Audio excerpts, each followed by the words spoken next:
Control no nothing. We just ran straight into it. We got our jerseys on and everything. How y'all day been? How y'all day been? Day's going great. Good. Not, you know what I'm saying? Let me know why. When it was so dynamic. Bootleg on the first play, and Taysom Hill has a New Orleans first down and plenty more down the sideline. Down the sideline. Yep, and the flag. Taysom Hill all the way to the end zone, but a flag down. On the first play, 88 yards, but a flag around midfield, and it's likely coming back. Holding, number 87. Offense, 10-yard penalty.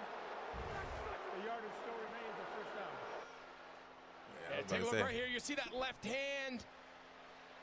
Pulls Jesse Bates' jersey. That's what allows Taysom Hill to get down the sideline. The flag came out so late. That's what I think made the Darren Rizzi and that Saints sideline go crazy. Taysom Hill was about 10 yards past the block. You know what? I actually think that's a pretty good block. His hands are inside. He's grabbing him by the inside of his shoulder pad, chest plate. When he breaks away, he lets go. Is actually pulling him. I don't know what they're talking about. It happened in like 2 months, and then this happens, and it gets wiped away. Here's Kamara. He's got a seam over the left side, and back-to-back big plays to start the day for the Saints offense.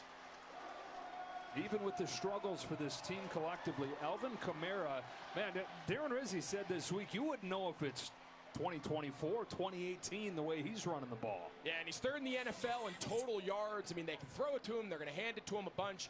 As you mentioned, almost 50% of their offensive touches went through Kamara last week in the loss to Carolina. So you got to imagine, if you're Atlanta, you got to come in, you're thinking early down runs, find number 41.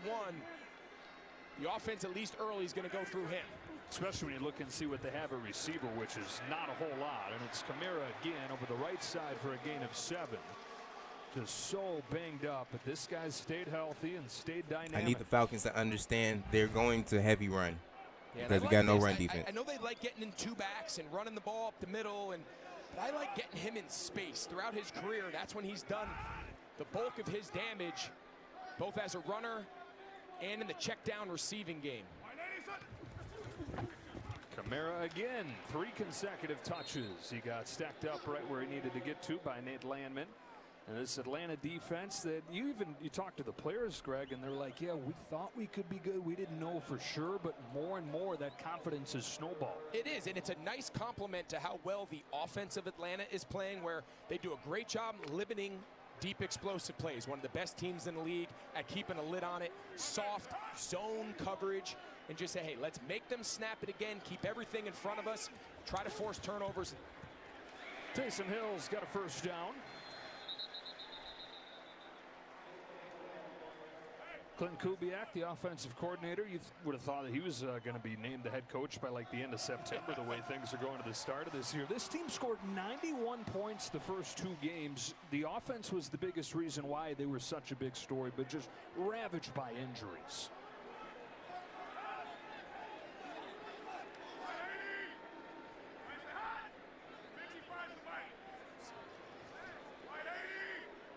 From the 41-yard line. Carr making a couple changes.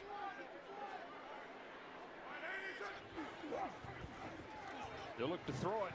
He's pressured and tosses it high over the head of Jordan Mims. Yeah, you talk about that fast start. Through the first 2 weeks of the season, this Clint Kubiak, Derek Carr combination, they were the talk of the NFL. I mean, they were lighting up. They had the Panthers, Cowboys scoring 40+ in each game.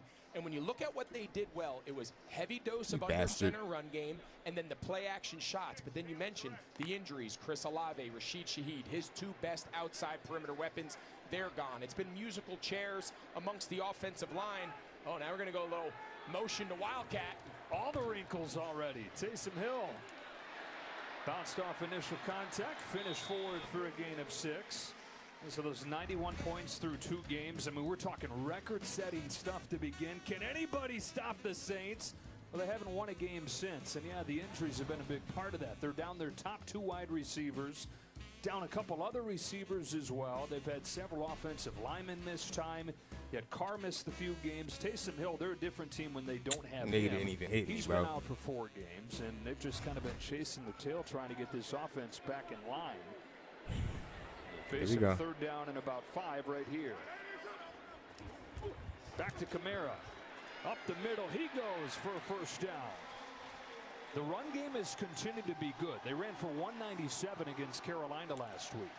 Yeah, and one of the best things they do is Clint Kubiak, he is fantastic on opening drives. The bulk of their explosive plays, their efficiency numbers are so much better on the opening drive of the game. So that's a reflection of the work Kubiak and Derek Carr working on the opening script. What plays do we like? What formations? How do we want to undress this Atlanta defense for tendencies? So right along that cue, very good on opening drives.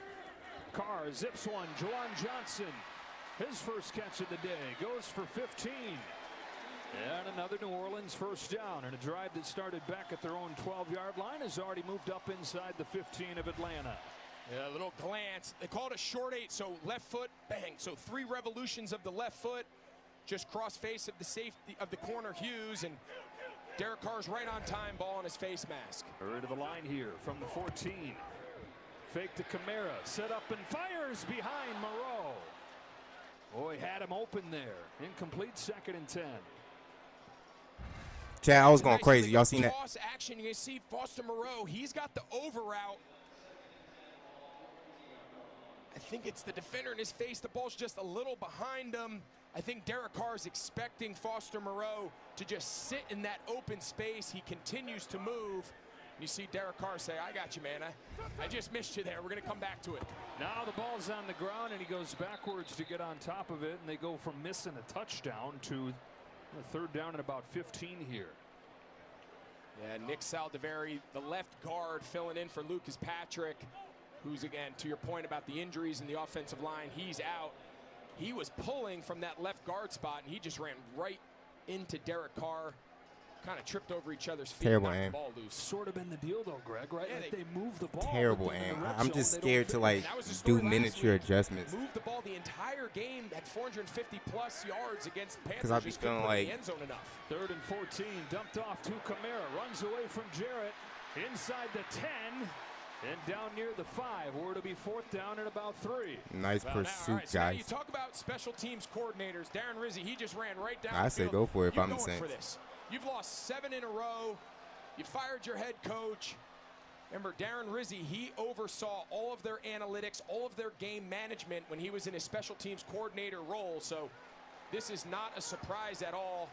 He understands the value of touchdowns today to try to keep pace with what's been one of the best offenses in the league in the Atlanta Falcons. All right, so 4th down and 2.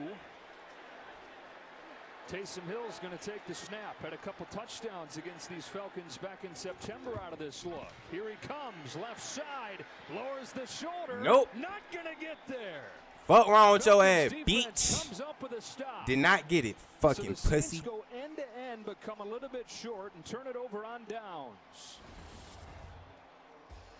Nate Landman stuck his nose in there. This Falcons defense gets it back to the O. No score early on in New Orleans. Oh, damn, I got the best play. Haha, what did I do? All right, let's run This. that again. Geico has fast fair claims 24/7 right on the Geico app. To file a claim, just tap. Just tap right here to upload pictures, customer. Try getting on a first name basis. Sure. Vicky. To track your status, just click. Super easy. Fun fact, chat, I wasn't done. You're doing great, everyone. Ooh, you're I was still right. killing folks. Scroll, tap, scroll. Ouch! Oh, I'm cramping. Yeah, we've all been there. For savings and service, get more with Geico. I overdid it. Like a showboat, I just overdid it. Let's get out. Let's get lost. With backup plans. And no plans at all. Let's get dirty. Skin knees and splinters. Let's get out. And let the world in. The new 2025 Ford Explorer. It's all in the name. That grimy film on your teeth. Dr. G?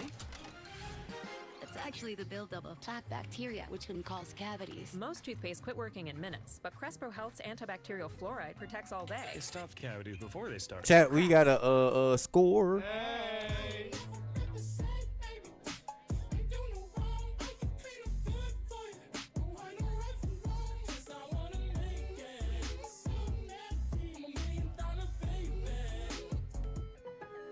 Lowe's knows there's a lot of hard work that goes into making the holidays look easy. But that won't stop you. We're here to help you get it right and get it at the right price. With more deals, points toward My Lowe's Money for members, and delivery on your schedule. Happy holidays.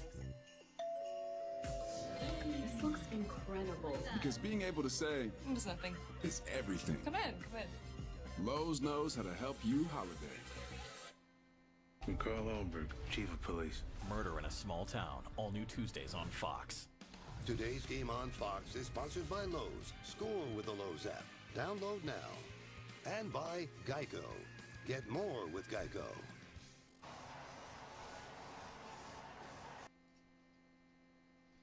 Falcons defense slams the door, gets it back to Cousins in the offense. No score. Atlanta trying to get its 6th win out of its last 7 games. Tyler Algiers' first carry of the day goes for a few. And we go back to that 4th down stop. Yeah, just want you to take a look at number 53, Nate Landman, the linebacker. He's walked up in the A gap and just watch the job he does. Second reaction, folding across. All right, so he takes on the back. Now he sees the play. He unfolds, bang, him and Caden Ellis, the other linebacker.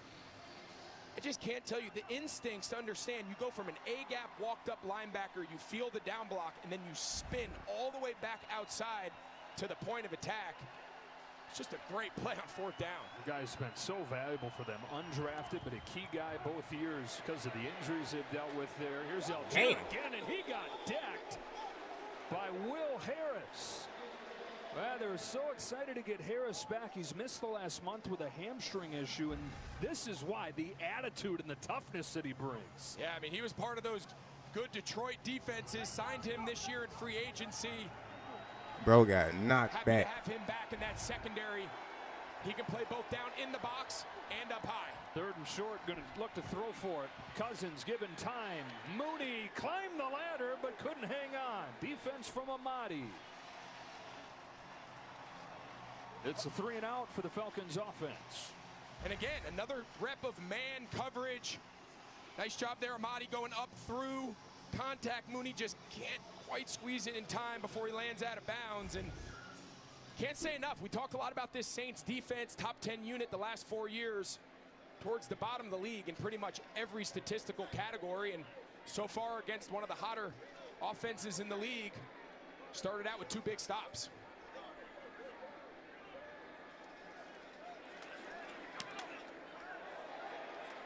Up to catch this one, Jackson, and the Saints are going to have great field position from the 44-yard line. They'll go back to work on the other side of this break. Y'all see this? Patrick Mahomes is saying goodbye. People was tripping. Where are you going? He was actually saying goodbye to his old phone. I'm switching to the amazing new iPhone 16 for T-Mobile. It's the first iPhone built for Apple Intelligence. That's like peanut butter on jelly on gold. Get 4 iPhone 16s on us. Plus 4 lines for $25. And save on every plan versus the other big guys. What a deal. That's a lot if you ask me. If y'all giving it away too fast, T-Mobile, slow down. Oh, okay. At Burger King, we flame grill our burgers. Why? Because that's how it should be done. Hot, juicy, smoky, flame grilled, and made your way. Come experience the flame grilled difference with 2 Whopper Juniors for just $5. Chat, I think I'm gonna switch to Sparking Zero. Time to suit up. Like half zips, kind of quarter zip. And sacrifice your body. This is fun. Because no matter how hard you football, it's easy. Yeah, we on Sparking Zero real soon because these hit markers starting to hit.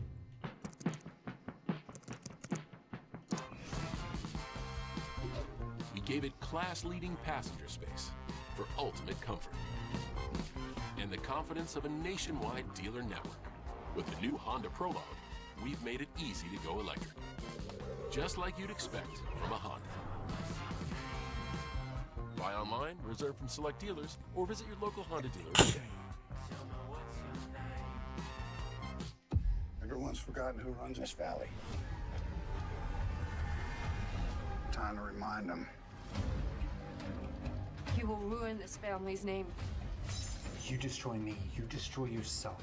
I took all the risk, and I took it for you. The only thing left to do is to kill as much as you can before they kill you. Don't miss the epic return of Yellowstone tonight, only on Paramount. Yeah, of course. It's Fox College Football Friday, and it's a Big Ten battle in prime time. So here we go. UCLA. My goodness! Takes on Washington. Touchdown! It all kicks off at 9 Eastern on Fox. Play today's Fox Super 6 free-to-play game. Download the Fox Sports app right now and enter for free for a chance to win your share of $10,000 in weekly cash prizes. An offensive line that's had 10 different combinations this year has another different look here. Oli Udoh comes in at left tackle. Taliese Fuaga is one of the only guys who's been healthy the whole year. Over there on the exercise bike, he'd gone into the injury tent for a moment. Yeah, he continues to try to get back on the field. So the Saints offense from the 44-yard line. Their long first drive came up empty.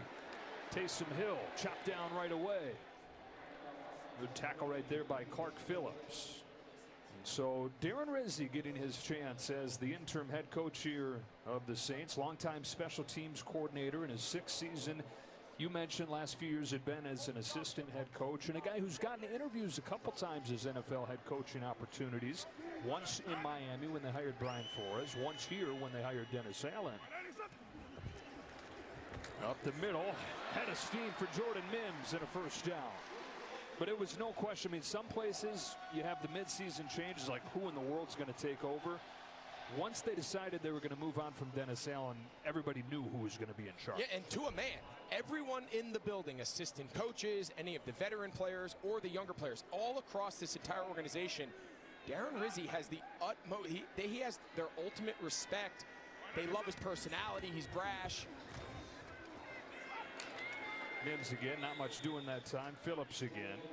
We'll get back to Rizzi in a moment. It's first check-in with Carissa for a game break. Thank you so much, Joe, and welcome back. 49ers visiting Tampa today. Brock Purdy finds Ricky Pearsall over the middle, who turns on the speed, does a little high-stepping, and just gets in for his first score in the NFL. Niners on top early, 7-0. Joe? All right, in a very jumbled division, trying to step forward. Second down and 9. And a flag. False start. Number 81, offense. 5-yard penalty, second down.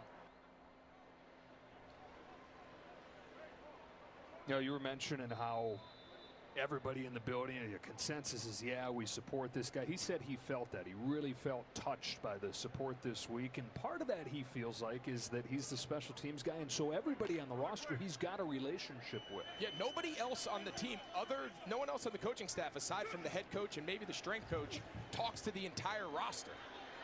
Carr steps up, keeps his eyes downfield, and now we'll chuck it out of bounds. You know, they stand up in front of the room every single day, and they address Bro almost fell backwards. team meeting. You know, you got offensive guys, defensive guys. You see Riz, he's going around and he's soaking this all in, but he just has the utmost respect to these guys. He deals with them. He has personal relationships with the players, the coaches on both sides of the ball. And when you've lost 7 straight and you're just looking for a spark, sometimes it's more the personality of the coach that's more important versus his impact on any of the X's and O's. 3rd and 14. Falcons showing pressure. They brought a lot of it when these teams met up back in September. Bring some here. Carr to the sideline. That is pulled in. And inbounds is Kevin Austin Jr. That's who I think it was on. His last game in college, his NFL debut. Okay, never mind. And he's got his first catch right here. Just barely tiptoeing the sideline. Yeah, it's just great footwork. Ball's thrown a little behind him, but it's on time. Great job going up and catching it on his back shoulder with his hands and getting the toe tap.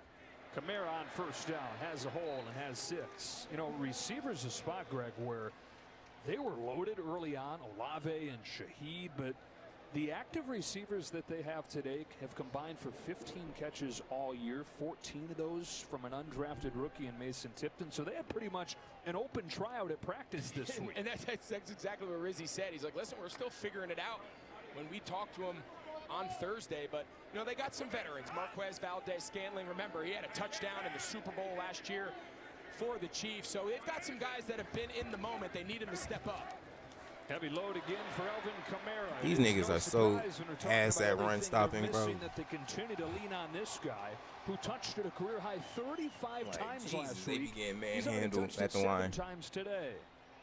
Run stopping, they ass at that, and they can't get no pressure. Where even when there's defenders who get contact on him, his ability to run through, keep his balance, he's got a very low center of gravity. Yes, he can make splash plays with his speed, but it's really his run strength that allows him to run between the tackles as effective as he does on the perimeter. Back to him from the 22. This time hemmed in. It's just funny because like they're just gonna run. And there's a flag down. Yeah, it's fucking holding too, but they're just gonna run every fucking time because they know our defense is ass at run stopping. Holding, number 74, offense, 10-yard penalty, replay first down. Yeah, a lot of the talk coming into the year was, hey, you know, Kamara, does he have anything left in the tank? He had kind of a quiet year last year. Had the big first 2 weeks, and people are like, okay, maybe there's still something left. And you look at what he's done at this point. I mean, like Darren Rizzi said, you wouldn't know if this was 2024 or 2018. He was one of the top young running backs in the league. Get a break here as Jordan Mims comes in for him. Some confusion in the huddle. Derek Carr kept looking to the sideline. Not sure if they're going to get this play off in time. They got 2 to snap it, just due in time. Quickly outside the Dante Pettis. Another one of those guys getting his first crack at receiver today. It was interesting. Carr kept looking over at the sideline like he wasn't getting the call. There was really no urgency getting out of the huddle. Darren Rizzi went running down by the official on his near sideline, and he was close to calling timeout. As you said, they just got that play off before taking a delay. His first quarter down inside a minute. Saints got to be really happy with the way this game's going so far. Looking to crack into the end zone for the first time. They've controlled the ball for most of this quarter. On the move again and going to get 5 yards closer here with the hard count and Ebiketie flying off sides. Neutral zone infraction, number 17, defense. 5-yard penalty, second down. Saints outgaining Atlanta 144-26 in this first quarter. And again, it goes back. We said it earlier before the fourth down failure on the previous possession, but when you're a ball control offense, and of course with them being so run dependent, we've talked about Kamara and the way they want to establish their identity, you have to be really good on third downs, keeping them manageable, and then when you get inside the red zone, you just can't settle for fourth downs, or in their case, fail on fourth. Carr in trouble across his body, finds Kamara. Good open field tackle, and there's Nate Landman again. Nate Landman. There was a chance if Kamara could get away from him, there was room to sprint. Landman the stop, and it's third down. Yeah, that's going to bring this first quarter to a close. So the Saints, as they try to snap this 7-game skid, Darren Rizzi's first game as the head coach. His offense on the move.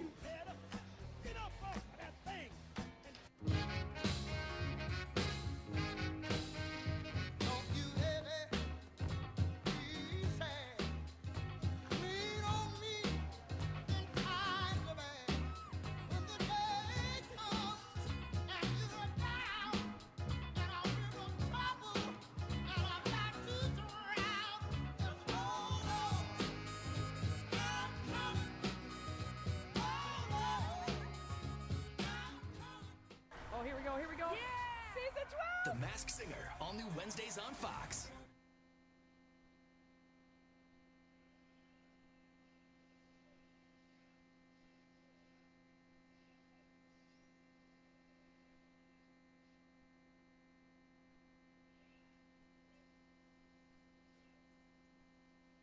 Whoa, this lag. Oh my God, this lag.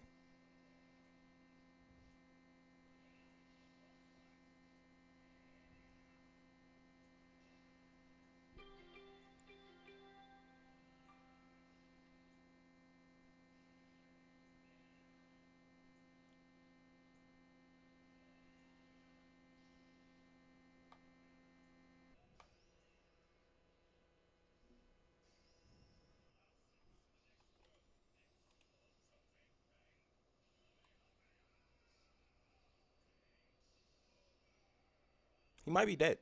Start your day with a bang. Wake up, yeah! Let's have a party. As FS1's brand new lineup. We're gonna change up the vibe. Brings you everything you need. Okay, nah, this game is bullshit. Level up your game. That's the shit it be doing to me. My favorite kind. Unreal. All day. I'm not surprised. Every weekday. Yeah, for sure. In one place. If I'm him, I'll transform right now. One player makes the biggest move of the season. Who are you? 40 pieces of turf. The floor He ain't want to transform for some odd reason. It's pretty darn one-sided first quarter, not in the direction you would have guessed. And again, it's almost a repeat of last week against Carolina. When you watch the game film in cut-ups, meaning you're not watching it like in the entirety of the ebbs and flows of possessions, you'd come away and say, oh man, the Saints dominated the game. I'm sure they won. And then you look at the box score, struggled on third down, and they didn't convert enough in the red zone with touchdowns. That's the key for this style offense.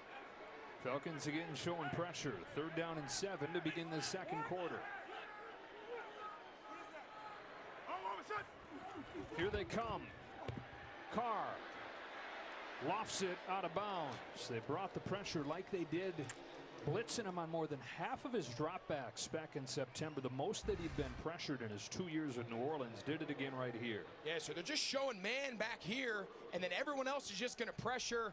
He just feels the flow, but again, this is not Carr's strength. Moving out of the pocket, moving backwards. He wants to be in rhythm, stand at his spot, and deliver through his progression. You mentioned this Atlanta Falcons team, not really a blitz productive team, and that week 4 matchup, they brought a lot of blitz, and so far here in the first half again. Blake Grupe is now 17 out of 18 on the season, and he's got the Saints on the board. And now this. Honey, I don't think the spray's working. It's okay, you got it. Just stick with it. Mm-hmm. They just keep coming. Ooh. Okay, let's try something else. Yeah? McCoy, you're in.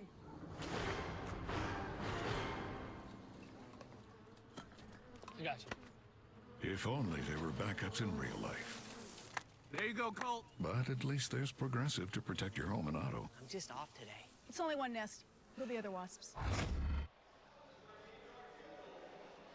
Kirk Cousins and the Falcons offense waiting for their next chance. We asked Darren Rizzi, what do you want out of this week? Obviously a win, but what do you want it to look like? He said his number one hope is that they played with passion, and they say that team takes on personality of the head coach. Passion's not going to be a problem. No, he's a Jersey guy, and for anyone who doesn't know what that means, I'm also from Jersey, so I get it, man. I've known Darren Rizzi since I was in 8th grade. Bitch ass nigga. Recruited me at a few different stops in his college days. He is a fun dude to play for. Here comes Avery Williams. Avery Williams looking for room. He got decked shy of the 30. Goddamn, Avery, fucking accelerate. If you find the hole. There's an injured Saint. Bro, just he was just doing this and just fading. Howden. And yeah, you can take the special teams coach out of the special teams role, but you can't, however that goes. Living and dying with the kickoff. Living and dying. He's like, listen, I'm giving a lot more of my attention to the other 2 phases. Don't you guys let me down. And again, the injured player here is Jordan Howden. We'll take a break. Hopefully he's all right. Oh my God, what's wrong with these niggas? Let's go. With Chevy Equinox EV, what's wrong with these niggas? Every day with a full charge. Your crew can have a roomy, no-compromise interior. And starting around $34,995, you and your money can go further in America's most affordable EV with over 315 miles of range. Equinox and it's lagging too. A Oh my God. You know, value you'd expect, and a dealer right down the street. Go EV without changing a thing. Chevrolet. Together, let's drive. In 18 years, Grant Gill will become an improv legend. That's why he's preparing for it now, with health tips and wellness tools from AARP to help make sure his health lives as long as he does. The younger you are, the more you need AARP. DraftKings is proud to team up with Vets in Tech to support veterans and their families. What DraftKings has done is give something back the fuck to was the that? veteran community. Okay, nah, this nigga wagging. Program focuses on education, Bitch ass entrepreneurship, nigga. and providing veterans with training in today's tech landscape. Without DraftKings support, our programs wouldn't exist. That was a game changer. To date, we've donated millions while training over 1,000 vets. With your help, we'll Nigga achieve is even lagging. more. To learn more, I think he knows that too. DraftKings.com/service. Like, what the fuck is this? Nah, this is crazy. Great job, team. You've uncovered a deal where ordering from Little Caesars unlocks And then the recovery on this game is some bullshit too. Roger. My name is Greg, and Greg wants you all to Like, I knew that he was gonna do that shit. That's the funny thing. It's the most wonderful time. With Verizon, trade in any phone, any condition, and get iPhone 16 Pro on us. And iPad and Apple Watch Series 10, all three on us. Only on Verizon. Man.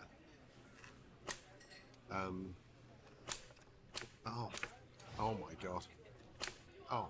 Kitchen Nightmares Road to Super Bowl 59 premieres this January on Fox. A new head coach, new quarterback. The Saints already find themselves one win away from matching last year's total. They talk about swag surfing in Atlanta.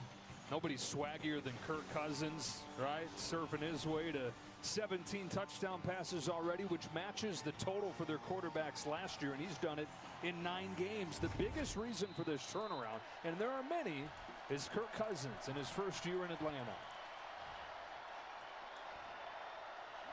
Bitch ass nigga, get the fuck on my lobby, nigga. Fuck wrong with you? Too tall for Mooney, and that's 5 consecutive incompletions, although the flag flies at the end of that. Fuck wrong with you, nigga?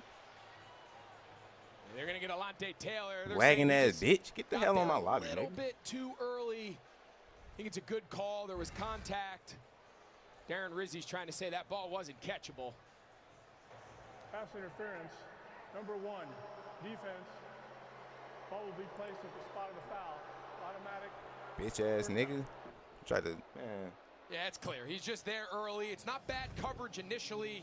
He just kind of panics when he sees Mooney put his hands up thinking the ball's arriving, and pretty easy call. A corner is the defense's version of the offense's receiver situation. They're down their top 3 guys, a couple of them out with injuries, and then Lattimore traded. A very inexperienced group that Kirk Cousins is trying to attack back there. Robinson got away. Now Matthew had him in the backfield, and Bijan Robinson was able to get away for a nice gain. 8th overall pick of the draft last year, and already one of the top running backs in the NFL. And this is something they love to do. They want to use their wide receivers in the run game because they do everything out on the perimeter. Spent a lot of time just talking about how impactful Kirk Cousins' arrival. Well, Bijan Robinson, Tyler Algier, this run game, it's one of the best in the league. An offensive line that's been used to running the ball around here under the former regime with Arthur Smith. Run it again here. Robinson again made a nice jump cut for a first down. To the 41 goes Robinson, who flashed last year. Rookie record for the Falcons scrimmage yards, but more and more confident. Yeah, take a look here. Drake London. So when they run these condensed formations, the ability to block safeties and run support, that's the whole idea behind this system of Zach Robinson, and you got to get buy-in from those receiver guys. Here it comes again. 3 consecutive carries and tripped up in the backfield here. All kinds of Saints making that tough on Robinson.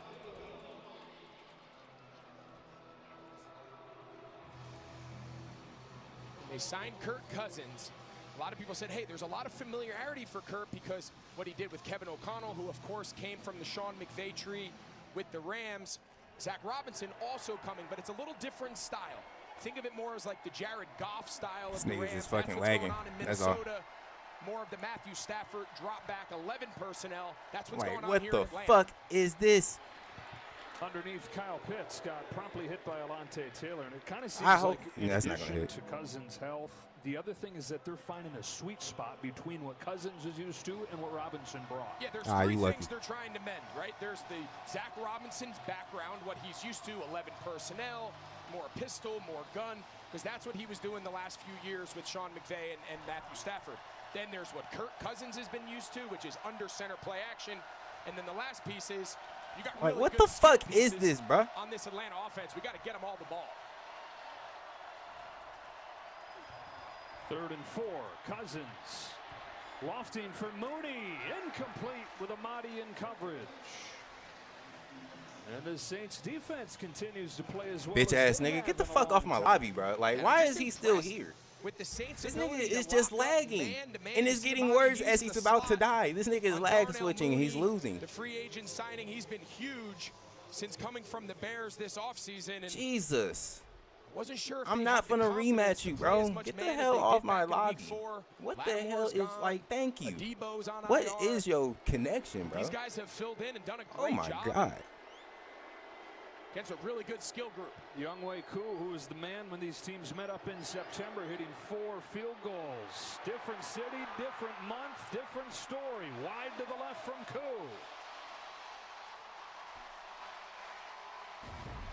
And so the Saints, here in Darren Rizzi's head coaching debut, have a 3-0 lead in the second quarter. I don't know what's going on with Younghoe Koo, but that was a nasty miss. To the inconsiderate monster who has been stealing my pudding. I hope your conscience eats at you as you have eaten my pudding. Bring my pudding back. I wish you the worst, Dale.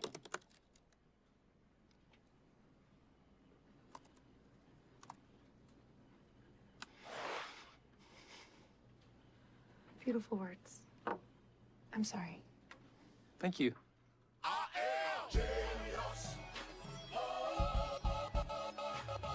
You can't reason with evil. Evil wants what it wants and won't stop until it's won or you kill it. That whole internet connection was just nasty, chat. Oh, this is gonna be fun. It's been pretty fun so far. Till we getting in this fight, we can figure out who to fight and how to fight them.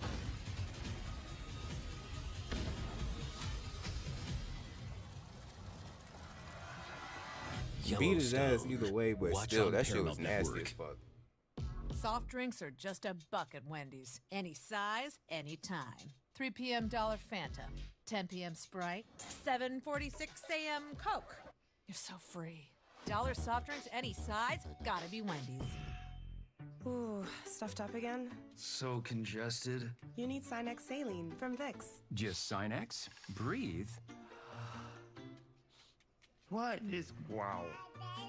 Sinex? Breathe. Ah. Start Saturday strong with Big Noon Saturday. To the end zone! Heisman hopeful Travis Hunter and Colorado take on Utah. Cut! Big Noon Saturday, only on Fox.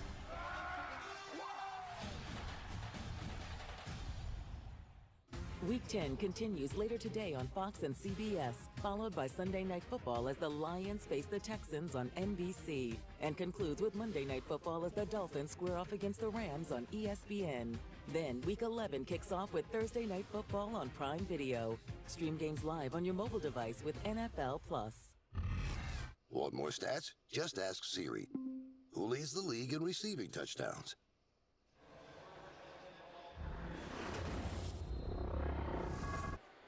Back here in New Orleans, Joe Davis, Greg Olson, Pam Oliver, 3-0. Saints in front, trying to end their 7-game skid.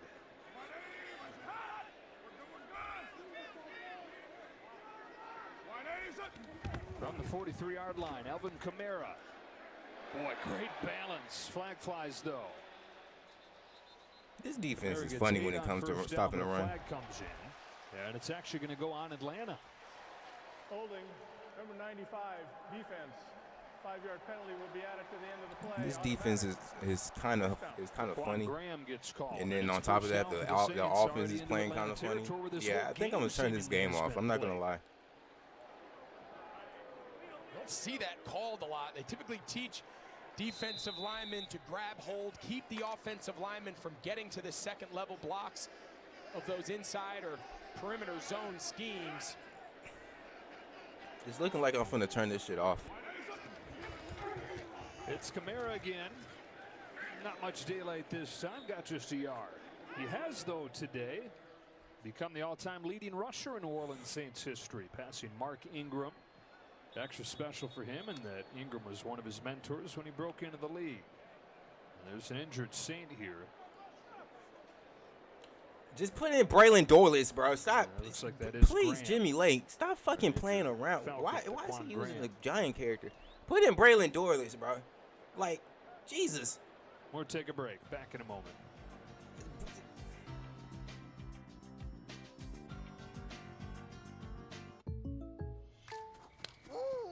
Derrick Henry. Hey, Jake from State Farm.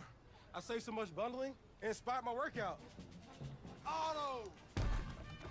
Home! Okay, and this is auto again, right? Auto! Hey, this is my living room. Home! Bundling, just another way to save with the personal price plan. The dog isn't allowed on the couch, Derek. Like a good neighbor, State Farm is there. He about to lose against gonna win with a a game giant all character. He season. just falling down. Hell no. He going down levels. Fuck no. You don't? Yes. That energy. Undefeated. We literally can't lose. To an undefeated season. Undefeated season. It's a good day to start something new. To brush away gray in 5 easy minutes. To put yourself out there and always put your best face forward. Just for men, mustache, and beard. What's up? Got perfect gifts for everyone. Best Buy's got it all. For my mom, who tracks everything health. For my sister. Loves to chill. Whoa. I gifted this to myself. This skin feels amazing. What if you could find a wow gift for everyone at Best Buy? All my favorites for just $7 each? That's crazy. Or am I crazy? Seeing sevens? It's a sign to order from Pizza Hut's $7 deal lovers menu. There are 50 of you. Half the competition gone. One player makes the biggest move of the season. Who are you? 40 pieces Star of General. Wait, I played against him before. Singer Wednesday on Fox. What the know-it-all lacks in time spent on Earth, he makes up for in time spent watching football. These days, offense wins championships. Actually, of the last 23 Super Bowl winners, 16 have had top 10 defenses. Be a football know-it-all with NFL Plus Premium. Well, there it is. Kamara came in needing just a dozen to pass Mark Ingram, and he's done so. And Mark, one of our teammates on Big Noon Saturday. Jesus. The college Put football in pregame Braylon show. But he was Dorless. the guy that Your took fucking over his lineman wing is when he got into the dwindling, NFL, passing and you hero. didn't trade for one. All over I'm gonna the need these all-time niggas to leaderboard actually in use Saints their history fucking is brains Kamara. Several and different put in the categories. niggas that you Left drafted. tackles back in the game. Taliesin Fuaga had missed a few plays with the quad injury. Out of the timeout, 2nd and 8. It's Kamara again. Wrap up. Stopped by Caden Ellis. Thank you. 3rd down. Alvin Kamara, we were talking earlier about the questions. Can he keep doing it? You know, at 29 years old, that's old by NFL running back standards, but he's already got more touchdowns than he did last season. Over 200 yards from scrimmage last week, a career high. His rushing total matched that of the Christmas Day game a few years back when he had the 5 touchdowns. On 3rd down here, Carr steps up, looking long, heaving one. Valdez-Scantling, touchdown! What a connection, Carr to MVS. It's the first 3rd down of the game that Raheem Morris has decided not to blitz. Derek Carr, AJ Terrell, Marquez AJ Valdez-Scantling Terrell, mentioned in the what first quarter. the This fuck new look were wide you receiver looking group, at, buddy? He's the experience. He's the guy that's been in big moments. Touchdown in last year's Super Bowl for the Chiefs, and that's a great throw. Gets behind Justin Simmons, the safety number 31, and tell you what they wanted out of this Darren Rizzi group, a lot of adversity being faced. They've certainly answered the bell here in the first half. And Marquez Valdez-Scantling, just a testament to where this wide receiver group is at. They said this week, we need you to be the veteran. We need you to be the guy we can count on. He got here like yesterday.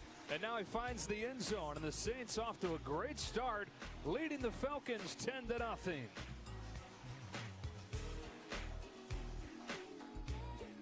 What's up, Carl Nation? It's your #1 broker with the best full-service wealth management skills in the biz. Actually, I'm seeing something from Schwab. Uh-oh. Yeah, Schwab lets you invest and trade on your own. And if you want, they can even manage it for you. Not to mention, Schwab has a team of specialists for taxes, insurance, and estate planning, all with low fees. We're experiencing technical difficulties. Carl. Schwab. Schwab, A modern approach to wealth management. Peanut butter breath, bro. When you live with diabetes, progress is having your coffee like you like it, without an audience.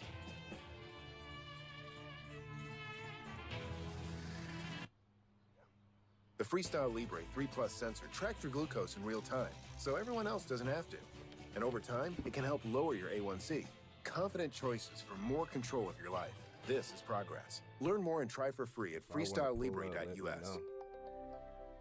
The $6 meal deal is here. It starts with Dunkin's legendary coffee, a toasty, melty bacon, egg, and cheese sandwich, and a crispy, crumbly order of hash browns.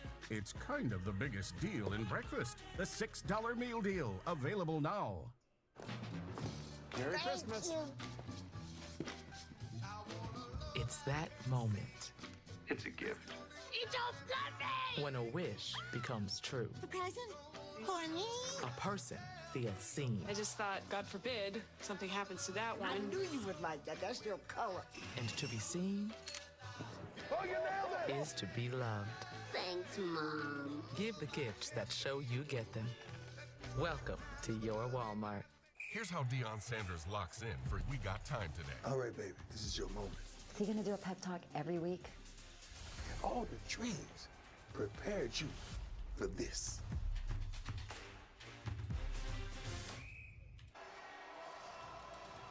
All right, so Raheem Morris, he decides to just pressure with 4. Valdez-Scantling out of this bunch. He's going to get one-on-one with Justin Simmons, and he's just going to run right by him. You'll see number 3, Jesse Bates, in the middle of the field. He looks him off, and then just the speed over the top of safeties. It's just a tough mismatch, and Valdez-Scantling's been doing that for a long time. Avery Williams got a running start here making this catch, but nowhere to go. He turns it to the 27-yard line. And so a 10-0 lead for the Saints after this 40-yard touchdown from Carr to Valdez-Scantling. Yeah, Carr knew he needed to just buy a little bit more time. He needed to let Valdez-Scantling just get a little bit deeper into the depth of that coverage, and just those extra couple steps moving up, climbing the pocket. Then he just dropped it in the bucket on the money, and this is probably the most life we've seen here in the Caesars Superdome all day.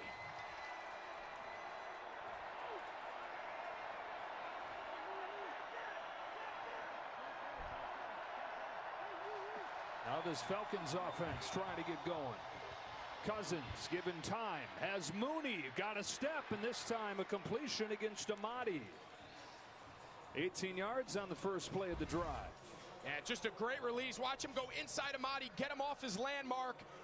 And then the best thing he does there, anytime versus man coverage, Joe, you want to make sure you get vertical for at least a couple steps. They called it restacking the defender.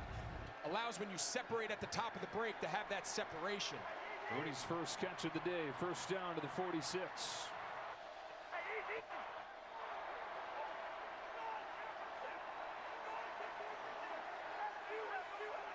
See the Saints, they're tapping the top of their helmet. They're going to check when Cousins checks. No game of chess right here. Robinson into the short side of the field. He got 3 or 4.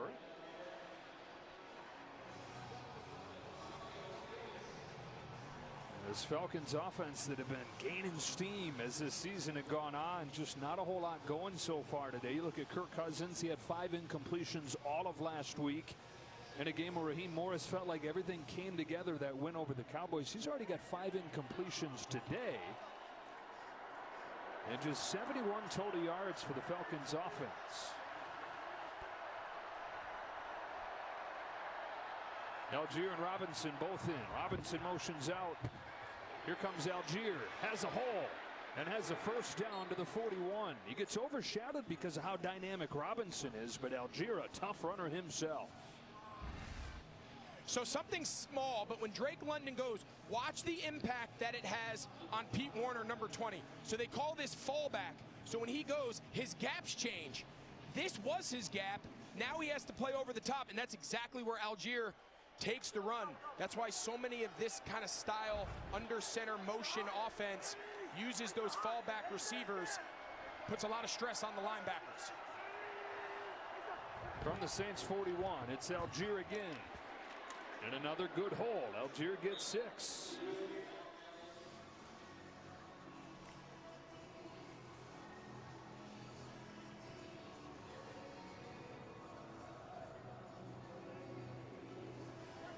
You know, something to keep an eye on. Tyler Algier, when he's in the game, it's a lot more under center style run. Like it is here. He's very comfortable downhill. Bijan Robinson, they'll get into more of that pistol and more of the gun looks and sprinkle it in. Love play action out of this setup, and you're going to get it right here. Cousins got rid of it just in time. Mooney inside. What a fucking catch. First down and goal for Atlanta as Mooney beats Taylor. Comes back to the ball and makes a contested catch. Yeah, only Justin Jefferson has more catches on the season of over 20 yards. It's not bad coverage. That's just a great ball. And we mentioned all these first-round picks in the skill group here in Atlanta. But the signing of Darnell Mooney, he's really been the one that's pieced it all together, his ability to get downfield. And now it's Algier, stopped at the line of scrimmage by Warner. Yeah, they had all those existing pieces that they had drafted in London and Pitts and Robinson, and of course Cousins, a big deal, but it feels like the last piece to that puzzle, this guy here. Yeah, they're not going to let the Saints get their goal line defense in. They're going hurry up, keep the small guys out there. Try Algier again. Demario Davis got on his back there, went for a bit of a ride, but held him a little bit short, and it's 3rd and goal. You keep just hammering away? Well, I think now on 3rd down you need to reset. So on 1st and 2nd, they knew they were in 11 personnel, so they knew that it was nickel coverage, nickel front for the Saints. They thought they could just pop one in there with Algier, and now on 3rd down. Wait, what happened? The same personnel out there. Oh, damn. What the fuck? Wait, what? How did fucking Goku win? Situation call on their call sheet right now. Algier at the goal line. And they'll spot him short again. It's 4th and goal. Really nice job here. It was initially Chase Young who was able to get some penetration along with Demario Davis. See Young there, he gets through, and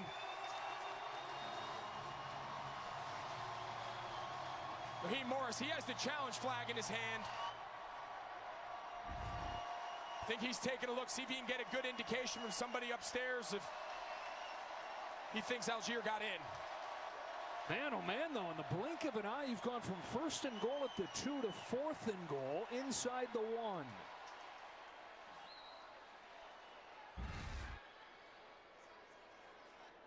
Atlanta is challenging the ruling on the field that the runner was short of the goal line. All right, so he has challenged this call. The elbow's down right there. Doesn't look like the ball is in at that point. John Ridgeway getting in there to plug it.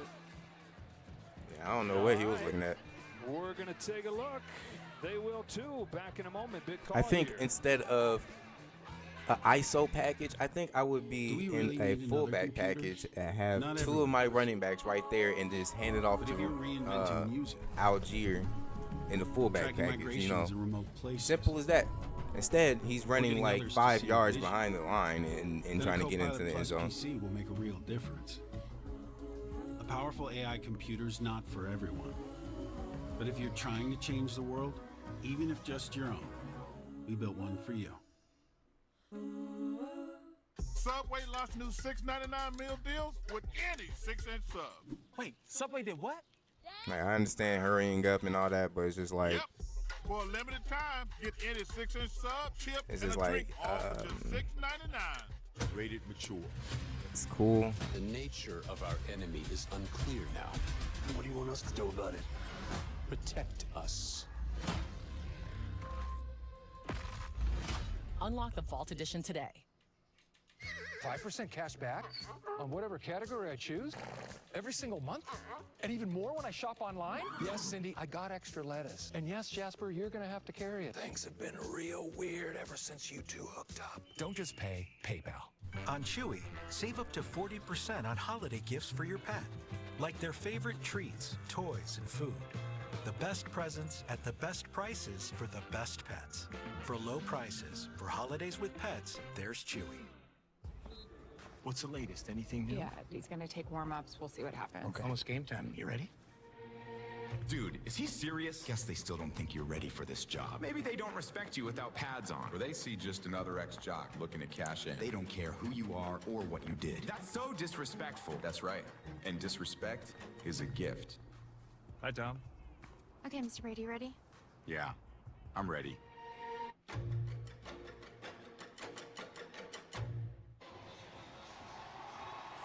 The call stands. You can see Allgeier's elbows down, and so it's 4th down and goal for Atlanta. And during that challenge now, Joe, the Saints were able to bring out 6 defensive linemen all across the board. They got the big bodies. Robinson, left side, and the 4th time's the charm. Falcons finally find the end zone. Bro had to leap in there. It's a great effort by Bijan Robinson because there was a lot of penetration off the left side of that offensive line of Atlanta, and he decided to go airborne. He was able to jump over those bodies, and it's a great 4th down decision there by Raheem Morris to punch it in, and great answer by this Atlanta offense. Kind of reverse from what they normally do. They hammered away with Tyler Allgeier, who's usually the guy that finishes the drive, but Stonewall time and again, and so they bring Robinson in. He slips his way through, and it's a 10-7 game. The big pass play to set it up. Cousins found Mooney to make it 1st down and goal, and it looked like it was going to be no problem. They're going to be in the end zone. This set it all up, but then that Saints defense made it difficult. 3 straight goal line stops. On 4th and goal, though, Robinson plunges in. Yeah, now take a look. You got all these big bodies, right? Look at them. But watch the penetration. Will Harris, number 5, the safety, they put him on the end of the line. Now watch the penetration. They're 2-3 yards in the backfield. They knock Charlie Warner, number 89, the tight end, into the feet, and he just goes airborne and is able to take care of the rest himself. Falcons, by the way, 7 consecutive red zone trips they've turned into touchdowns the last 3 games. So 10-7 here. 5:45 to go in this first half. It's yet another tight Saints-Falcons game. All-time series tight. Locked at 55, 110 medians. Played a good one back in September. And a 3-point game here. Got a Big Ten battle coming up in prime time. College football Friday. UCLA squares off against Washington. With the action Niggas kicking just off being under the the lights dickhead, Friday bro. night, 9 Eastern on Fox. The Saints offense, it has 196 yards already, goes back out there. And I think they got to keep mixing it up on 1st down. I really like the plan Clint Kubiak's come out with. It's not just been run it up the middle, and then hope 3rd down. Derek Carr AJ Terrell, get your head out your ass and lock in. Get the tight ends and the backs involved and let them run after catch. 1st down call here, play action. Carr, deep ball, MVS again. It's another connection. He steps out inside the 5. In just his 2nd game as a Saint, they look like they've been doing this forever. 66 yards. Yeah, he's matched up here at the bottom of the screen with Clark Phillips. He's in for Mike Hughes, and he just runs a deep corner out, inside release, restack, and then just take it high. It's now the 2nd time Derek Carr has just dropped an absolute dime in the bucket to Valdez-Scantling. You think he's been here for 10 years. That's what I'm saying. I mean, their connection, this is very eerily similar to what they were able to do early in the year with Rashid Shaheed. He was their deep play action downfield threat, and again, there's some confusion at the bottom of the screen on this Saints sideline getting this play in. 1st and goal. Here's Kamara. Elvin Kamara tumbles near the goal line. Yeah, that 2-0 start where they scored 90-some points. Big plays were the staple of that. They were 1st in the NFL through 2 weeks. The injuries have stacked up. Those have gone away, but Marquez Valdez-Scantling bringing it back today. 2nd and goal. Kamara again. He got blown up and lost a couple. Eddie Goldman was in there with the former Saint David Onyemata. Oh my God, this lag is something replay of the other deadly. end Oh of the my field. Jesus. Yeah, watch Onyemata right here. He just wins on the left guard, Nick Saldiveri. Little inside swim and just 2 big bodies at contact. You just can't expect your back to run through that. You can leave 2nd-level players unblocked on the goal line, Joe. You've got to get the front. Those guys are just too big at the point of attack to expect backs to run through that contact. Yeah, you can't leave a guy named the Manitoba Mauler unblocked. No, exactly. 3rd and goal, going to look to throw forward. Back of the end zone, and there he is again. New Orleans falling in love with Marquez Valdez-Scantling.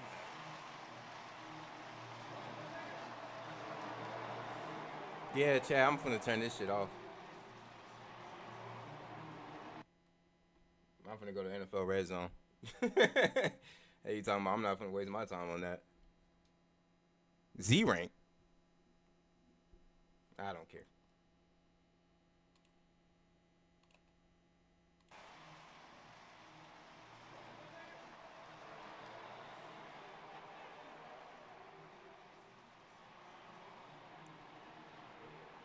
Instant response from the Saints.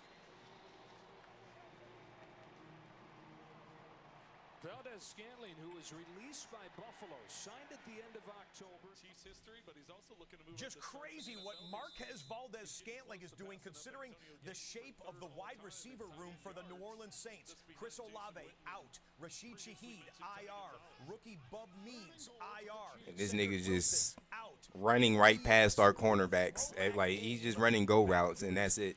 Like, all he has is speed. Before that, speaking of Kansas City, Mahomes 3rd and goal, running for his life, throws it up, and DeAndre Hopkins not able to come down with it. It's 4th down in Kansas City.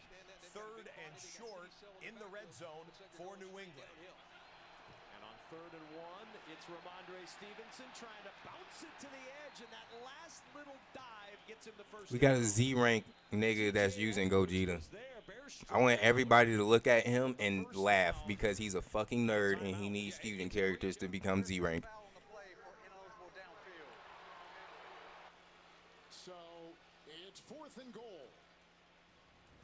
And what would you do here? Well, I think you got to kick the field goal and take the points. But here's Mahomes with the scramble to the outside. He looks fine there. He's getting away in the red zone. Allen keeps it himself right up the middle. Josh Allen at the 5, takes it in, touchdown. His 57th career rushing touchdown, now tied for 2nd in franchise history with O.J. Simpson. Beeline is the back. Here they go, 4th and goal. Gray, the tight end. Mahomes, caught for the touchdown. There it is. The all-time Chiefs leading touchdown receiver. What the fuck is wrong with this game? Unsportsmanlike conduct on the offense, number 79. 15 yards will be unforced on the play fake. May has a man open. It's a touchdown for Jalen Polk. And the rookie's in for the 2nd time this year. It's just that play's been around a long, long time in the NFL, and the reason he has is because it causes confusion. You all have to be on the same page defensively, otherwise it'll create a player left alone like Kelsey was on that. 70-yard drive, touchdown pass of 2 yards. Kelsey, his 2nd of the season, 76th of his career. Mahomes laces it in for 6. Time he's done that, and as you said, Tiki, you respect it. So now it's a 48-yard extra point, and Bass is good. So now the bitch ass nigga.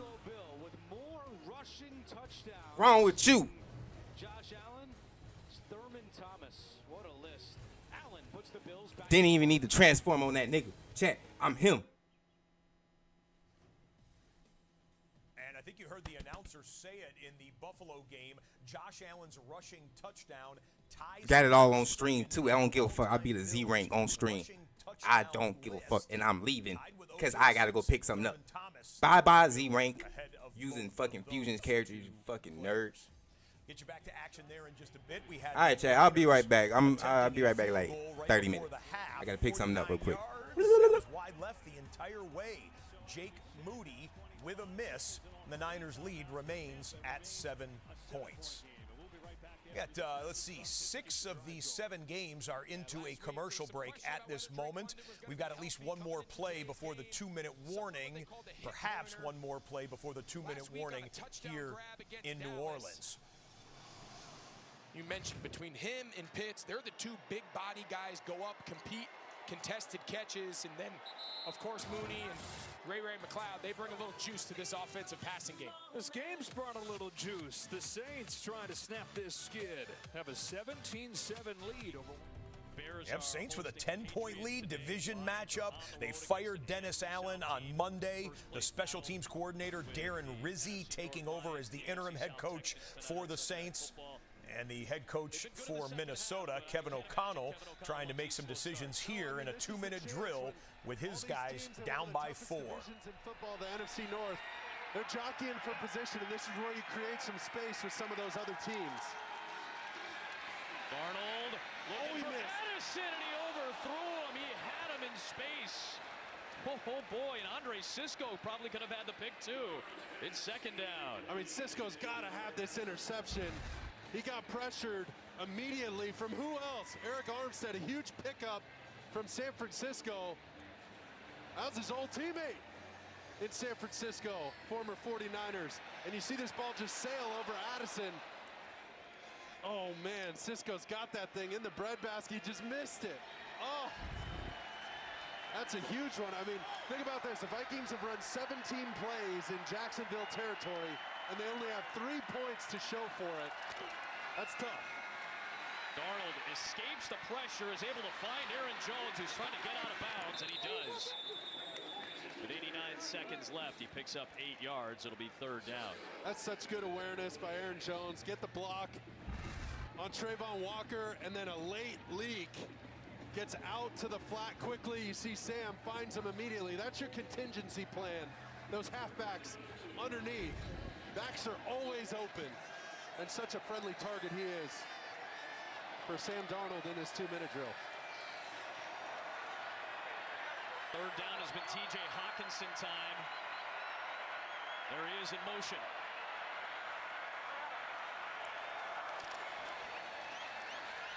Darnold, crosser, incomplete. Final 19 seconds of the first half. How aggressive do the Buccaneers want to be? They may have a free play. No, they're going to blow it dead. Must have been contact. The Bucs get the ball to start the third quarter. Neutral zone infraction. Defense number 91. 5-yard penalty.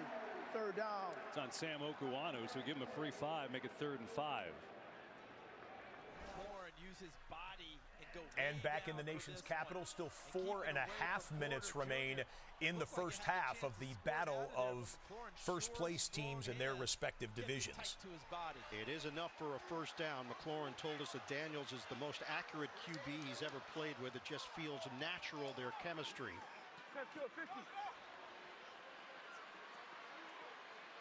3 targets, 2 catches, 15 yards for McLaurin. First down, fake the handoff, rushes on, and Daniels goes down. It's Nix. And wisely throws it away. The pressure was on him. Chris Jones and others. 28-yard line. And then another one dropped on the side. That usually is in the secondary of Pittsburgh based off of where this came from. Greg Yeti, the number 38, the back judge. Thought I saw him give the signal for a hold. That would be in the secondary. Multiple flags that Brad Rogers is dealing with. Play, both by the defense. Holding. Defense number 25. That penalty is declined. Personal foul. Face mask. Defense number 24. That penalty is enforced from the previous spot. And an automatic first down. So it was Elliott on the hold, Porter on the face mask. They accept the face mask, and Washington's got a first down. Right at the top, you got Porter 24, and then Elliott 25 with the hold on Ertz right in front of them. They made sure that the officials detected that, and that negated a really nice play by Highsmith off the edge. All the penalties have been on defense here this afternoon. Blitz is on, and Daniels is forced to toss it to the ground with Highsmith. Nix got to the outside. He wanted to dump it over the middle and pick up the first down to a throw to the tight end. But because the pocket we'll go was double here with a couple teams in a hurry up. 15 seconds, actually 14, remain on the left side of the screen at Arrowhead. 40 seconds remain in the first half for Raheem Morris's Atlanta offense, shockingly trailing by 10 here deep in the second quarter. Cousins over the middle. Ray McLeod. First down Atlanta as McLeod crashes. Safeties here, so they're not going to give up a big player. They don't want to anyway. Good point. Bowles a block. Nix incomplete. Aiming for Humphrey. And the coverage downfield by Cook. 9 seconds. Inside leverage and trail. Be under. Force that ball to be thrown up over your head, but Kirk Cousins able to throw this with a nice pace. Well, JT Gray couldn't come through and get it. Sorry, Greg. We talked London, we talked Mooney, but how about Ray McLeod? Really the first time in his career getting a chance to be a legitimate receiver and thriving. Absolutely. When this season started, they thought they were going to be a 12. That message to your guys: don't waste a lot of time running around on the field. Second down, 15. Williams out of the backfield, and Nix will go longer downfield, and it is incomplete. Going for... Does everything we need him to do and some. Use your second time out there. 34 seconds, first down outside the 10. Cousins lets it rip, hit as he threw, and Demario Davis was that close to picking it.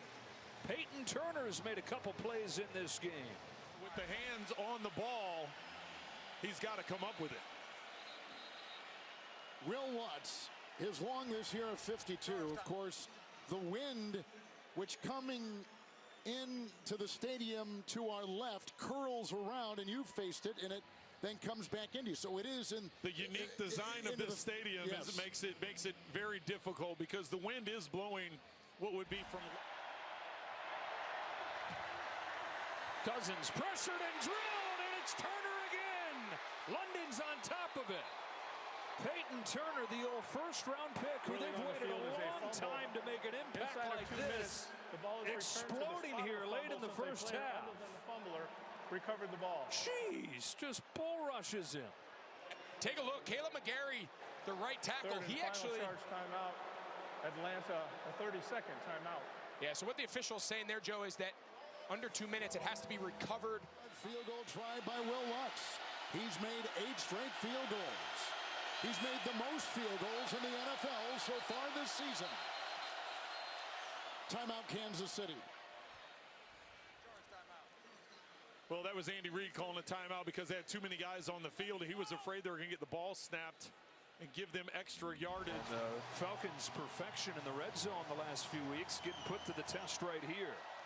Yeah, it's important to note, Kirk Cousins, he can throw this ball anywhere he wants. We'll go double box with a couple of teams in the final 20 or 30 seconds of the first half. The Patriots push forward to get it right around midfield here with a timeout with 16 seconds remaining. Kirk Cousins calls his guys back into the huddle here.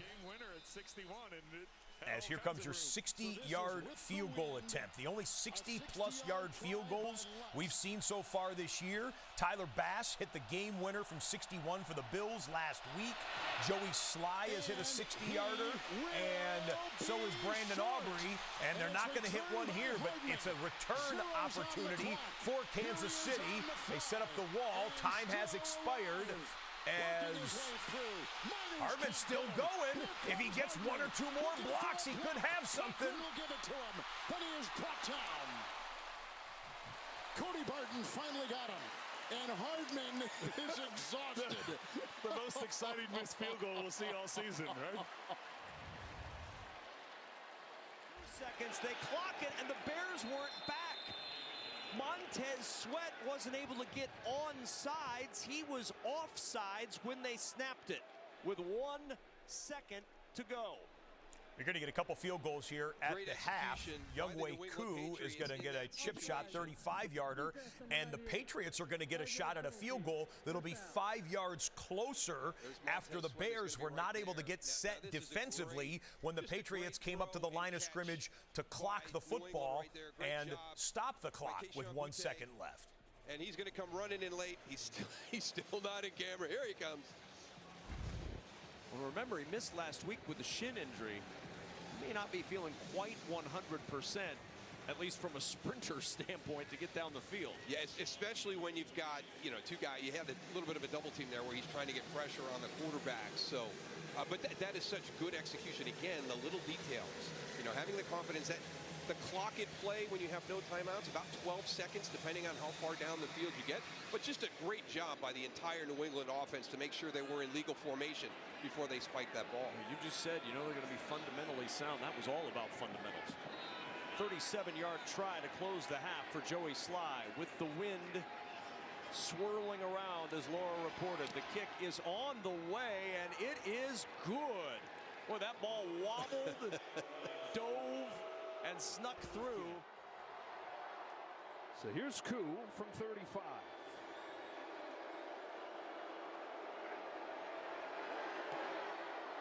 Oh boy, that's not pretty, and it's no good. What in the world was that? Did somebody make contact, or did he just mishit it? Looks like somebody got their hand on it. And special teams showing up for the guy who's made his name in that category. Yeah, so number 95, John Ridgway, he's the one who gets penetration. Let's see whose hand gets it. Yeah, it's Ridgway. Big body, comes through the interior gaps. And tell you what, your head coach is also your special teams coordinator. He's fired up. Great stand by the defense, and now look at Rizzy. There's that passion everybody around the building talks about. And you would have told us this would have been 17-7 Saints going into half. The way these last couple weeks have gone for both these teams, I think people would have called you crazy, but just going to try to play it safe and get out of here. It is Colts football to start the second half. Allen, a check down to Todd Johnson. Johnson nosed out of bounds, short of a first down. Inbounds, did not get out of bounds. Well, 5 of the 7 games in the early window have already reached halftime. The 2 games with time remaining, you're looking at them in the double box. 32 seconds left for the Bills to try and get into field goal range or better. And then 1 minute and 35 seconds remaining for Washington to improve their field position, maybe get a shot at the end zone. 8 carries, 27 yards for Eckler in the first half. 2nd and 3. Eckler again. This time he got hit down low by Deshaun Elliott. Timeout taken. Elliott's been a really nice fit for the Steeler defense, signing a 2 years to the Bills. And so now they have 2 timeouts and they have a chance to get the ball back. Verizon halftime report coming up. Back in New York, scores and highlights from around the league.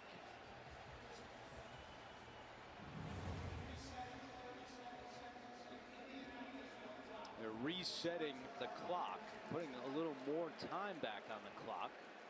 37 seconds now, and a 3rd down and 2 for McDermott and the Bills.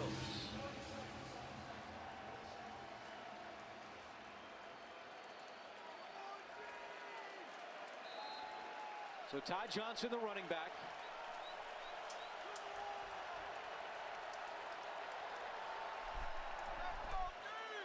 Allen to Johnson, makes a nice catch for the first down. Trying to get out of bounds, he cannot. Kenny Moore takes him down after a gain of 7.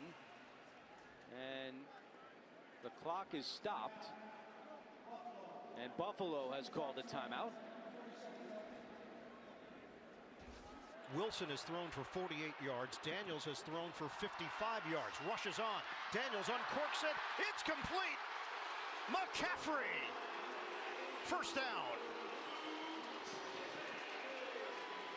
Nice read by Jaden Daniels. It appeared to be man-to-man with a free safety for Pittsburgh, and they switched it up to a cover 3 zone, and they read it perfectly and delivered. 23-yard pass play, back to the ground. Eckler loops it inside, and he's tackled inside the 10.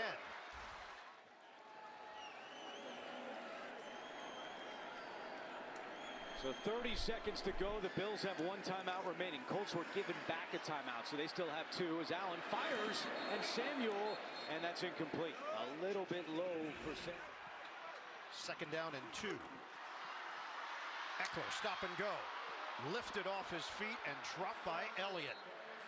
But it's good enough for a first down. Timeout call. 26 seconds on the clock. Timeout. Washington, their first 30-second timeout. So the Commanders have 2 left. Getting to the sideline, getting out of bounds will allow them to keep this 2-minute drive going.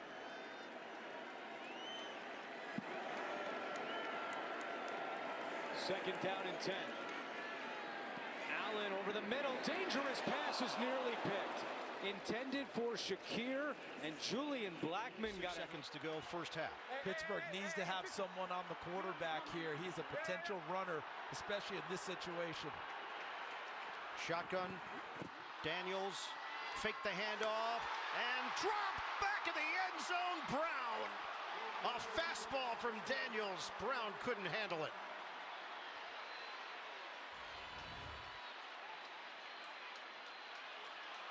He did what he had to do, which is you got to throw the ball. Falls incomplete. 3rd down and 10. Latu coming. Allen steps up. Latu still chasing him. Allen high-stepping over defenders, looking for Hollins. He's got him. Hollins out of bounds. What a play by Allen. We talked earlier in this game in our broadcast. Second timeout. That's it for Pittsburgh in this first half. De'Ami Brown, the 3rd-round pick in 2020. Floats it up there, and the catch is one thing, but forget that. Think of the awareness. He slides down, gets right up, and runs out of bounds, so he saves time on the clock. This Matt Collins is such a smart IQ player. Josh Allen is just a cheat code for Latu right there. You're thinking you got a sack or force a throwaway. He has the most plays you feel like going towards the line of scrimmage, throwing the ball back across the middle of the field for a big gain. A 44-yard gain. Bills have to watch the clock. Allen taking a lot of time, and now we'll just throw it away with 2 seconds. Between jumping, not jumping, and it threw off his concentration. 14 plays, 91 yards for Washington on this drive. 2nd and goal, up in the air, receiver is down, incomplete, McLaurin, flag down. Joey Porter Jr.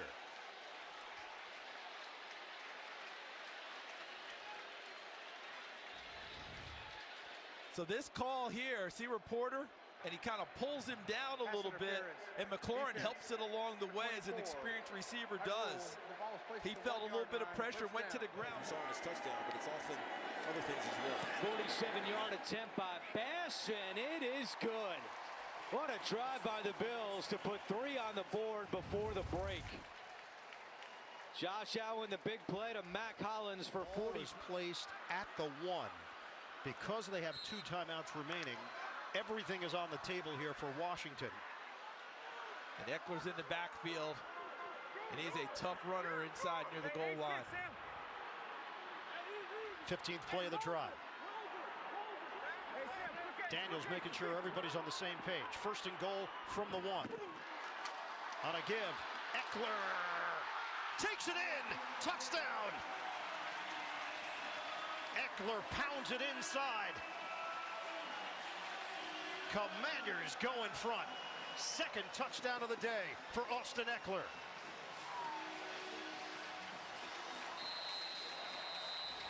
Left side of the offensive line. Watch Allegretti right there, and Coleman. Watch them just hold the point of attack. And if you're Allegretti 67, trying to stalemate number 97 Cam Hayward, that's a tremendous job by Allegretti. Just staying there with him, letting Eckler find the open space.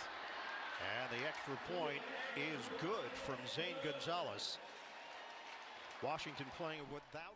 And so the battle goes back and forth between Pittsburgh and Washington. This is a salute to service weekend in the National Football League. The NFL Salute to Service campaign honors, empowers, and connects our nation's service members with their families and those around the pro football world. The NFL partners with associations like the Bob Woodruff Foundation, the Pat Tillman Foundation, Tragedy Assistance Program for Survivors, TAPS, the USO, the Wounded Warrior Project. More than $73 million donated since the Salute to Service campaign began. And on Veterans Day weekend, to those of you who love football and have served our country so well or are serving our country, happy Veterans Day, one and all. We got a smorgasbord of football for you here on Sunday. 7 games going on across the National Football League. Getting some second half kickoffs here. First place teams trailing is one of the headliners of the afternoon so far. The first place Kansas City Chiefs trailing. The first place Atlanta Falcons trailing. The first place Pittsburgh Steelers after the Commanders touchdown trailing. Field goal there. We were moving the chains. We missed 2 throws. And he said, we should have made the kick. We need the points. I asked him how he feels about his use of Christian McCaffrey. Is he good with it? He said, I'm very happy. I like the way we're mixing him in. I'd like to use him more, but he said, because it's so hot, quote, I don't want to kill him. Yeah, it's warm out there, no doubt. McCaffrey, 7 carries, 21 yards, and he's got 3 catches for 23 yards. And we'll see when they get the ball back. 2nd and 4 here for the Bucs. Mayfield on the fake. He's got some time. Looking downfield, going to throw it in. It's incomplete. Not sure if he just lost it or if that got tipped. Maybe Floyd got a hand on it. Floyd was pretty close, and I think that's the formula that Cohen's looking for. First down, run it, and actually gain some good yards there, and then take a shot on 2nd down. One area of the field they've really struggled is that deeper element, and obviously with the loss of Evans, that's a personnel issue. The problem with this receiver group is there's just not that vertical threat in there that's scaring them. So if you're Cohen, you know these things too. White, the ball's getting out of Baker's hands so quick. 3rd down, holds it here though, can't find anyone. Throws across his body, and it is incomplete. Out in the intended receiver. He wouldn't have had a 1st down anyway, and it's a 3 and out. And nobody could really separate there. Force him to hold the ball. Baker's been dealing. See Cohen a little frustrated there. You get the 1st down run, and then you take a 2nd down shot. The problem is if you take a 2nd down shot and don't get it, now you're dealing with 3rd and 4, and you're dealing with the must-pass situation. So it's hard as a play caller when you feel limited, certainly coming into the game in skill position. The one part you relied on was the offensive line, and now you're down your best guy. Fair catch call for a ball is loose on the ground, and the Bucs have it. Now who touched it? It looks like a muff, and the Bucs have recovered. Tavier Thomas. And there it is, the first big break of the game. I think it was off Darrell Luter. Let's see. That clearly hit the 49ers. Was touched by the receiving team and muffed into the field of play and recovered by Tampa for a 1st down. So there's the first big break of the game. The Bucs recover the muff, and they're in business after the 3 and outs. What a play. When you're struggling on offense, sometimes you need a little injection of adrenaline. A play like that gets it. Special teams coming up with a huge play with Thomas, just ejecting the blocker into the returner, and now they got to capitalize. They will to Irving, up the middle. Good run. Bucky Irving inside the 15. So the Bucs on the move after the turnover. You've got 2nd half action just underway in Jacksonville. The Vikings trailing 7-3, but look at that grab. Jordan Addison. I don't know if we'll see the slow-mo or not, but 21 yards on this one. Watch this if they show the ISO replay. That's Jefferson there in the slot. Addison comes in motion, ends up as the outside receiver, breaks outside, and then twists his body to make the grab for a 21-yard gain. 2nd down, Irving again. Oh my goodness. A stutter step, and then he got absolutely smoked. Lenore pushed the pile backwards, and now it's 3rd down. What a play. What a play by Lenore, who really epitomizes this defense. The toughness. He just beats Miller. He's got to go in there, and he just blows him up. And ends up blowing Miller. Want to let you know the 3rd quarter is underway at Arrowhead. The 8-0 Kansas City Chiefs trailing to the Denver Broncos 14-10. That's not a shock in a certain sense. I'll explain why in a moment. To the edge, and he is going to have a 1st down. So they go with the run game on 3rd down, and it works, and the drive continues. And as we take a look at Patrick Mahomes getting the kickoff to begin the 2nd half, going play action and then just grassing it because the screen wasn't there. Kansas City has won the last 8 games where they have trailed in the 2nd half. That's an NFL record. They've won 8 consecutive games when trailing at any point in the 2nd half. They take the first snaps of the 3rd quarter, trailing 14-10. So maybe a surprise today, but not a shock for a team that's used to coming from behind. As Tampa Bay gets Rachaad White on the catch and the run, and a touchdown, Tampa Bay.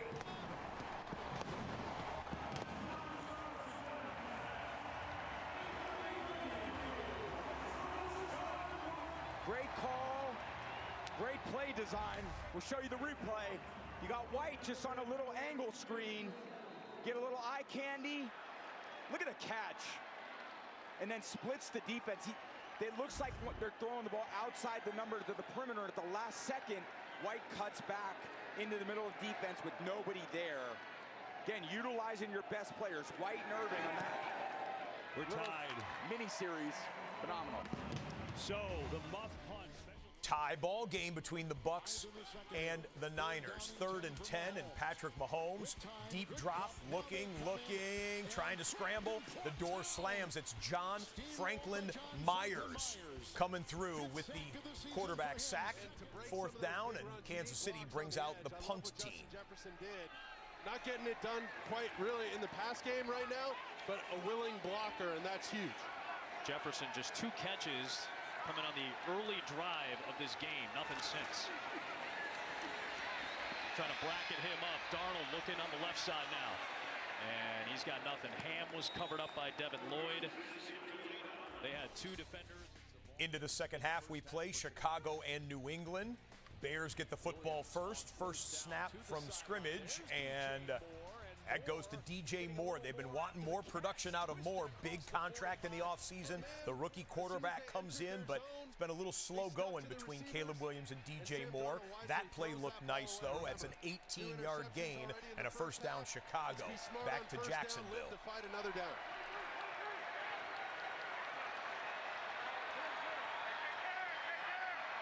Isolated Hawkinson up top. Got Jefferson for his first catch since the first quarter. And on the screen, he'll set up 3rd down and about 3 here. This is the second time they tried to run this play. And Sam felt that coverage, checks the play, wants to run the fake screen. Let's go double box here with the New Orleans Saints leading by 10 at the start of the 3rd quarter against the division foe Atlanta Falcons. We've got both teams in the shotgun, both teams on 3rd down. Derek Carr looks over the middle, cannot connect, incomplete. Saints will have a 4th down. Caleb Williams scrambles. He's not going to get there, gets tackled a little bit awkwardly. 4th down for Chicago. Shot to the end zone, and it's another interception at the goal line by Jacksonville. Out of bounds, shy of the 30. 2 flags on the far side of the field, and now 2 flags on the near side. Coming at the end of the play, and Cam Robinson, the former Jaguar, is on the Jaguars sideline. I think there's flags on both teams. Yeah, there's 4 of them total on the field. It is interception number 3. I feel like I'm sorting laundry at the laundromat. Both flags were after the interception, though. I think this interception's going to stand for sure. On the near side, yeah. We have to check the 2 on the far side as well. Cam Robinson with a big hit on the sideline. Yep. I think maybe a little extra. Those emotions that Doug Peterson thought he might see from his former tackle and that Kevin O'Connell might see from his current tackle. No doubt. No doubt. Another interception from Darnold. All 3 of his picks have been targeting Justin Jefferson. This time it's Savage. There were 2 fouls on the play, both during the return. Personal foul, illegal blindside block against the return team, number 93. After the play, personal foul, unnecessary roughness against the passing team, number 74. By rule, those penalties will offset at the spot of the blindside block. First down, Jacksonville. The Jacksonville may be pinned a little bit further in the end zone, but you see the frustration from Jefferson, has not been able to get going, and the Jaguars pick Darnold for a 3rd time. Robinson.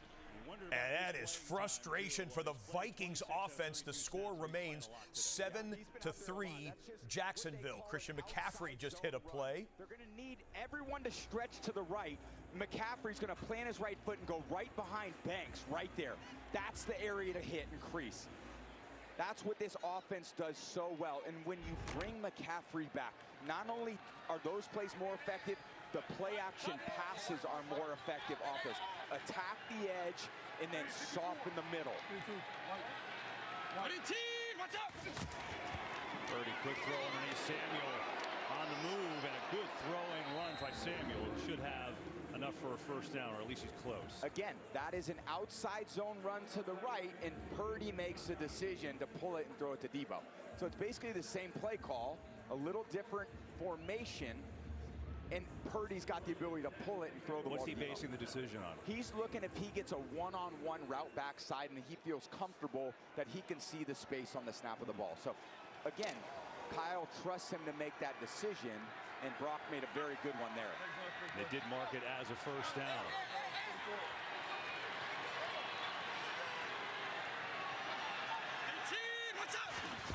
Purdy straight drop this time. Pressure from the backside. Vita Vea outruns him. Flag in the secondary. Purdy racing around near the 40. And there's also an injured player. Juwan Jennings is down. So is Antoine Winfield. So there was a collision clearly. I didn't see it. A lot going on in that play. I always wonder how these collisions don't happen more often. These guys are running so fast. Yeah, there it is. And both guys slow to get up. There again, the penalty there. And there's some discussion. Illegal contact. Defense number 27. 5-yard penalty added to the end of the run. First down. Yeah, and that's where I want to see McCollum up there, right at the line of scrimmage. And again, too many hands downfield. He's got 5 yards to deal with that. When you get to 10 yards downfield. They'll mark off the yardage there. Let's cut back to a 3rd and 15 live at Arrowhead. Nick Stoneship. Well, definitely with the accuracy. Yes. It's 3rd and 15. Mims was in the backfield. Bowles the block. Mims the call. And Redwell, Chamari Connor. Moving, 1st and 10 for the Niners. McCaffrey, left side, tries to cut back, and he's taken down. Elijah Cansey in there again. You know, they missed him. He was out the first 5 games of the year with a calf injury. Since he's come back, their run D's better, their pass rush is better. A moment ago, after Jacksonville turned over the Vikings, they come to the run game. Off right tackle goes Travis Etienne. That's a first down run and a 15-yard pickup for the young running back. Always at the point of attack, even on the backside of the play. And when your defensive line understands that, they can turn those plays that you just saw from McCaffrey into a negative play, which earlier in the series was a very positive play for the 49ers. Yeah, -3 on that one. Here's Purdy. He's got a lot of time. Just over the middle to McCaffrey. He's wide open, and he gets it to the 32. And it'll bring up 3rd down. 4th catch of the day for McCaffrey. And those to me are kind of back-breaking completions, because finally you get the negative play at 2nd and 13, and then you play such a soft zone coverage where you basically give up 7 or 8 easy yards. You're throwing it to their best receiver. I would love to see Tampa's defense tighten the coverage on the middle of the field. They are an inside passing team.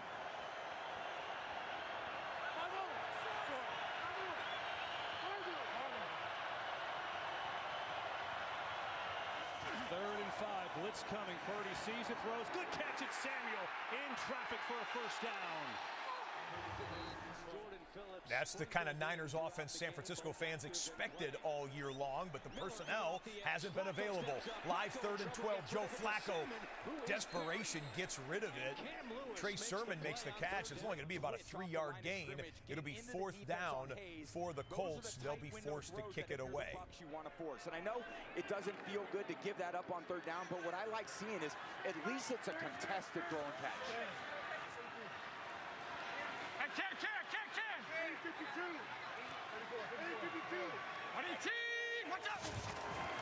McCaffrey on the pitch, gets a little crease and gets hit, and still bounces outside. Down to about the 15-yard line that time. So we've seen him play plenty in this heat. We've seen him absorb the hits. It didn't seem like any kind of pitch count or anything, which is kind of what we expected. Yeah, keep him in there. Real quick before the next San Francisco snap, this was 3rd and 10. Mac Jones for the Jags, throwing it outside. Gabe Davis, and they call it a completion, but look at this right there. That left foot goes out of bounds. When did the football make contact with his hands? Coach's challenge flag has been thrown. Kevin O'Connell thinks that's incomplete. Purdy to throw. Quick drop and throw, and incomplete. Miscommunication with Jennings. It's funny. We were talking to McCaffrey. We just asked him his biggest concern coming back, and he said, well, you know, there's been a lot of reports out there about my injury that's been wrong. He said, let me put it this way. There's a lot of Instagram doctors out there today. Everyone's got an idea of what they think he needs to do. He just wants to get out there and play and feel good. And again, so does everybody else. But when you're sitting out as long as you have, there's no way to replicate the intensity of an NFL game. 3rd and 5 here.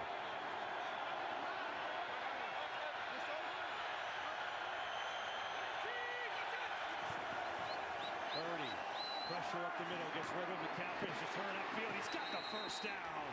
Pressure in his face. McCaffrey delivers, and the drive continues again.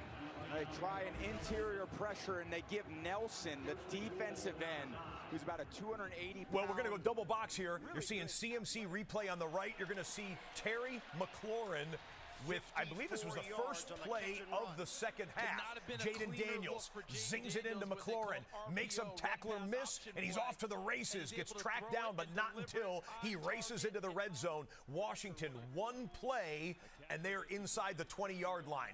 1st and goal on the left, 1st and 10 on the right. Scoring chance Niners, scoring chance Commanders. Inside handoff to Christian McCaffrey, and a handoff up the middle for Washington as well. Actually, Daniels goes straight up the middle. We'll go back and forth between these two 33 offenses. NFL starts in his career. Was the starting center as a rookie in Miami when he first entered the league. 3rd round pick in 2019 out of Wisconsin. Check in with Evan. Guys, it's an ankle injury for Biadasz. He's listed as questionable. But they have confidence in Dieter. Also played with the Houston Texans. 2nd down and 9. Daniels, play fake. That ball deflected at the line. Here's Purdy. Pressure coming. He is dropped. Big sack off the edge by Joe Tryon Show Yinka.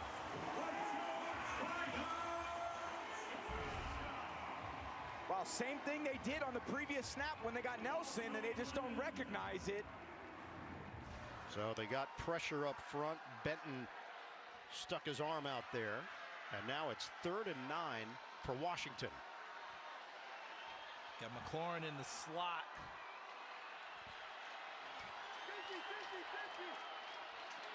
Nice protected by McCaffrey. Play clock down to 1. They just get the snap off. The pass hauled in. McLaurin spins inside the 5. 1st and goal.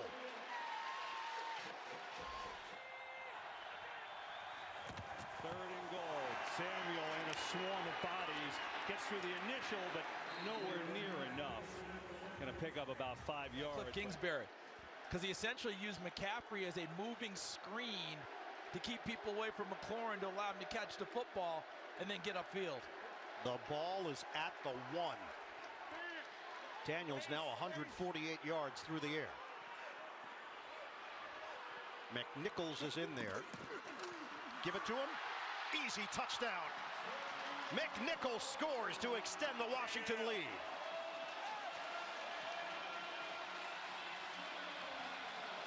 The big play to McLaurin.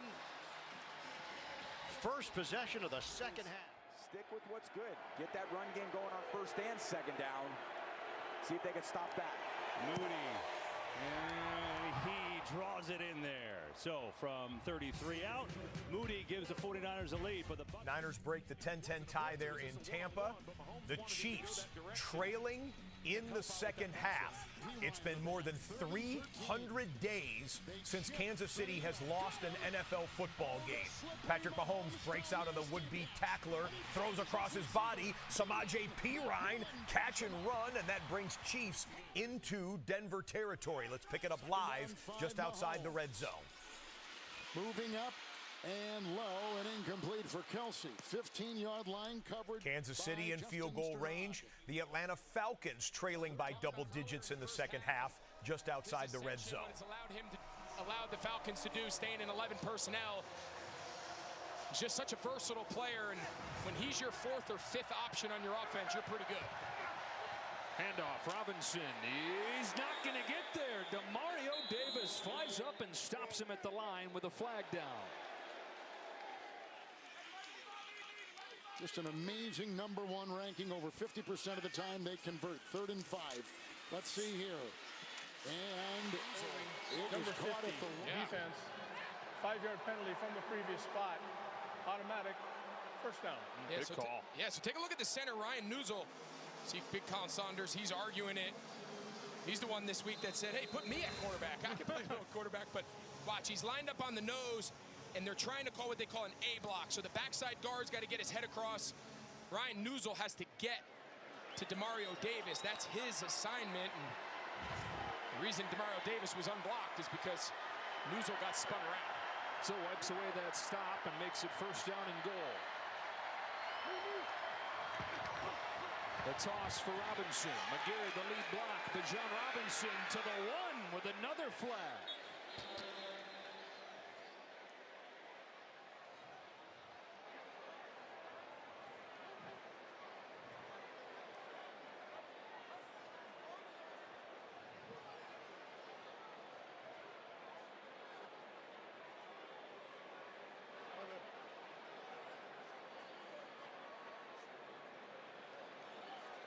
Carl Cheffers busy on this drive.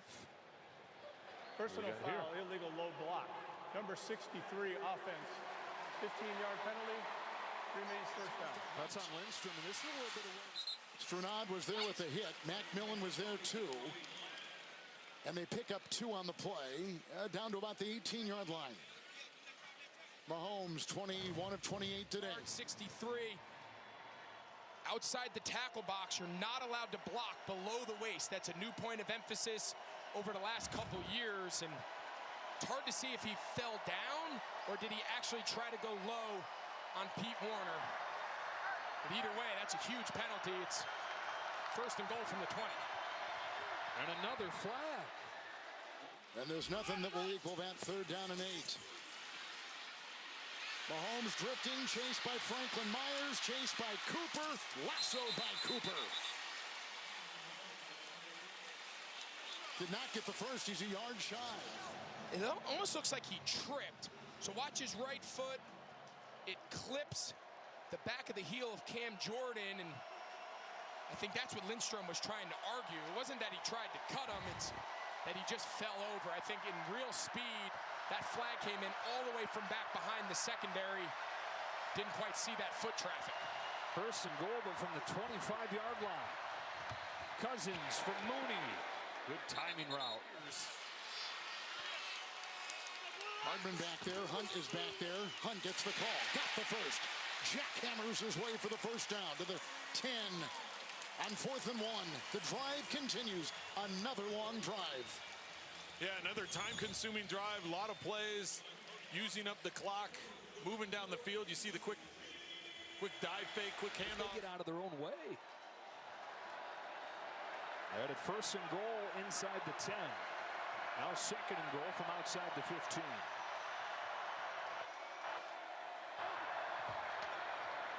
London underneath. Third down. Play of the drive coming up.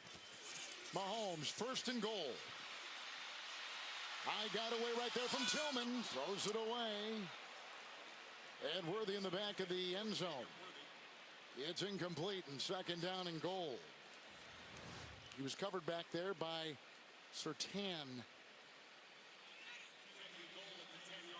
Noah Gray sitting in the middle of the field with 2 defenders He's in there. 4-down territory because that will affect his call here on third down.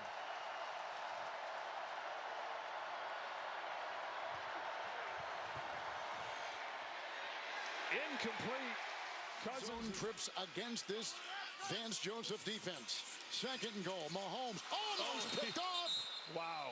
Oh, it was right in Was the that mitts Allen? of Zach Yeah. Allen. He almost had it. They were trying to get the quick screen set up there to Hunt.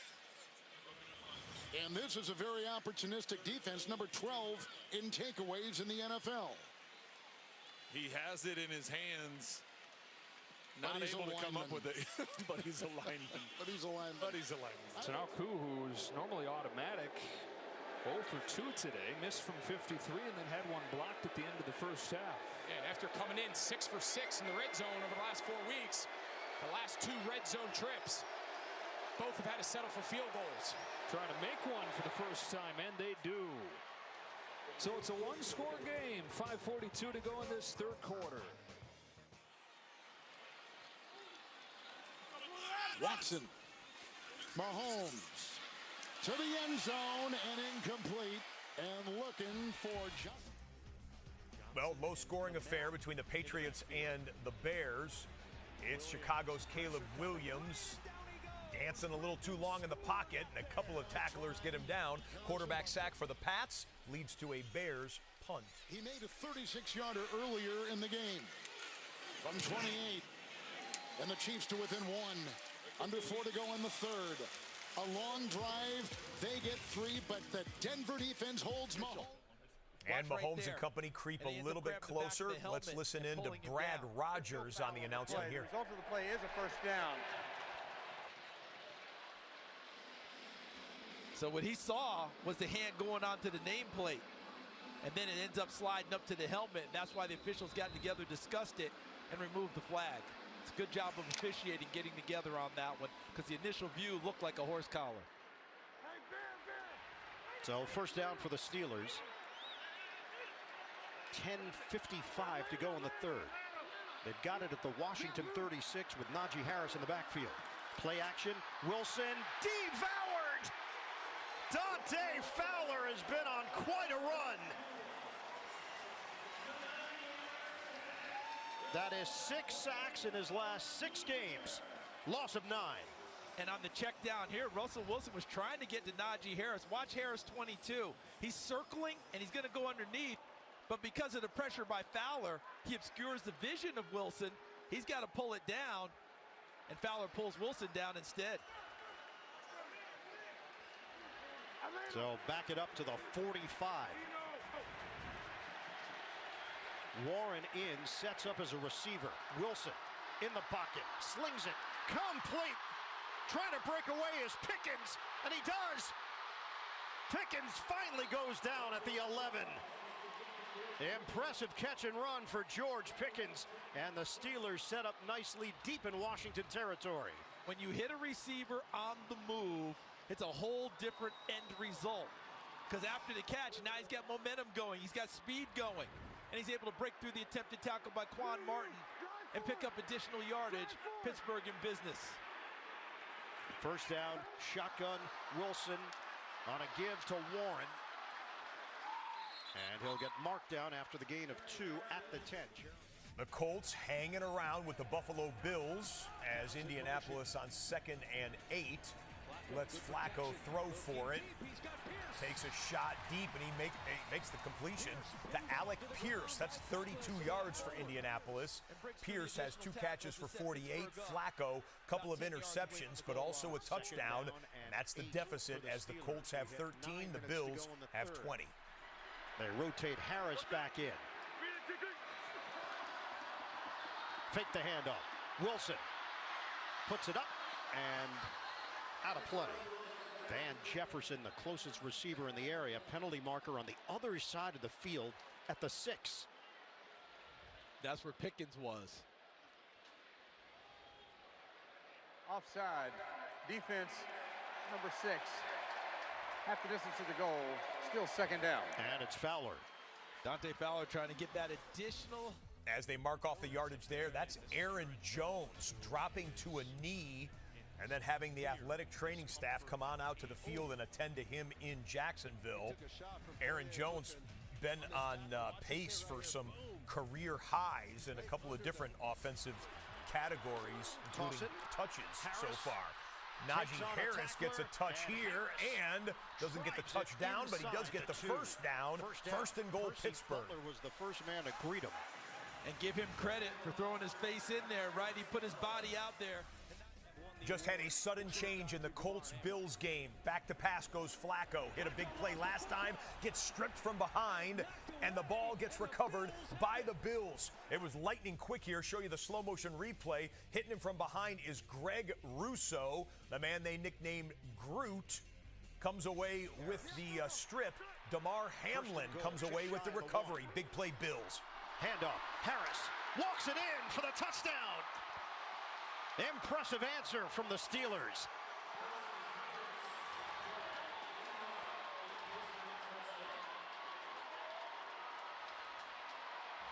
Offensive line really controlled it because you're going to get a puller right here.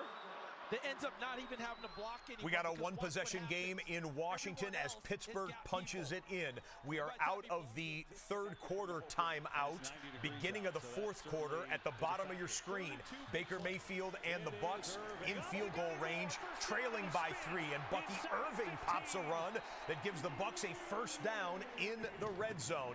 Extra point is good for Pittsburgh, so it's Commanders 24, Steelers 21. And then here in New Orleans, the Saints in the red zone, but just throwing that one away, which will bring up third down. So back and forth between the Bucs and the Saints. He makes him get you on the ground. Frustrating for Bosa. He wants to rush the passer. He's being forced to play the run. Can't make the impact on the game that he normally does. Little pitch. Irving sprinting through, makes the cut. He's in. Touchdown.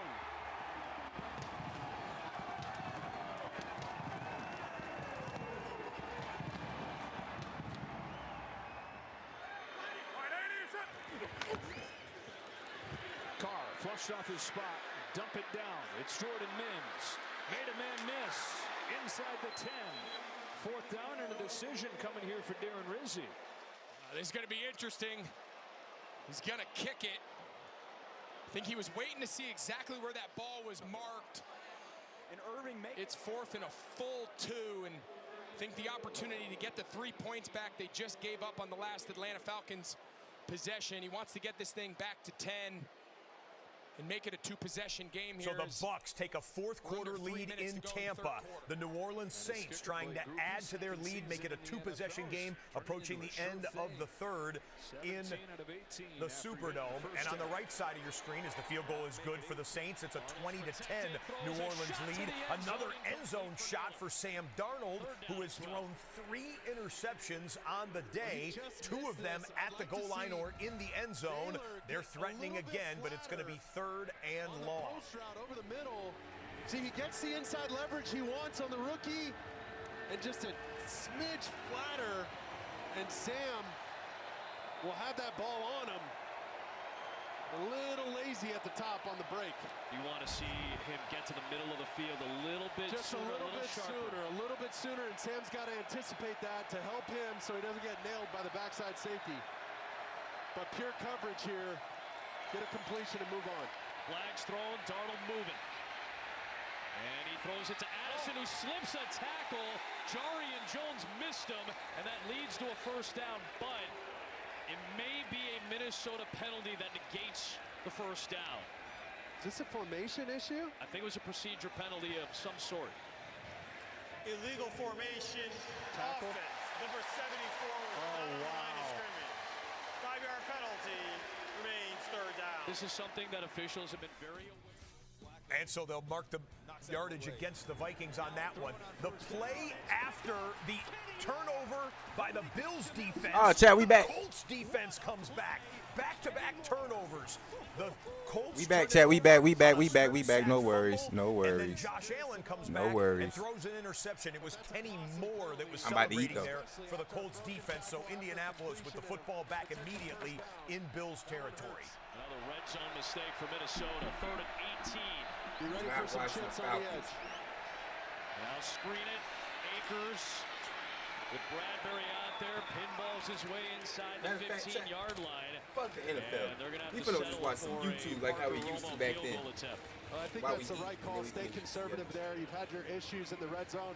Let's just get some points on the board, regroup, keep some momentum here, and let your defense keep playing well. That's the thinking right now for Kevin O'Connell. So again, you see Jake McQuaid, who was signed this week, 13 years. Here comes a live 3rd and 8 for Indianapolis. Flacco sideline. Mitchell's got it. So A.D. Mitchell is having a big second half so far. Snare, a little bit of a wide snap, and Parker Romo. Flacco did on this play was this count. The way that he had attacked the snap count forced the Buffalo Bills to show their hand.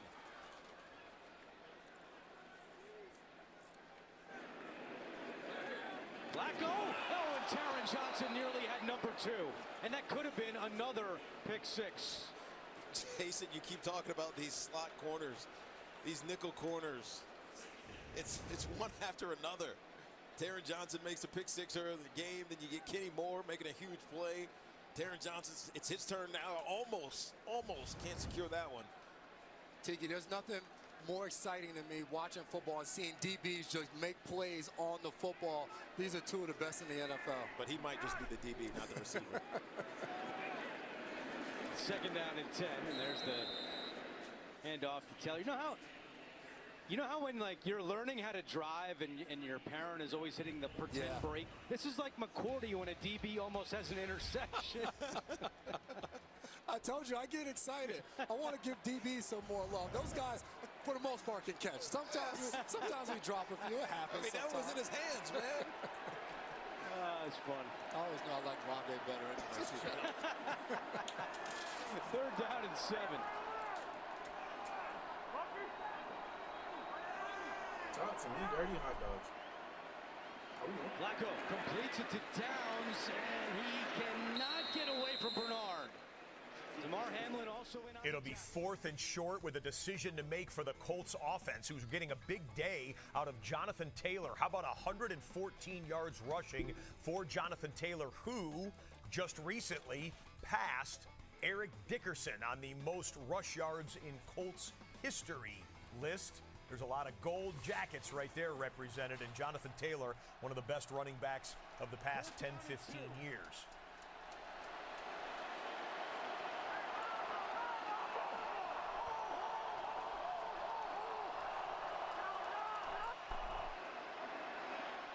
Flacco has time. Nobody there. Pressure coming. He's sacked. Quentin Jefferson. Welcome back to the Bills. Cut by the Browns on Tuesday. Brought back by Buffalo. And he picks up the sack on 4th down. He does pick up the sack with the. That means the last 3 possessions in that game have gone Colts fumble, Bills interception, Colts turnover on downs. Back and forth we go. This one's getting tight. Ball in the air. Oh, and T.J. Watt had a hand on it, but couldn't come away with the interception. It'll be 4th down, Commanders. Cameron Hayward. And just a second ago, with Atlanta trailing almost wire to wire in this game with the Saints, they need some big plays to start happening. That might help. Kyle Pitts, high point in the football with a 23-yard catch. So the teabag that nigga, okay. Completion puts Kirk Cousins over 200 yards passing, but Pitts tracking the football and coming down with a big play for Atlanta, who is now into the Saints territory. Let's listen in on the next snap here for the Falcons, who again start the day in first place with a 6-3 record in the NFC South. 5-inch advantage there on Taylor. A big play to keep this drive going. Now it's Bijan Robinson, hits the hole, stays on his feet. Touchdown. Down the sideline. Bitch ass nigga. Touchdown Atlanta. In a flash. Say, what y'all know about that? Bijan, boy, hey, talking about, yo. You hear, Kurt? It's a great job by the offensive line and tight ends. They're able to get Bijan Robinson through the initial line.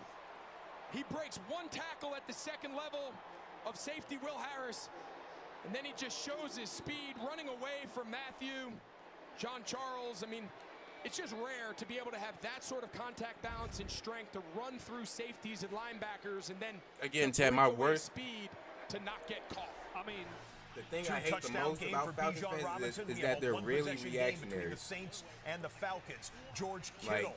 something bad happens, niggas be like, oh, we asked. We all over. 33 I bet $10. Kittle being Kittle. And then niggas on Twitter. It ultimately They're like, got oh, we so back. stalled the Oh, what are drive we doing? for We the need the Niners, defense to stop. which would lead to a Jake Moody 50-yard field goal attempt just seconds ago. Snap, hold, kick, no good. Wide left. Second miss of the day for Moody, and it's still a 4-point Buccaneer lead. The Niners have not won back-to-back games all year long. They've gone loss, win, loss, win, loss, win. It is frustration for San Francisco. Kareem Hunt not knocked out of bounds until he gets a 26-yard gain for the Chiefs, who need another score here in the fourth quarter to take the lead. Again, the stat is the Kansas City Chiefs have won an NFL record 8 straight games in games in which they have trailed at any point of the second half. Not only second half, but it's fourth quarter here at Arrowhead, and the Chiefs trail by 1. The extracurricular afterwards was just two guys getting after it. In the nickel, steal the back, 1st and 10. Winding up. Oh, he's got Worthy. Incomplete inside the 5.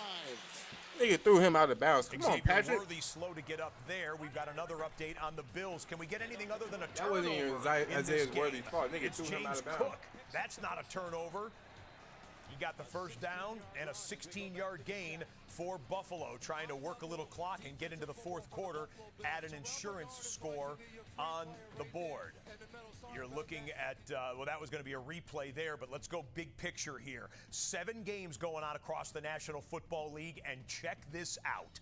6 of the 7 games are one possession. The Colts game, the Chiefs, the Tampa Bay Buccaneers, the Washington game, the New Orleans Saints, and in Jacksonville, 6 of the 7 one-possession games as we move into the fourth quarter, or already into the fourth quarter in half of these games. It's time for the witching hour, when wins become losses and losses become wins. Back half of the season, it gets that much more important. Can Kansas City stay undefeated? 2nd and 10. This is Watson.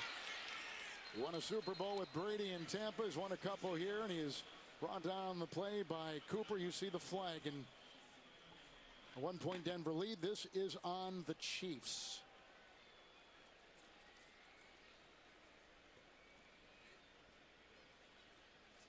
This season, the Chiefs have outscored their opponent in the fourth quarter and overtime by 35 points. It is the late game heroics. Illegal formation offense. The tackle was uncovered.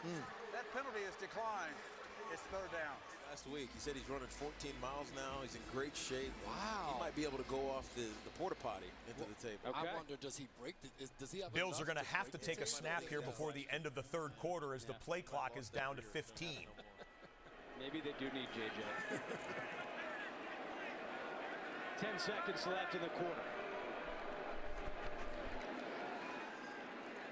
Allen fires, and there is Matt Collins with a first down. What is the final play of the third quarter? Collins picks up 19. And we'll bookmark that game and get you back there when we can. 7-point lead for the Bills, trying to win their 5th straight game. That was 3rd and 9, and the Denver Broncos defense comes through again. They bat down the Mahomes pass. Kansas City will have a 4th and 9, and the punt team is on the field. 3rd and 6 for Baker as he drops back, throws left side, too high for his intended target, incomplete. San Francisco will get the football back after a Buccaneers punt. Just 97 yards passing for Baker. Again, caveat applies with all of the wide receiver injuries the Tampa Bay Buccaneers have incurred so far in the first half of the season. But the Niners, looking to get back-to-back wins for the first time this year, will get the football back with a chance to take the lead. We are still in the third quarter here. In fact, this game has the most time remaining, but it's been close, it's been tight, and it's big-time standings position in terms of the outcome of this game. First place Washington, first place Pittsburgh in a 3-point contest. Wilson. Deep shot over the head. He skied it to Calvin Austin. Incomplete. Coverage from St. Juice for the Commanders. And if you're Washington, Joe Witt, the defensive coordinator, you love this play. Why? You got 2 people in coverage, that's fine. But if Russell Wilson's going to throw the sky, let's jump back to the Saints here. Start of the fourth quarter. New Orleans trying to end one of their longest losing streaks in franchise history. The Saints have lost 7 in a row. They haven't lost 8 in a row since the paper bag Aints days of 1980. On 3rd and 5, though, Derek Carr to Jawan Johnson goes incomplete, and the Saints will have to punt from their own 35. So first place Falcons with a chance to get the football back and tie or take the lead as we begin the fourth quarter there in the Big Easy. We got a 1-point game in the fourth quarter here in Jacksonville. Kevin O'Connell's offense has been just kind of stuck in quicksand most of the day, and when they've gotten into scoring range, they haven't taken good care of the football. A couple of red zone turnovers for the Vikings, and Jacksonville trying to get an upset bid going there. And a 3rd and 4 false start, I believe, coming up. As, okay, they'll back that back up, and we got an update in just a moment on a star offensive player. Darnold rifles T.J. Hawkinson back in the mix and into Jacksonville territory. He's been the most reliable target today for Darnold. On first down, as Ray Davis on the carry. And he picks up a yard as we check in with A.J. Andrew, quick update. Bills tight end Dalton Kincaid. Just want to let you know that was Aaron Jones, the star running back for the Vikings, who was on the cart going into the locker room for Minnesota. Damn. Amari Cooper still sidelined by the wrist injury.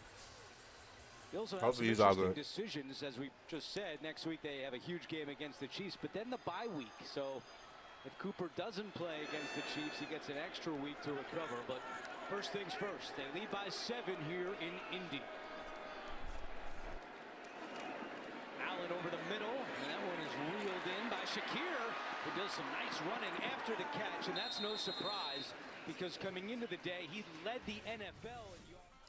Well, the Bears offense is begging for a touchdown. Did you know that they have not scored a touchdown in their last 20 possessions, including this one, which ends on a 3rd down quarterback sack right around the goal line. We cut to this at 3rd and 1. Patriots plus 11, but I knew the Patriots were going to win that game. They're not going to pick up the first down. I had a hunch because I was like, bro, Patriots straight ahead. I think they went quick with a quarterback sneak with Josh Allen. He's not going to get it. They'll mark him about a half-yard short. They might be cooked. Well, 4th down, and we saw Sean McDermott in the first half not kick a field goal to go up 13-3. I said Here plus he's 2 keeping for the the Falcons. offense on the field on 4th down again when a field goal would make it a 2-possession Under game. 51, they're at. I would like to see them kick this field goal, Andrew. To your point, a 2-possession game really changes things. Let's see this snap. Winding down, and Josh Allen will call timeout. Likely we're always going to kick the field goal, just trying to get a free. The 1-point game in Kansas City into the 4th quarter. Bo Nix on 3rd and 9. Steve Spagnuolo dials up a blitz. Ball goes skyward and incomplete. Kansas City None of the goddamn wide receivers knew where the ball was going. Mahomes is going to get the football down by a point. 1st and 10. Purdy. Backpedal strollers. Has McCaffrey. Throws it beautifully. Makes the catch. McCaffrey's back. That was a nice ass catch. That was a beautiful catch and everything. I don't know about the throw because it was a little bit far off, but the fact that this nigga snatched that bitch up with his fingertip, that was a perfect catch. Purdy and Christian McCaffrey. Brilliant by Purdy that he had to make rain with that throw as high as he had to put it so that McCaffrey could get his head around, and then, of course, CMC tracking the football. 4th and 1 at the right side of your screen. No doubt there. Josh Allen and the Bills' offensive line bowl their way for a 1st down. Buffalo. This time a little flip. Samuel looking for some blocks. Can he get around the edge? He cannot. Boy, that was a nice job by Chris Bradwell. But back to McCaffrey tracking across the line. 54 on defense. Look, 1, 2 punches, 3 punches. That one actually hit Josh in the helmet. He'll be getting a letter. May want to try to tackle him and not let him go forward. Right. That's a good point rather than just the blows to the helmet. So a 1st down for Buffalo did cost them a timeout in the process. As Cook takes the handoff. Oh, Cook back? At the line of scrimmage. Got to put a little arc so McCaffrey could find it.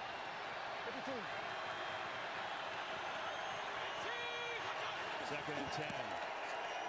Early pressure in his face, gets away. Vita Vey, fat ass, always getting through the line every goddamn year.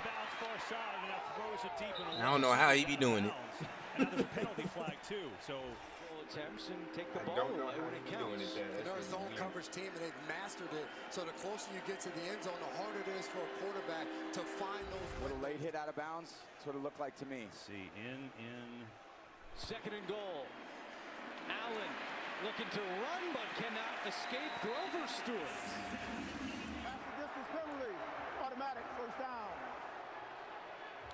that's a biggie. They defended that play so well. See out of bounds there, and then can't see. Mike Pereira, this no-brainer to you?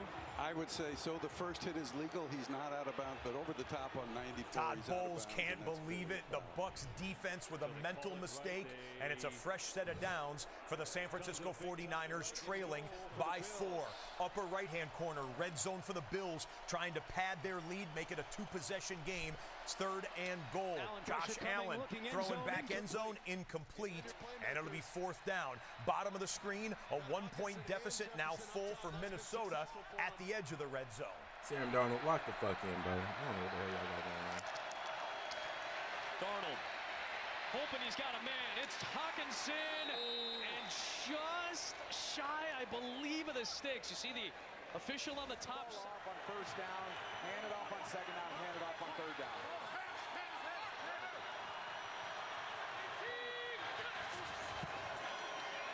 Purdy gonna throw, end zone, incomplete. Possession game. And Bass is good. That was the 18th drive this year of at least 10. 4th and inches. It is Darnold. Just needed a little bit. An initial look. There's a lot of games going on, Jack. Let's see.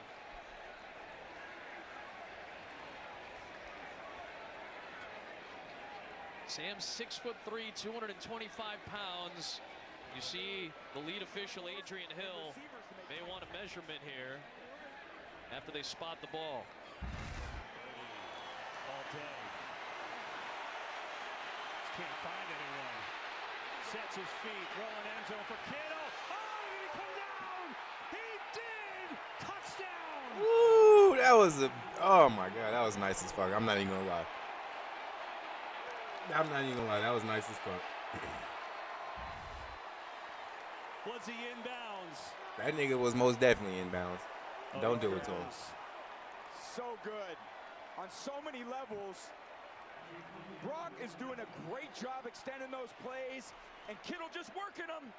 Get to the back of the end zone, use the body. And then what a throw by Purdy, extending the play. Now that was a nice throw. Got it.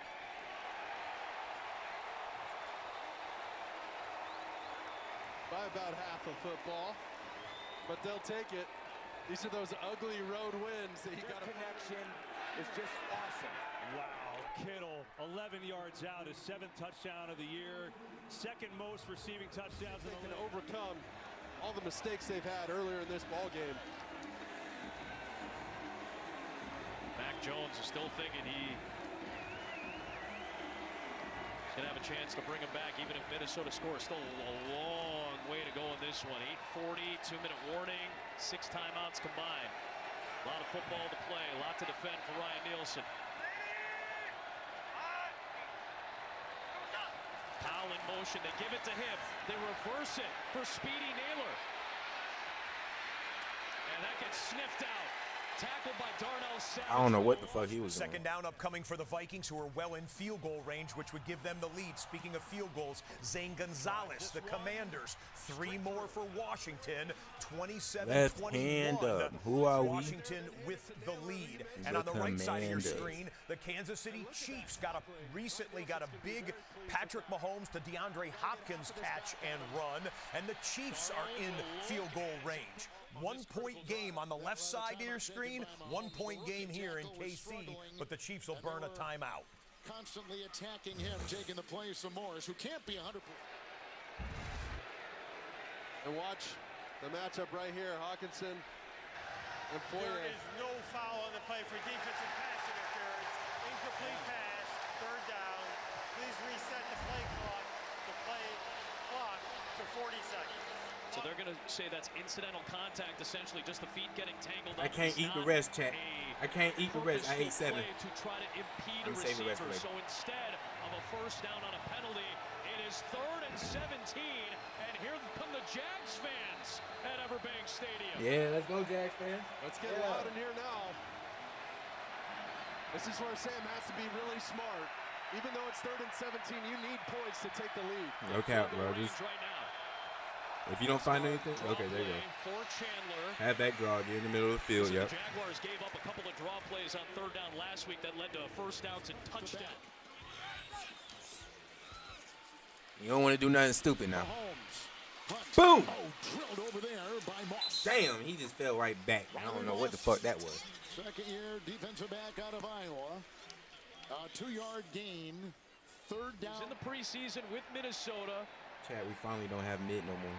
Will Riker got some good spot. guys now. And now Parker Romo with his third NFL field goal attempt. This one for the lead.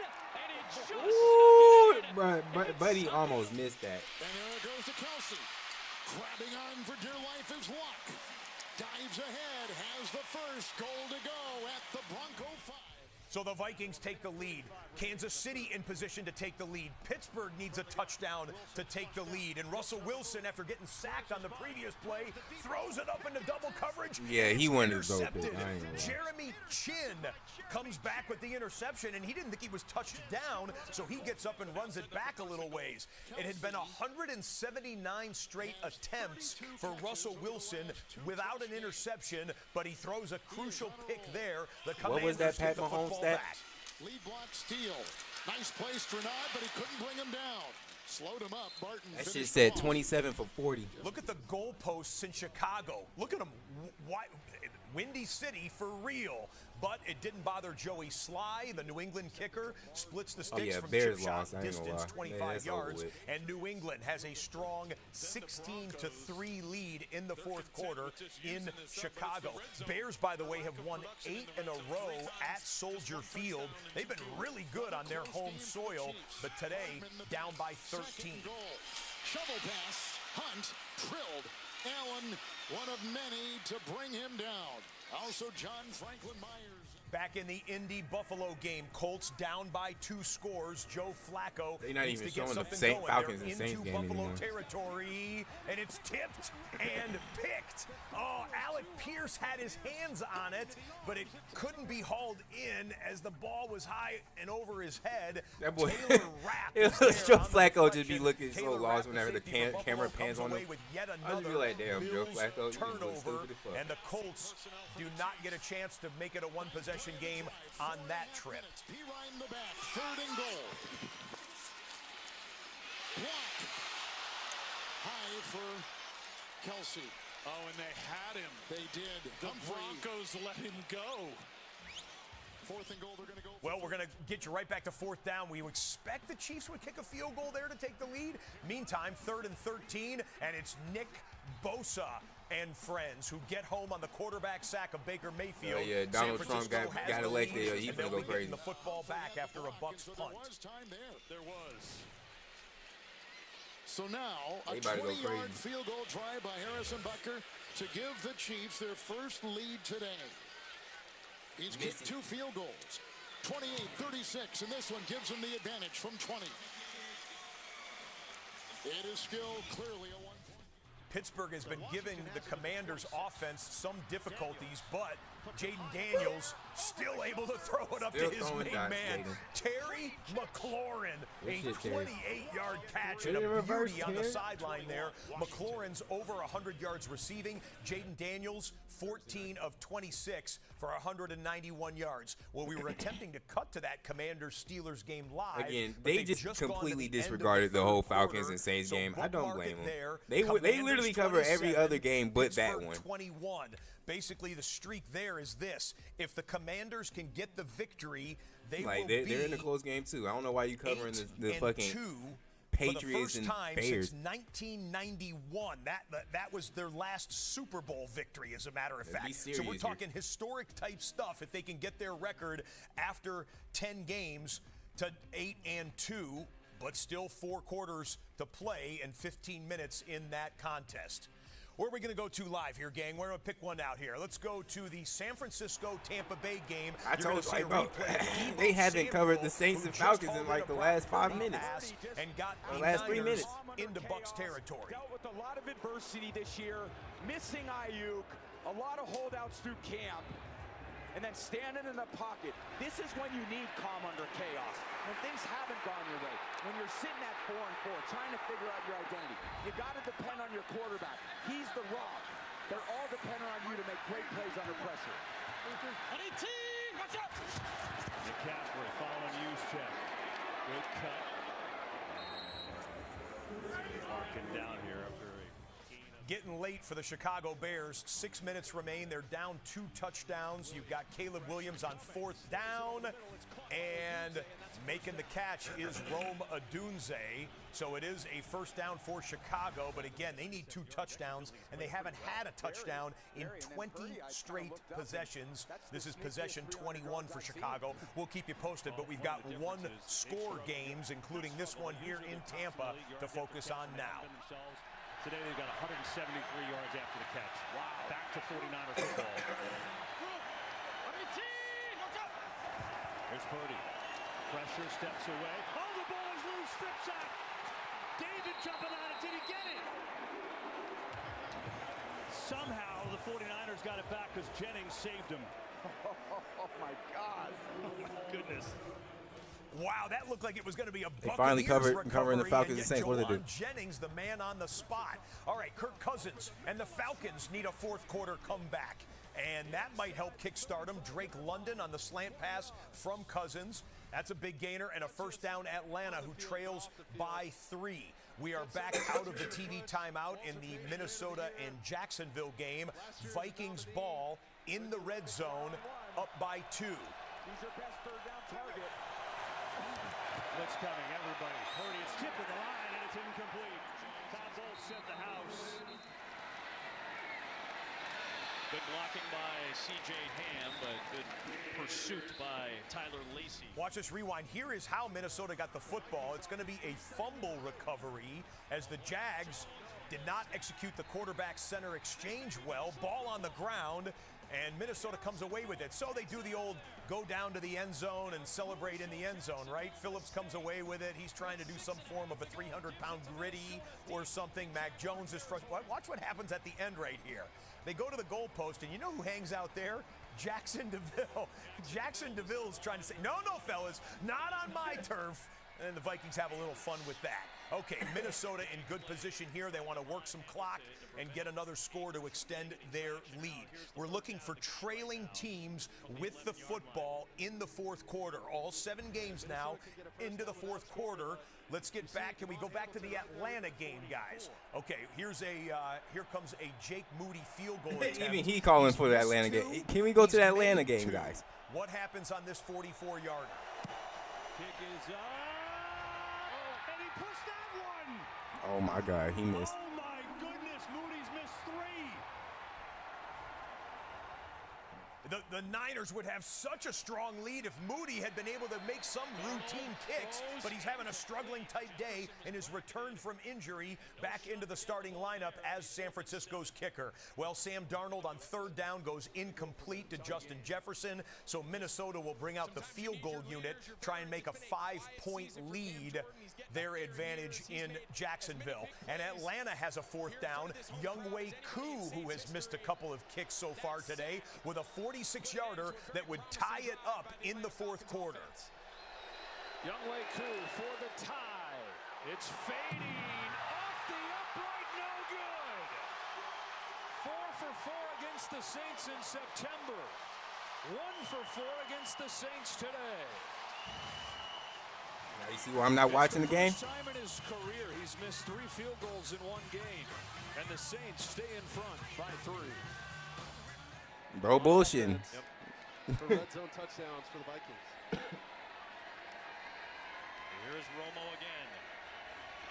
Try to extend the lead, and from 29, his shortest attempt is good. 12-7 Vikings. Back in the Washington-Pittsburgh game, Commanders want to work the clock a little bit. This is the first play of the fourth quarter. De'Ami Brown, they were trying to set up a trick play here.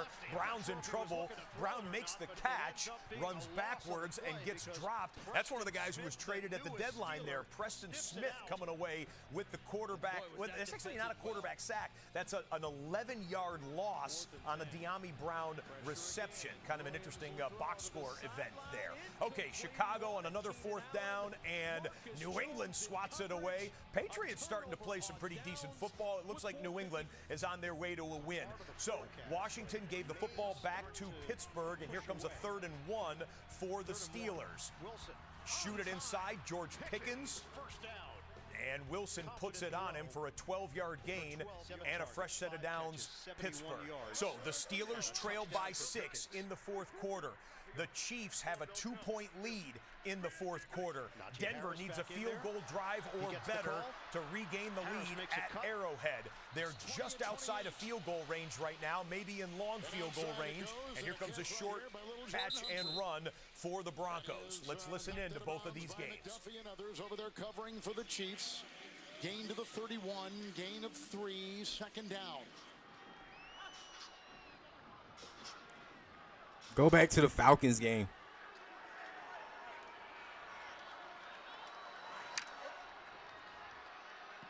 Steelers have won 6 of the last 7 meetings against Washington, but this is a different Commanders team.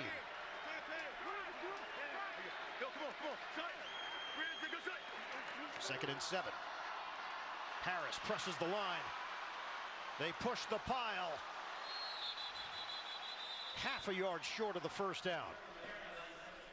Just want to let you know that the Kansas City-Denver game has hit the 2-minute warning. 2-minute warning, you're not missing anything between the Broncos and the Chiefs. Denver will have the ball on the Kansas City 31.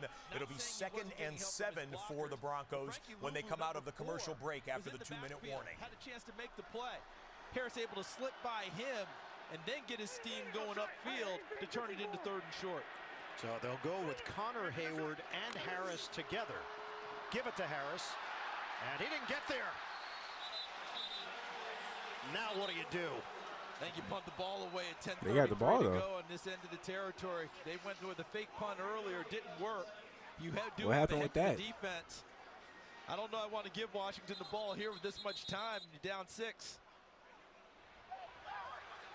And Washington claiming that while they make their decision on the Pittsburgh sideline, let's double in the Tampa Bay like, Buccaneers they had the football. out of the 2-minute warning timeout. Well, that's Najee Harris, apparently, who is down, needing some medical attention.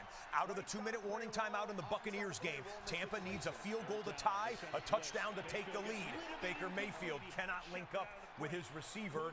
It'll be 4th down, Tampa Bay. They have all 3 timeouts. What do they elect to do here?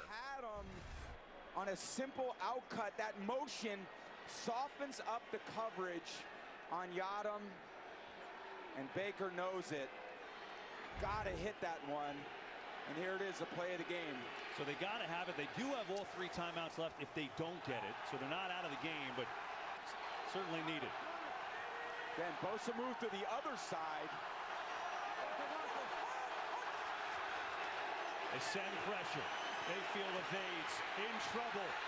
Stiff Throw it. Throws. Oh my God! How the fuck did he do it? Mayfield. That boy was mushing that nigga through that bitch, chat. He said, Bosa, get your white ass off me. You don't have to go very far. How did he just stiff on Okay, Mayfield? Mayfield. 5 yards. Mayfield to throw. Pumps. Near side flag. Incomplete. Flag. Flag in the secondary. That boy Mayfield put the team on his back. He said he got me fucked up. This game is not over. Play by Baker Mayfield. How did Nick Bosa not get him to the ground? Oh God, nigga, it was just Hands on his own, but Baker, a desperation play on 4th down, and Rashad White skies to haul it in to keep Tampa Bay alive. Out of the 2-minute warning timeout in Kansas City, Bo Nix needs a field goal to take the lead, and Denver playing it conservative. It'll be 3rd down and 6 or 7 on the next snap. Timeout. And we'll be back in. Look at that chain right there. All right, so 1:27 to go. All 3 timeouts. Bucks down by 3. New life. Mayfield. That shit is Pressure. crazy. Gets away again. Looking, nothing there. Going to run on that back toe. And Mayfield's going to pick up a couple. Stops the clock with 1:20 to go. We're going to have a quick Jacksonville update. They need a touchdown to take the lead. Less than 4 minutes remain as Mac Jones, with his first Jacksonville start, throws an interception. Byron Murphy. It has not been a clean game for Minnesota by any chance, but that could be a game-winning play if Minnesota can string together a couple of first downs and run the clock out. Okay, it's now 3rd down. This is upper left-hand corner. Will Denver just run and play it conservatively on 3rd and 6? Upper right-hand corner. Baker Mayfield cannot connect with Rashad White. Clock stops at 1 minute and 17 seconds. Let's listen in KC. Pressure got by Karlaftis, throws and caught. That boy threw a laser. Right in front of McDuffie. What a throw by Nix. Oh God, that was a dime. A laser straight to whatchamacallit. He's got more guts than I do on this one. Handoff, Jalen Warren. He's got it. First down across the 45. Once again, they are disregarding the Falcons game. That is straight up hilarious. It is also close. Falcons has the ball and everything. Mayfield. Oh my God. Incomplete and a flag in the area of holding too, which would be really tough. Oh, you hit it. They sent the house, Tom. Well, the huge conversion for the Denver Broncos means a couple of things, as it's a face mask against the Niners in the Buccaneers San Francisco game. Kyle Shanahan can't believe it. Let's see the replay here as Baker Mayfield and the Bucs offense getting a little bit of help and making plays, and there it is, hands to the face. So a first down Tampa. They will be into Niners territory. But the key here is Kansas City has just burned their last damn, trying to break his neck. neck. Means Denver, they can kneel on it here if they want to. They can run offensive plays, but they can kneel it, take it down to 3 seconds, call their timeout, and kick what would be a game-winning field goal on the last play of the game. Nix, Estime, picking and poking his way with the dive inside. Get the ball out of your hands. Looking. Mayfield. That's a shit. He still did it. I don't know how he's doing it. I don't know how he's doing this.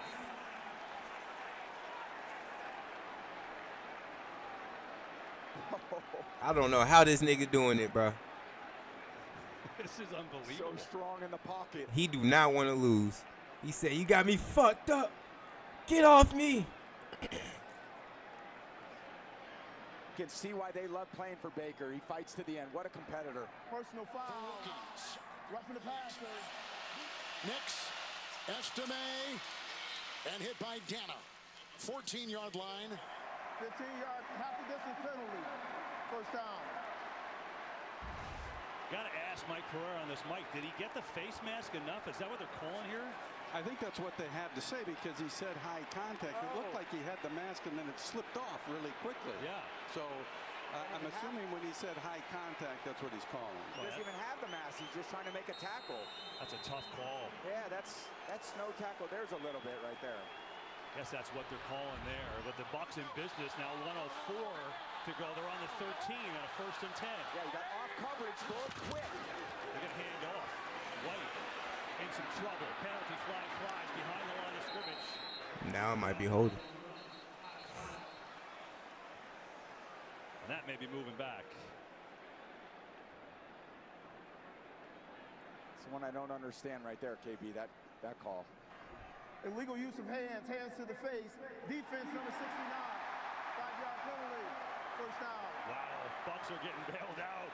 They get it on Evan Anderson.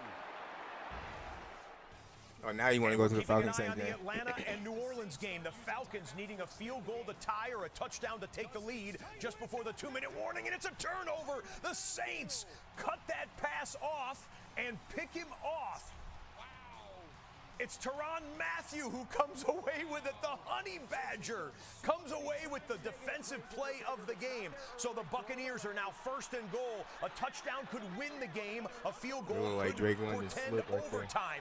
And the Bo Nix-led Broncos are just going to kneel on this football. Exactly. They're going to do it. They're going to call a timeout with 2 or 3 seconds left. And Denver is going to kick a field goal on the last play of the game to win or lose I ain't gonna lie, that and end that whole game with the Falcons, that was on Young Way cool. Upper left-hand corner of the triple box right here, as Sean Payton burns his timeout with 1 second remaining. Okay, you can play it like that if you want, but it's a make or miss for Will Lutz to end the Kansas City Chiefs streak. 321 days since the last time the Kansas City Chiefs have lost. And now you've got Pittsburgh with a chance to take the lead with a touchdown. Halfway through the fourth quarter, Jalen Warren down inside of the 1 yard line. He may have a first down, if not the touchdown. Mark him down at the 1. Nope. But the ball popped free. They said it's, oh damn, it's Commanders football. They met until today. 35-yard field goal Lutz. Fraboni the snap, Riley the hold, Lutz the kick to win it. Are you fucking kidding me? Jeez, you can't. What the fuck type of devil magic is this?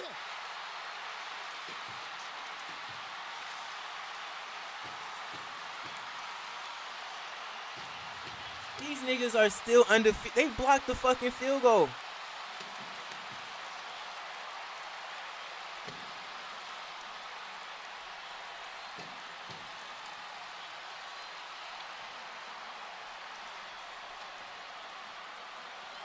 Kevin, they've done it all season long, finding a way to win football games, offense, defense, and now special teams. That's either Karlaftis or Chanel, right? I think it was Dana, 51. I think it was Dana who got through. He's missed the last 3 games with an injury. The Chiefs find a way on the last play of the game as the Tampa Bay Buccaneers shoot one to the goal line, trying to look for the go-ahead touchdown with 44 seconds left. It is 4th and goal.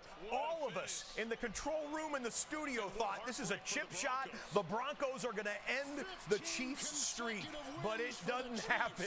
Andy Reid, Patrick Mahomes, and the now 9-0 Kansas City Chiefs. Look at them. They can't believe it. They celebrate. They have now won 9 straight games in which they have trailed at some place in the second half. And Sean Payton, that is dead ass some bullshit. Division defeat. Low snap, it's handled beautifully up and good, and we are tied. So the Chiefs win on a walk-off blocked field goal. The Bucs with an amazing drive to tie it up in the final seconds of regulation in Tampa. And this, which we showed you, was not a first down. It ended up being a fumble by Jalen Warren. Watch the replay. No cap, that shit was crazy. I was like, hold on. Chin, who has an interception already in this game. That tackle looked kind of weird. But then he says, nigga snatched that ball right out of his hands. Going for the football here. It's Martin, number 20. Look at that effort as Jalen Warren could not squeeze the football. Martin rips it out. Jeremy Chin recovers it. And Washington turns away Pittsburgh. Still a lot of time left in this game. 7 minutes to go in the fourth quarter. But the Steelers were a yard away from a go-ahead touchdown, and they turn it over in the red zone. We've got a minute 48 here. The situation is this. Atlanta's already burned 2 timeouts. New Orleans on 3rd and 4. A first down here ends the game, as Deebo Samuel has gone back to take the kickoff from Tampa with 41 seconds left. Derek Carr's throwing for it. Has a man out. Alvin Kamara dropped it. Yeah, Alvin Kamara, you're cooked. I'm sorry. He had a that nigga was wide the fuck open. Don't know how you dropped that. The game for the New Orleans Saints. Instead, it goes incomplete. That's the Saquon Barkley effect. I don't know how. I don't know how. Another chance. Whoa! Kamara 3 steps ahead of the defender, trying to stay damn, that was with a him. touchdown. A picture-perfect pass, and one of the great weapons in football will not drop that pass very often, but he just did right now during the witching hour. Here comes Brock Purdy. They're in their witching hour. Okay, so a little bit of penalty yardage as an advantage for the Niners as well. 41 seconds. San Francisco has one timeout remaining. Yes, indeed. San Francisco has one timeout remaining, so they can let Purdy throw into the middle of the field. They need a couple of chunk plays here to get into field goal range. But remember, Jake Moody has missed 3 field goals this afternoon. Same with Young Waku.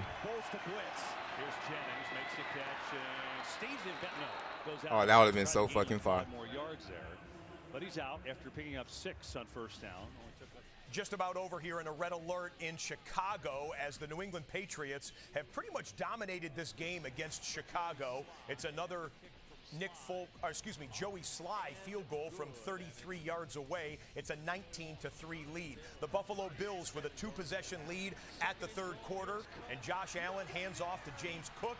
He somersaults his way into the end zone. The Bills look like they're on their way to their 8th win of the season, which would be their 5th straight win of this season. And it's a completion and out of bounds. Here, let's listen in with the Niners in a hurry-up offense trying to get a field goal attempt before the end of regulation. And it has to be a field goal or better for the Atlanta Falcons. And on play 1 of the drive, Darnell Mooney with a chunk play. Kirk Cousins and the guys are rolling. Atlanta still has 1 timeout. San Francisco still has 1 timeout. When you do call those pressures, you do tell the corners, back up a little bit. So there's this little cat and mouse thing. Range. Cousins pressured. Lets it fly. Incomplete. Ah, come on, Cousins. You got to throw a little bit higher. Oh, they threw a flag. Pearsall in stride, and he's inside the 40. Ball comes out. And at number 1, he was down. It's a catch. He's down inside the 40 with 23 seconds to go. And the 49ers, I think, are going to call their last timeout. He was matched up at the top against Darnell Mooney. Let's take a look. Thanks, bro. No, I mean, I know he's got his hand on his back, but appreciate that, I'm bro. not sure he's I really do appreciate that. They said, of you know what they said? They said you got to keep the chain going. You know what I'm saying? They had a money line on the this one. Saints defense, they need to settle in. A couple things have gone against them. They got to get a stop or force a field goal. Cousins is stripped down. The ball is out. And diving on top of it way back there is Jake Matthews. And spike it. You're looking for a very high percentage throw. And definitely Bulls is bringing the blitz. Purdy looking quick outside. Gets into Jennings again. So, he stayed in bounds. Why did he stay in bounds? He gets a lot more yards. Up to the 25. They will have time to spike it, it looks like. It might be a brilliant play by Jennings.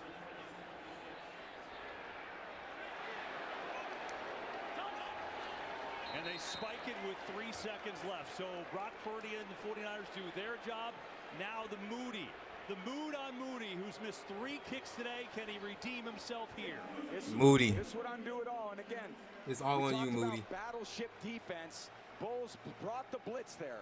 And when you bring the blitz, there's no one back there in the secondary coverage. Purdy read it, flipped the ball out there, and it all comes down to this. Can it be redemption? Pitts out of bounds at the 40. Kick is up, and it is up and through. It's gone. He got it. He got it that time. He redeemed himself for the win. Wow. Baker, you showed heart. I'm not even gonna lie. He laid it all out there today.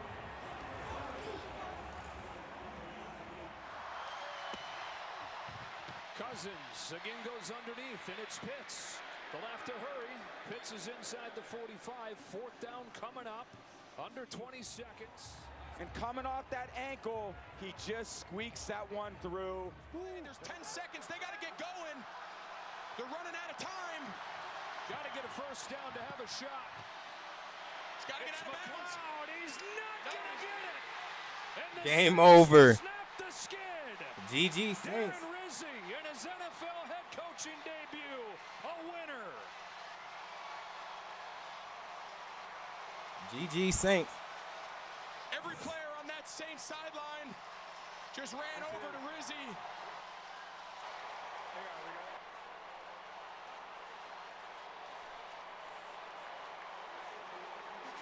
What a finish. 20-17, the final.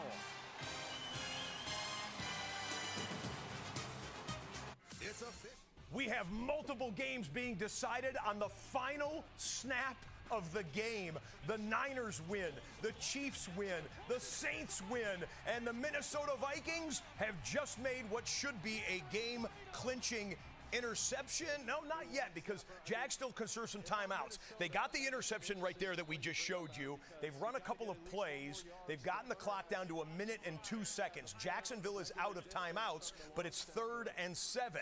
So it's kind of a similar circumstance to what the New Orleans Saints did. Do you throw for it on 3rd and 7? A first down clinches the game for Minnesota.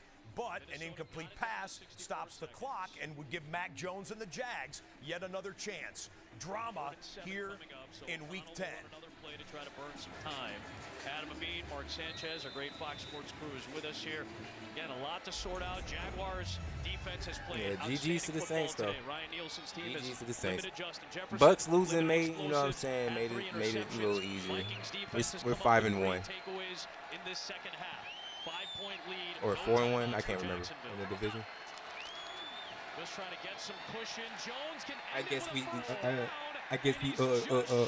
split with the Saints. Need is a penalty here too. Yeah, they got to be smart. A flag could ruin this game for Jacksonville, and we just saw a flag get thrown. And if it's against the Jaguars, this is over. What the fuck just happened? If that's against Jacksonville and Minnesota gets a first down, that is an atrocious way for this Jaguars team to close this game. I think you might get offsetting. As both flags are out. I don't know what the hell happened. If it's offsetting, then you'd continue from where you're at, which would be 4th down and short. Now there's 52 seconds left on the clock. I think they kept the clock moving a little bit.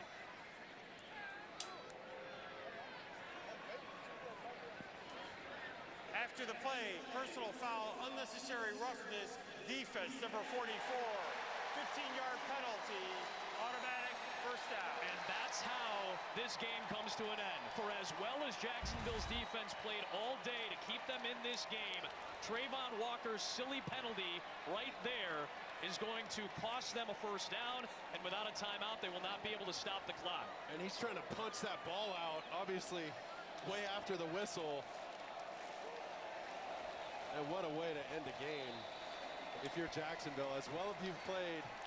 I don't know what Trayvon Walker is trying to do. It's an absolute punch to the gut. Yet another punch to the gut for the Jaguars. 6 games. And Minnesota is going to get out of Florida with a victory, and that's a sigh of relief for Kevin O'Connell. They will win this game without a touchdown. And going 0 for 5 in the red zone today, Sam Darnold is going to happily take this final knee to win the game and get their 7th win to tie Detroit. They're only a half. And every coach in the NFL just got some video they will show their team to say you don't lose your cool in the final minute of a close game. Minnesota, congratulations. They found a way to get to 7-2. Pittsburgh and the Commanders continue to play. Pat Freiermuth with a 6-yard catch to pick up a first down for Pittsburgh. That was a couple plays ago. They've run 2 more plays. This will be 3rd and 9 Steelers from the 32-yard line, needing a touchdown to take the lead on the plus side of the 2-minute warning. They'll take a timeout with 2:27 remaining. 30-second timeout.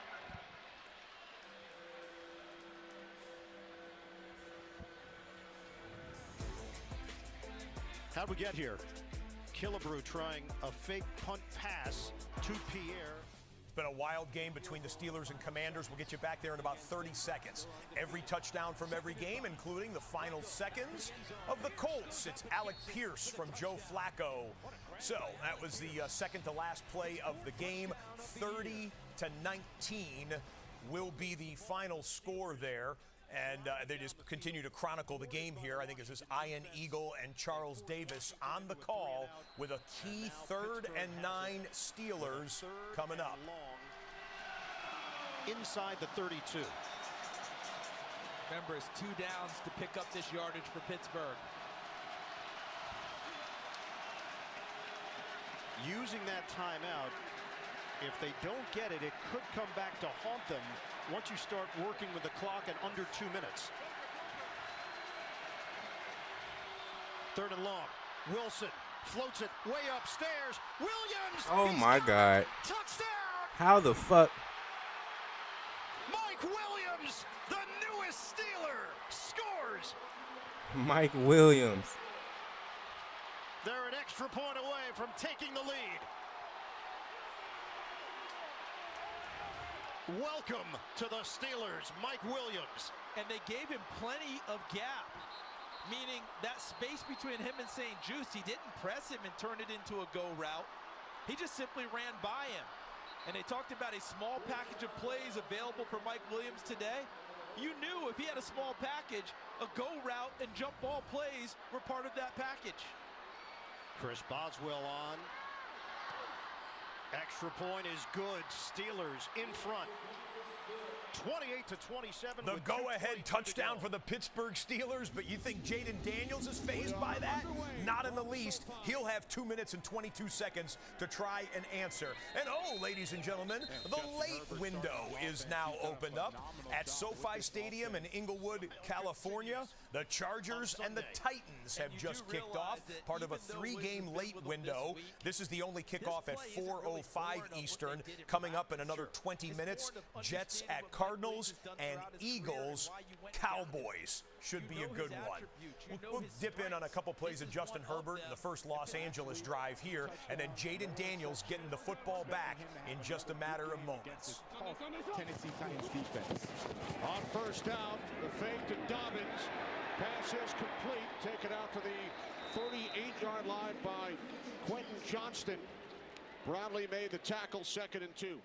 Yeah, as much as I talk about Justin Herbert and how well he's done with this offense, you can't stop and think about J.K. Dobbins and what he's done, possibly comeback player of the year coming from that Achilles injury.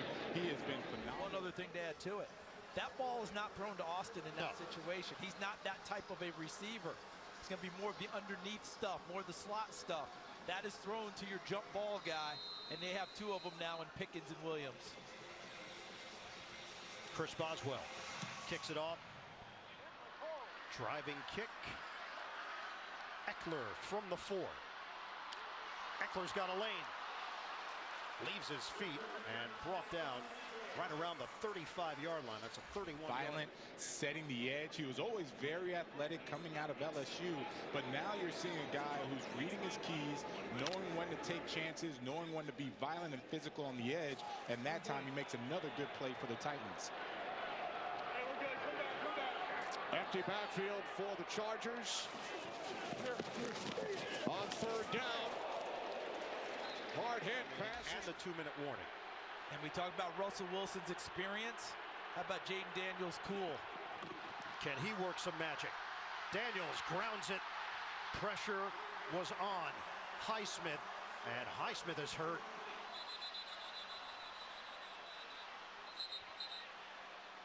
Timeout for injury. Seahawk Disley.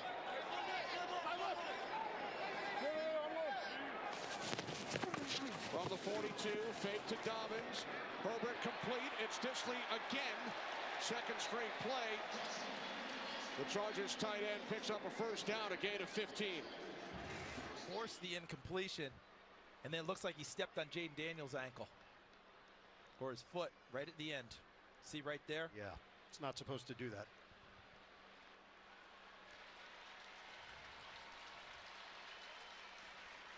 Job against Arden Key. Yeah, I hope he feels better. Justin Herbert to throw another 1st down to Will Disley. Hey, we're good, we're good. Sunday, touch! On 1st down in Titans territory. Another 1st down for the Chargers. Gus Edwards in his return, activated from injured reserve. And boy, are they happy to have Gus Edwards back. He brings that power, that physicality. It's like a nice 1-2 combination with him and J.K. The newest Pittsburgh Steeler perhaps to come onto the field and play. Mike Tomlin said about Smith, 68.5 career sacks. He sets a strong edge. He plays the run so well. Another big picture acquisition. 2nd and 10. Daniel sets and throws complete to Noah Brown. First down out to midfield. And a matchup with James Pierre. Dante Jackson, hamstring issue for Pittsburgh. And that's going to take us to the 2-minute warning. Coming down to the wire. And players during this opening drive. Yeah, and there's defensive coordinator Denard Wilson. He's trying to figure out how we're going to attack this offense because they've been running it up the gut. They've been getting it to Will Dissly, now getting it on the edge as well. You got to find something to stop with this offense if you're going to have a chance in this game. Herbert swings it out. It's Dobbins. Dobbins knocked out of bounds at the 23-yard line, close to the marker. Yeah, it's a first down. He does pick up the first. 5 different Chargers have touched the football, aside from the quarterback, during this opening drive. Yeah, and you see some key inactives for the Titans. L'Jarius Sneed, he's a really, really good corner for them. And Quandre Diggs, always liked watching him, even in Seattle days. So they're going to have to figure out defensively, when I say stop something, either commit all the way to the run and give up some of the pass plays, or commit to the pass and give up some of the runs. 8th play of the drive for the Chargers. Herbert can't find anyone. He takes off. Nice move. And then he slides. Will be marked down at the 15-yard line after picking up 8. Yeah, and this time the Titans defense doing a nice job committing to the pass. They have what looks like a fake screen to the left, another fake screen to the right. Nothing is open. Secondary does a nice job, and what a move. I didn't think Justin Herbert had that in him. Oh, puts a move on Kenneth Murray, and Kenneth Murray was a Los Angeles Charger for 4 years before coming over to the Tennessee Titans. May have been 12 men. 12 men on the field in formation against the defense. The 5-yard penalty results in a first down. And I noticed that communication an issue for the Titans. They had the same issue against the Lions. One time played with only 10 men on the field. So they're going to really have to work on that. Against these better teams, don't let the game just consume you. You have to just go through your keys, understand what the situation is in the game. Gus Edwards in the backfield along with the fullback, Matlock. First and goal from the 10, it's Edwards. Edwards, gain of 5, down to the Titans, 5-yard Coming out of the 2-minute warning timeout in the nation's capital, Washington down by 1. They have all 3 timeouts, and they have a star rookie quarterback. Daniels running it, and he picks up a yard. Keanu Benton holding on for dear life. That's a big, sure tackle in the open field. That's like a defensive back tackling a receiver. In the red zone and give their team a chance. Benton did it. 2nd and 9. Daniels in the pocket. Hit as he throws, and the ball comes off his hand, rolling out of bounds. T.J. Watt with the hit. It's going to be 3rd and 9 for Washington with 1:34 to go. Look at him working past Trent Scott and having a real impact on that play. Daniels can't fully get into the pass. Incomplete, knocked free. Target line is right around the 37 for Zane Gonzalez, the new kicker. I think Pittsburgh's going to extend that out a little bit in terms of how they attack this play. Steelers fans are loud, waving the terrible towels. Myron Cope would be proud. 3rd and 9. Shotgun for Daniels. Rush is coming. Daniels down the sideline. Broken up. Noah Brown in a matchup with James Pierre. And it's 4th down. For Jim Harbaugh and the Chargers. 11th play of the drive. Herbert looking, takes off. And he will be stopped short. Tackled at the 2. Good hustle by Pierre, not giving up on the play. And as Ian pointed out, he's in for the starter, Dante Jackson, out with injury. 4th and 9. Washington has converted 11 fourth down attempts this season. 11 of 11. Daniels on 4th and 9, delivers it. Wow, it's really close. I think he's going to get it. Catch is made by Ertz. And now it's going to come down to the officials and where they spot it. 1:18 on the clock. They're giving it to Pittsburgh. Short. Steelers take over on downs. As he catches it, as he tries to turn, look at the tackle right there by Minkah Fitzpatrick, 39. He does not allow Ertz to turn into it. As he's reaching, it's too late. He's already on the ground. But as he catches the ball, he's right there at the unofficial line. And what a tackle by Fitzpatrick to not allow him to go. But I think if you're Washington, you've got to challenge this, don't you? Oh, it's under 2 minutes. Oh, so sorry, that goes to the booth. Excuse me, under 2 minutes. We're good. They're going to check it out, analyze it. Washington will have 3 timeouts remaining if Pittsburgh were to get the football. Gene Steratore, you just watched the series of replays. What's your take? What I'm looking at is to see when KZ touches Zach Ertz' iron, just because when Ertz works himself back to the football, makes the catch, the knee is down, but he's untouched at that time with the left knee on the ground. Now he's spinning, and then it is a matter to me of when is he touched and officially down by contact, and then quite frankly where that football is right when KZ's left hand touches Zach Ertz's back. So that last replay we had, if we go back on that to go to Gene's point, you'll see where Ertz catches it, knee's still up, and then you see where KZ touches him. So right here, he's still up, even though he's going down. He hasn't been touched, as Gene talked about, but right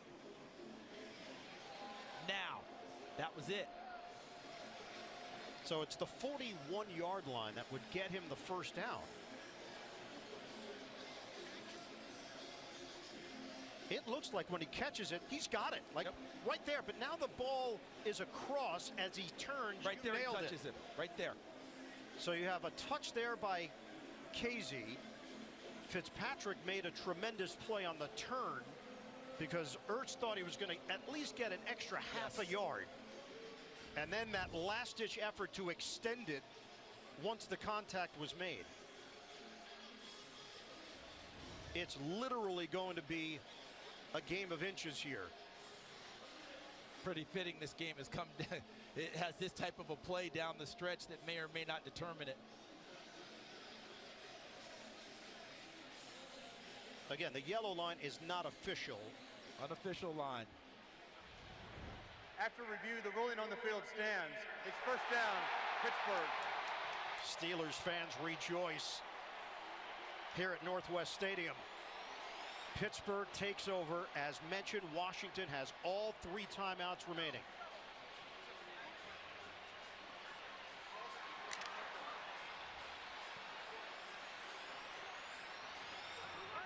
So game is not over. Washington still has 3 timeouts. If Pittsburgh gets a first down, then it will be over.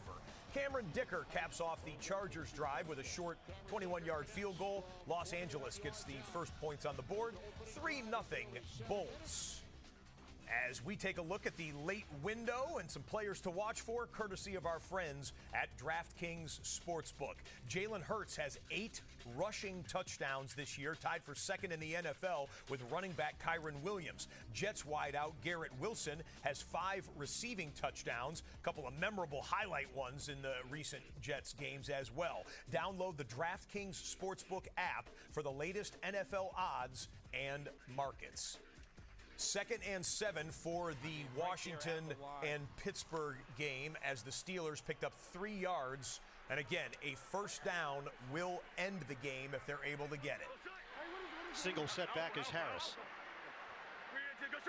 2nd down and 7. Pitch it to him. And he gets walloped behind the line of scrimmage. Another timeout. 1:08 to go. Gene, quick question on the catch for the front to put the cap on it. Did he have... Here comes a 3rd down. Actually, no, the next play for the Titans. Good thing will happen. Off the fake to Jackson. Levis connects with Pollard for a gain of 2. A game of inches. I don't know how else to put it, guys, right? But at that point, I think that's where it was, but I didn't think he had it with the left knee down originally. Thank you, Gene. 1:08 to play. Washington has one timeout remaining. A first down would end it. And you got to hang on to the football because this is going to be stacked people coming at you from Washington. They're going to run it to Patterson.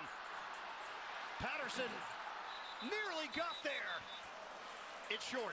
And smartly turned upfield to make sure he stayed in bounds and forced them to use the timeout. He's brought down at the 49, had to get to the 48. It's 4th and 1.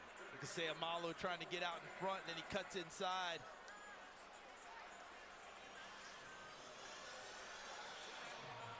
.102 remaining. Give Washington's defense credit. They're fighting and giving themselves a chance.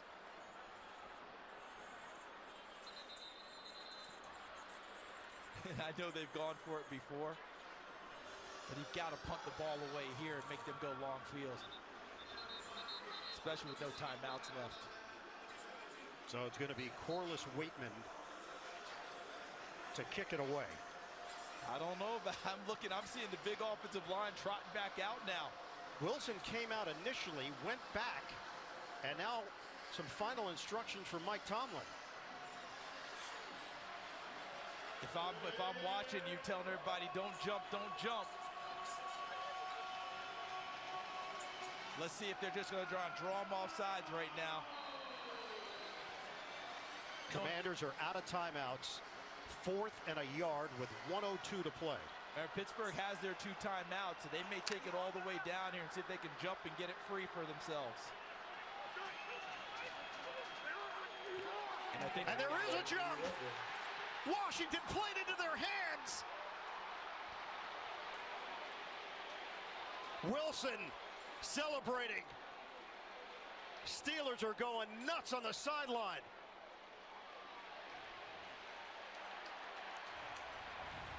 Neutral zone infraction, defense, number 95. Johnny 5-yard Newton, penalty, the rookie, results in a first down. Rookie at Illinois. And that's it. The Steelers have iced it. Washington makes the mistake on 4th down. Mike Tomlin, bang.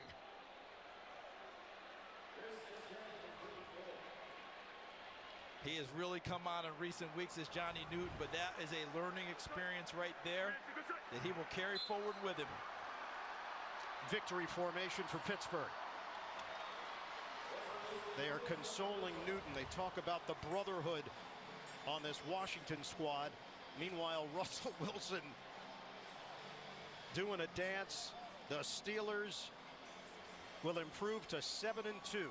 Commanders will fall to 7-3. What a way for Pittsburgh to head into their first divisional game next week at home against the Baltimore Ravens.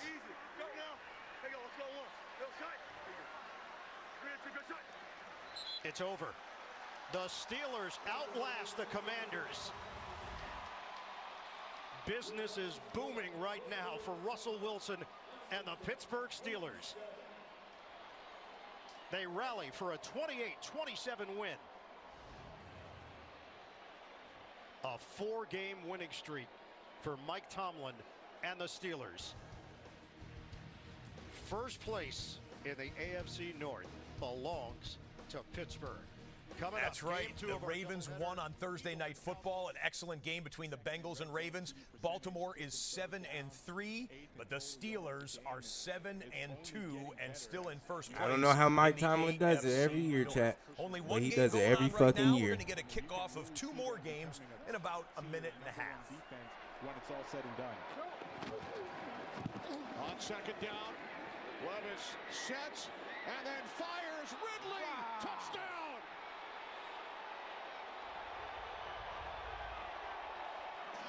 .42 yards from Will Levis to Calvin Ridley.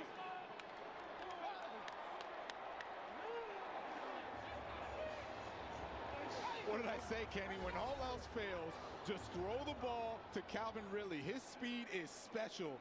And I don't know how you thought that you were going to have Jasir Taylor going there. No, you can't do that. No, it's just confusing to me to see that he's one-on-one with no safety help all the way down the middle of the field with Calvin Ridley, who's one of the fastest, if not the fastest wide receiver in the NFL. Nick Folk adds the extra point. So for only the second time this season, Chargers give up a first-quarter touchdown. What a Levis, ball. Ridley, 7-3 Titans. Well, there we go. They take a commercial timeout, and we're going to get 2 more kickoffs in about 60 seconds or so from right now. You've got the Jets at the Cardinals. Arizona starting the week in first place in the NFC West, and the Eagles at 6-2 at the 3-5 Dallas Cowboys. Early window, that was a fun one. Stick around in the late window here because we're going to re-rack the video of the Kansas City Chiefs' last play win. The New Orleans Saints' last place win. It was a good witching hour that came down to the final seconds in all of those games. So before the Jets and Cardinals game being played in Arizona, how about Devontae Adams playing catch with some of the fans that came in early to watch warm-ups? And warm-ups are over. It's time for live football. On the left, the Jets will receive the football Open from your the football Cardinals. chat. On the right, the Cowboys will I gotta get use the the bathroom, kicks though. I'll be from right the back. Philadelphia Eagles. We're underway as the late window rolls on here on NFL Red Zone Week 10. And the Cowboys are coming up. Braden Mann will be kicking it away to Turpin. And can the Cowboys find some answers today? Tony, we'll see. That we will. Big rivalry game here, and I think Dallas needs this one to keep them going. Kyler Murray putting together a strong season. Didn't have to do a lot last week because of the run game, but he can take over anytime. Murray to the air to get the party started. Going near side of the field for Michael Wilson, and it falls incomplete. So Kyler Murray, interesting career lows in pass yards per game. But everyone you talk to, Murray, Jonathan Gannon, they all say he's shown a command of the offense, Arch, like we haven't seen in his career. Sparrow, he is playing in the most balanced offense that he has ever played in. You see him under center. They've run multiple tight ends. And so last week they had 213 yards rushing, so he didn't have to do anything in that game. But the Jets understand they have to contain Kyler Murray. Murray faking. We'll see the flag here. Could be a free play. They complete. That's Marvin Harrison Jr. The star wide receiver. We'll check the flag here from our referee, John Hussey. It's a pickup of 18. Jets got an early jump. Offside. Defense number 54. That penalty is declined. Result of the play, first down. All right, that's Javon Kinlaw. Marvin Harrison Jr. has been a little quiet in recent weeks. Not surprising they're trying to get him going early in the first quarter. Well, it's Cooper Rush quarterbacking the Cowboys for the time being. Hitting Jalen Tolbert on his first pass, but Tolbert planted on that one by C.J. Gardner-Johnson immediately, and that'll bring up 2nd and 6 for Dallas. Now a 3rd and 8 for Dallas, and a 3rd and 4 for the Chargers. In the backfield. Now shifts.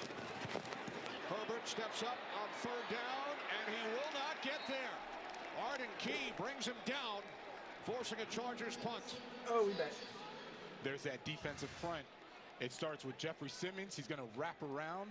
You see a couple guys up. There comes the chip right there by the tight end. This was 3rd and 8 for the Cowboys. Little stagger on the snap as Cooper Rush wasn't really ready for it. Throws into tight coverage, and it gets batted down. 4th down, Dallas. Murray, little twirl around. This is Connor, catch and run. Connor breaking free, gets inside the 15. He's still going. Connor lunges. Touchdown.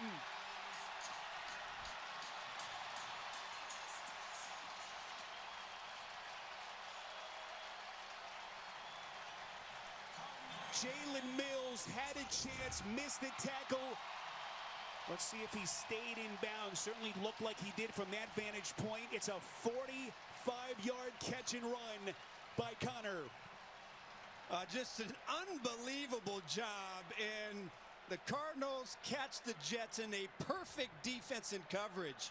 The Jets had one player, Tony Adams, all alone with a blocker, and they were no match for James Conner. That is a heck of a start here at home for this offense. Boy, right around the 15, 10-yard line.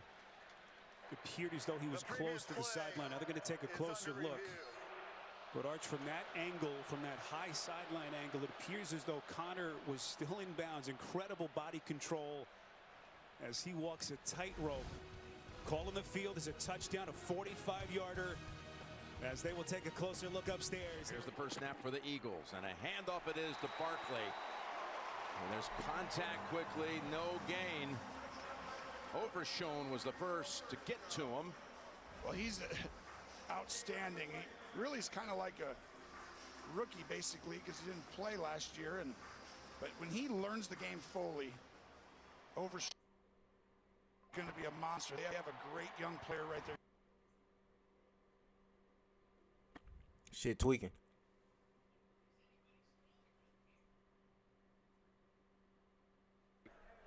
Talking about Saquon, and all season long, really. And there's Parsons in this Cowboy defense. It's so different with 11 back on the field. Completely. This gives you a little bit of optimism, right? You're getting your best defensive player back, one of the great defenders in the league, and he's there on third down. You'll see him there a lot. 3rd and 2 it is. And Hurts is going to run for it. He's got plenty of room, and he steps out at the Dallas 49-yard line. Great job by Lane Johnson, right tackle, to pin the right side of the line. Jalen looks, and you'll see they don't keep quarterback contained, and that's one of the keys to this game for Dallas. Don't allow Hurts to beat you with his legs, especially on 3rd and medium, 3rd and short. It's just so dangerous. It's hard to contain him. Of course, he is exceptional, too, when he's in close. Rush touchdowns, he's got a plenty. He's up there in the all-time marks in that category, but he's got a first down at the Dallas 48. Play action this time with plenty of time. There is a flag down as he throws it away. And we'll see what the call is by referee Alex Kemp and company. Well, the quarterback had the ball in the pocket, illegal contact. Defense number 7, 5-yard penalty, automatic first down. It was called on Trayvon Diggs, who was under the weather Friday, and gets called for a big one here. You see him get, you got to let him go after 5 yards right there. That's going to be called every time, quarterback in the pocket, and that's a huge matchup today. Do you want to allow him to go one-on-one? They're calling James Conner out at the 1-yard line. The buttock did apparently the buttock pass before the Why ball you say it broke like the that? and he was out of bounds. So no touchdown for James Conner. 1st and goal from the 1-foot line. I think you explained it extremely well, Spiro. I felt like the left side, his backside hit the ground. He didn't extend either. He was protecting the football, and you didn't see an extension of the arm right to cross the goal line. And it appeared to me from a good angle we had on that. Will Levis.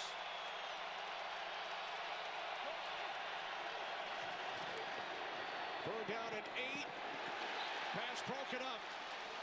Intended for Ridley, the rookie out of Notre Dame, Cam Hart. Getting a piece of it. Yeah, how much did they rave about Cam Hart? James Conner might get an opportunity here to get that touchdown. I like when you go out on a limb. Yes. Arizona I'm Golden aggressive offense. 13 of 13 on the season. As good as any team in this part of the field in the NFL. Handoff to Conner. Trying to sniff his way into the end zone, and he is apparently short. Jets get the push that they needed from that defensive front. And Arizona's going to get a second chance. Yeah, really Got the contact with multiple defenders in the backfield. Boy, it's hard to see if you can see he's on a lot of bodies right there, and Jets doing a really nice job. Really, it was Michael Clemens, number 72, that got in there, made the initial contact. And this time they're going to waltz in with Conner. And the Arizona Cardinals making their early statement. Connor on a huge catch and run to set him up, goal to go. And they've jumped out to the early lead.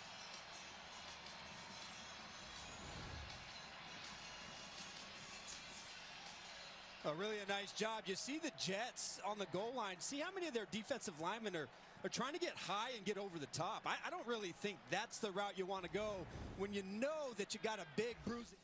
33. They just go to the ground. Gainwell gets about 11 or 12 of it back before Kendricks calls an end to it. And that's where Philly gets stopped. It's really after this. And all of a sudden the other team could tee off, and the pressure packages Dallas has had this year has been pretty successful, but they haven't gotten teams on the early downs, right, to get into the obvious passing situations, but they did there. And in that case, it was 2 sacks, back-to-back plays that really called a halt to Philadelphia's hopes for an opening drive score. So Mann, 5th-year punter out of Texas A&M, under mild pressure, bounces at the 6 and into the end zone for the touchback. We'll do a little game rewind here. This was 2nd and 20 after an Eagles penalty. Jalen Hurts dropping back, and oh, look who flashes through, number 13. That's DeMarvion Overshown. 13 comes through with the quarterback snap. By the way, Micah Parsons is back and active. Parsons back after his injury, missing a handful of games, but Overshown shoots through to drop Jalen Hurts. That's what led to the 3rd down and 33, which the Cowboys just kind of waved the white flag on, ran up the middle, and then this punted back to Dallas, and the Cowboys will get it at the 20-yard line. Back to Arizona. This one will sail through the end zone. And the Jets are going to have it with Aaron Rodgers here after the touchback. So Rodgers told us physically it's the best he has felt, Arch, since the early part of the season. You saw his wiggle game with the running mobility, the escapability last week. That second half, can he build on that with this offense? Yes, they had a disastrous team-wide first half against the Houston Texans. But that second half, you really started to get a sense of what they're capable of. The big three, Rodgers, Adams, and Wilson, were just electric in that second half. And they're going to have to come out here and do the exact same thing to this defense that the Cardinals did to theirs. Jets begin on the ground here with Brees Hall, and he finds his seam. What a drive starter for the Jets.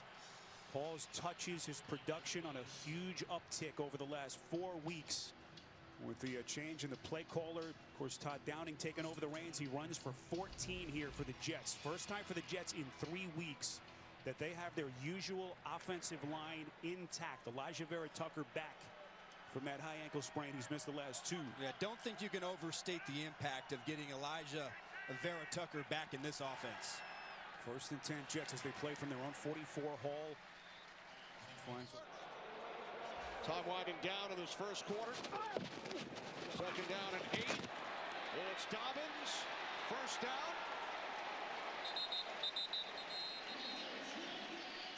Forced out of bounds at the 38-yard line. Gain of 11. Adams and Wilson. But to me, the game here is, can they pressure Aaron Rodgers, who was outstanding against the blitz in his last game against the Texans? To me, can they force Rodgers into making a mistake? Play action from Rodgers. Steps up in the pocket in the face of pressure. Gets it to Hall. Boy, beautifully done by Rodgers. Knew he was. Came against the Philadelphia Eagles to Terrence Williams. Oh, what a legend. Terrence Williams. Terrence Williams, yes. Obviously. Here we go. Terrence was awesome. Oh, bobble snap. God damn it, Eagles. God damn it, Cowboys.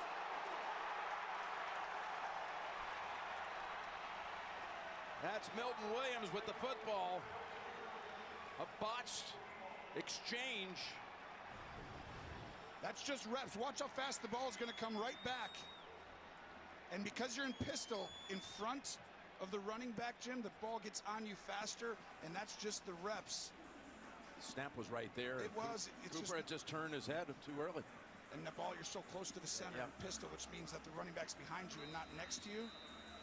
And I think that's just not having played a lot. And well, that's a big one. This is what the story's been for the Cowboys at home. They just keep getting blown out, and they keep giving the football away. So now on the takeaway at the 17.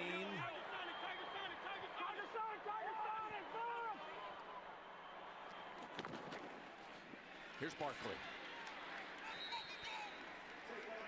Barkley for a negligible gain. And again, we welcome you back to the booth here, Tony. There's so much on the line here for the Cowboys. They're missing so many parts, but they just don't have a lot of room for error or losses the rest of the way. Yeah, this is their last stand to me. I feel like right now you get Micah Parsons back, gives you that sense of optimism. You're right here, new quarterback, you got to stay in it, and they're going to give everything they got. You're going to see a lot of different fronts, a lot of different looks. Mike Zimmer's going to throw the kitchen sink at this great offense, and we'll see how it plays out. But this is their season to me right here, Joe. 2nd and 9. And Philadelphia goes gun. Hurts underneath. A.J. Brown doubled up. Test for these Arizona DBs against the 4-time MVP Rodgers. So it turns out to be a 12-yard penalty. They mark the football down at the Cardinals' 33-yard line. Rodgers gives to Allen, and here comes the rookie breaking free. That's another first down run for the Jets. And he's had to deal with so many different looks, but now you've got some real skill on that field. 3 or 4 really great players, and we're going to find out if that makes the difference. 3rd and 6. Smith in a slot to the left. And now Hurts going to dump it off Barkley. Whole crew of Cowboys around him, and he gets away. Oh, the Cowboys had him. We'll check the marker. How about all that twisting and turning? He didn't have to jump backwards over anybody today, but he somehow found 12 yards out of traffic. While the quarterback had the ball in the pocket, illegal contact. Defense number 1. The play stands. Well, this is what I see a little bit on tape. You're going to watch Barkley protect for a sec, and then once he gets out, good job by Hurts. And at this point right here, this is where I want to see you shoot. Send them back to the inside. They're too soft. Just waiting, and Barkley's going to use your leverage against you. What an outstanding run by him, but I think Dallas needs to fire on those. Here comes the tush push, you got to think. What's your stop? There's Hurts, and he is powering across for the touchdown. They have that play down to a science. Atlanta actually stopped him Jacksonville last week on that, and they aligned perfectly. And so every time you step up and look, you're like, no chance, or you got a chance. You got to have guys go underneath the offensive line, but not enough guys inside there. And it's a great shot by our crew right there. And no, they were looking to kind of get back with the success rate last week, as you pointed out, so poor. It works for the first time today, and for Hurts, it's career rush touchdown number 50. Extra point good by Elliott.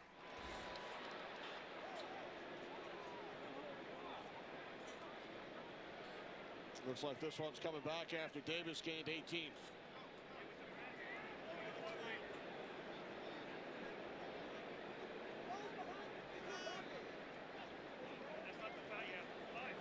As they continue to work on Key, one of the Titans' top defenders.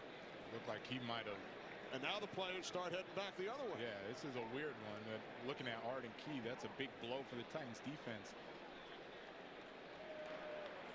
After the completion, illegal use of hands to the face, defense number 29.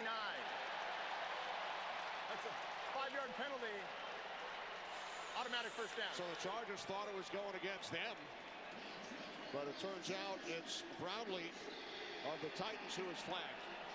Yeah, usually that area, it's a wide receiver hold or something of that nature, and there's Jarvis Brownlee, top of the screen, and he's going to go. He's taking on the block of Jalen Reagor, but you can't put your hands up to the face mask.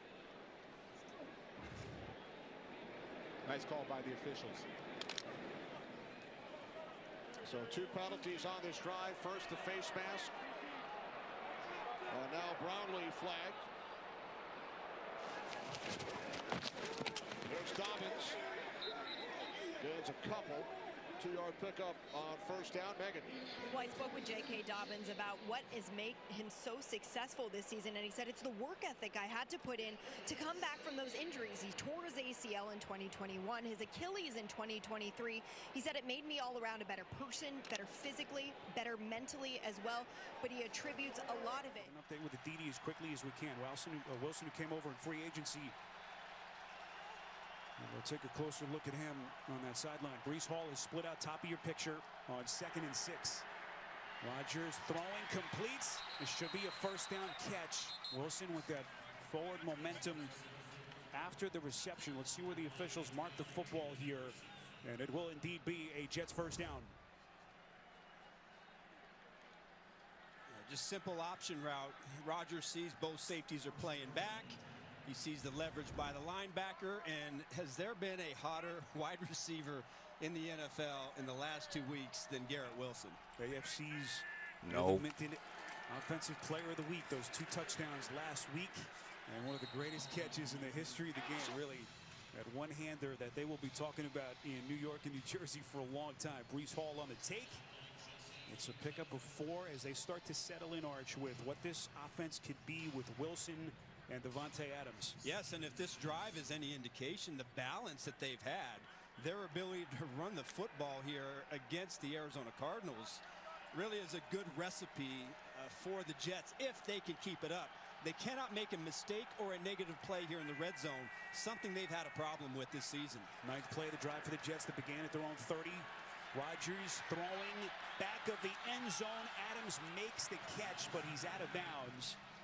And it will be incomplete. Starling Thomas, an ascending player for this Jonathan Gannon-led defense, was with him step for step. Yeah, really brilliant coverage here by number 24, Thomas. Look at the ball placement right here. That's unguardable, but they just needed about a half yard of field before they could squeeze that one in. You know, Garrett Wilson has really been one of, his better red zone targets here as of late. He hasn't been finding a way to connect with Adams so far when they get in this part of the field. On 3rd and 6, line to gain is the 1. Rodgers on the run, and he's just going to throw it out of bounds. Everyone was covered in the end zone. Baron Browning acquired just this week, day before the trade that. So after the Eagles were able to get their touchdown, they kick it back off, and Keontae Turpin has the kickoff return, and maybe that'll kickstart the Cowboys a little bit. Going with the military red, white, and blue stripe on Veterans Day weekend. We'll keep you posted on Dallas and Philadelphia. Right there by the Arizona Cardinal defense. Again, so here is Spencer Schrader, the rookie kicker, just elevated from their practice squad this week after the Jets had also signed Anders Carlson this week. And he expects he's going to be a big part of the Cowboys' success today, if they have any on the ground. Yeah, he still has a great, unique skill set, and I expected him to come in on these type of situations. Short yardage, red zone. He has that knack for getting that extra foot yard, but they're obviously thinking about passing the ball here, which they're going to. Lipke is the back next to Rush on 3rd down and 2. Coming to the near side, and there's Lamb with the catch. Rodgers was way off of him. Rodgers is getting some time right now for Darius Slay. Let's go down to Tracy. Jim, cornerback Isaiah Rodgers is out there in place of Darius Slay. Slay came up lame on that pass breakup on their first defensive series. It is a left ankle injury. He is questionable to return. Interesting. Slay trying to stay on the field. That was Lamb's 450th career catch. Got him the first down. They go back to Dowdle, who had a good drive starter for 8 to begin this series. And there's another nice run that goes for 5, running behind Tyler Smith. Oh, there's a flag coming in the secondary at the end of this, and another one near the line of scrimmage. I do like the plan right now. Dallas coming outside of the fumble on the pistol formation where the quarterback is in front of the running back. After the play was over, they were fouled by both teams. Personal foul, number 73 of Dallas. Personal foul, 98 of Philadelphia. They offset, 2nd down. Tyler Smith and Jalen Carter mixing it up. That's a great matchup today. Carter has gotten better and better. He's doing the little things better, and really that's the difference. You see the push right there. That's going to be called. I didn't know it was that easy to push Jalen Carter to the ground. It's probably not normally. You wouldn't want to try that at home, but he maybe does go down pretty easily, I guess. I don't know. Here we go. It's a little Faulkner center. 2nd and 5, yes. Dowdle got an opening, got a first down. All the way to the... Ripping the middle of your defense for a touchdown again. From the 28, there is a flag. As Pollard is wrapped up after a gain of 2. Yeah, I think they're going to call it on Derwin James. He was blitzing off the edge. Might have been in the neutral zone. Offside. Offside defense. Number 3, lined up in the neutral zone. It's a 5-yard penalty. Replay, first down. Yeah, a little too aggressive, a little too anxious for Derwin James. It's going to line up and then just a little bit. But that's all you need, and you get the extra 5 yards for the Tennessee Titans. More flags. You like taking shots on first down against this defense. Back to the ground. Dowdle keeps his balance to... Defense number 32, unabated to the quarterback. It's a 5-yard penalty which results in a 3rd and 4. They had the 1 conversion at the start to Lamb. Well, your job right now on 3rd and medium, there's 3rd and 1 to 3 we call short, 4 to 7 is medium, 8 plus long, 3rd and long. So this is 3rd and medium. You've got to watch out for CD Lamb. Account for him with 2 guys. Make the ball go somewhere else. He's got Rodgers on him, as Tracy mentioned. Rodgers in for Slay. Pocket gives him enough time. Down the field, caught but out of bounds. That's incomplete. That's low-key kind of passing the fence a little bit. Mitchell kind of forced him to the sideline, and Brooks' catch does not count. Fantastic coverage. I mean, this is a well-thrown ball by Cooper Rush, giving his guy a chance. But this is really why I think Philadelphia's future is really bright, as you see only 1 foot getting in. But Mitchell and DeJean are 2 outstanding picks. They're 1st and 2nd rounder, and I think that's really a great job by Howie Roseman. He does a fantastic job building his team. Mitchell, the rookie out of Toledo, has been outstanding. And here's the 46-yard attempt by Aubrey to put the Cowboys on the board. 21 of 23 on the season. Quarterback position with extreme comfort, and his ability to stay in the pocket and really get through 1, 2, 3 progressions has been a marked improvement. Handoff here to Connor. You know, just into the other thing with Murray, a guy who's so talented. Cooper Rush playing quarterback for them. Cooper Rush has a nice winning percentage as coming in as a backup. He's done a good job for them.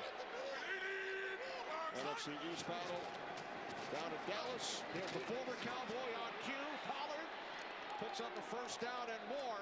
I think I got Brees Hall as my running back on my fantasy team. Spent the last 5 seasons as a member of the Cowboys. He gains 15.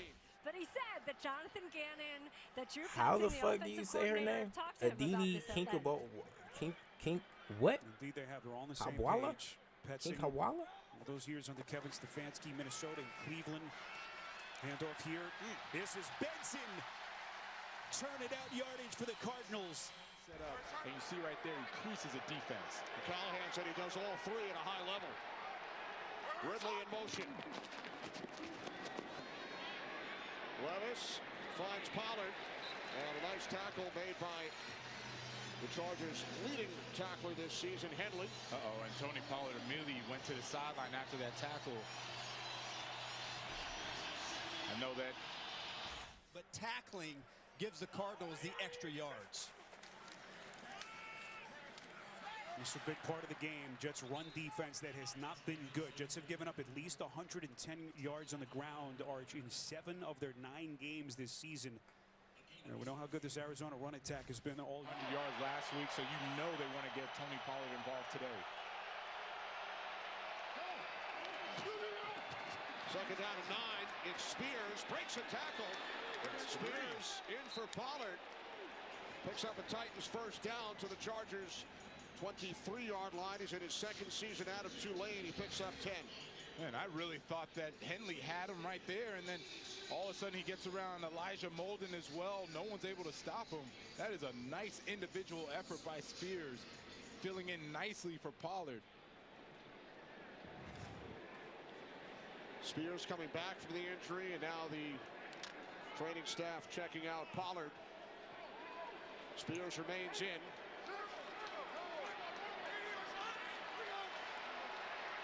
Front of the Los Angeles 24. Levis handing it off once again. It's Spears. Gains 3.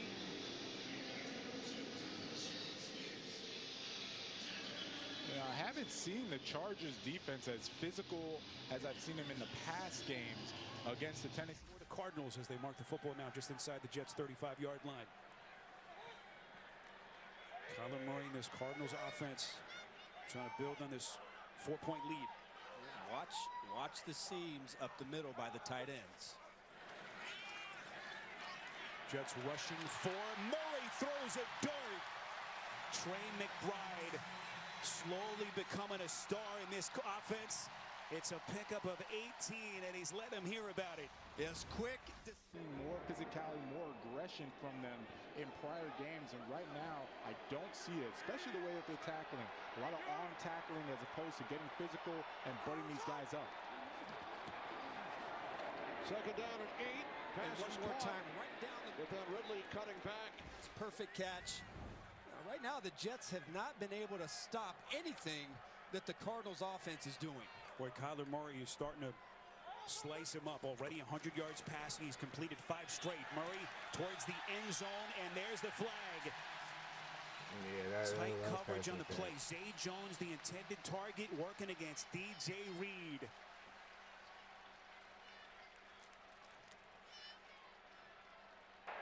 Pass interference. Defense, number 4. The ball he places spot on the foul. Automatic. First down. Well, I'm surprised DJ Reed, number 4, really has put together a nice season for the Jets. I'm surprised in this situation that he didn't look back for the ball. That to me is not usually how he plays outside. He was in great position, but didn't look for the football, and that's an easy call for the official on the side. Jets and these penalties, big headline for this team all season as this defense completely on its heels. Cutter! Boy, what a push by that Jets middle front. A host of Jets tacklers were there. Kinlaw making first contact. Yeah, really a nice job, Kinlaw. You saw, still the Jets, to me, they're playing a little high up front. Quinnen Williams trying to get over the top, but you saw the leverage right there by Kinlaw. He's able to beat his man, get the inside penetration, and make that stuff in the backfield. DeMercado and Connor. And now Connor is going to split out into the near slot towards the bottom of your picture. Alert the zone read keep. Murray, back shoulder in the back of the end zone for McBride, and just couldn't squeeze it. Where Jamie and Sherwood on the coverage for the Jets. 3rd and goal. Got the matchup that they wanted. McBride on Sherwood. Sherwood, a former safety, really has played well for the Jets, but that's a matchup that Arizona thinks that they're going to be able to win. Really a nice job playing position, not panicking, turning for the football. McBride just can't bring it down. 2 of McBride's touchdowns this year have come. Well, the crowd's getting loud for the Chargers defense, who now has put the Tennessee Titans into a 3rd and 26. As in the double box, Kyler Murray still has the ball. Kyler Murray's going to walk in for a touchdown, but a penalty marker is down. Was there an infraction on the offense prior to the snap? No, sir. 54. That penalty is declined. Result of the play, touchdown. And the Arizona Cardinals build on their lead with this command start by Kyler Murray and this offense. Well, you got to know, Spiro, that when you play against Murray or any quarterback that has his athletic ability, you have got to keep the edge. You have got to keep contained.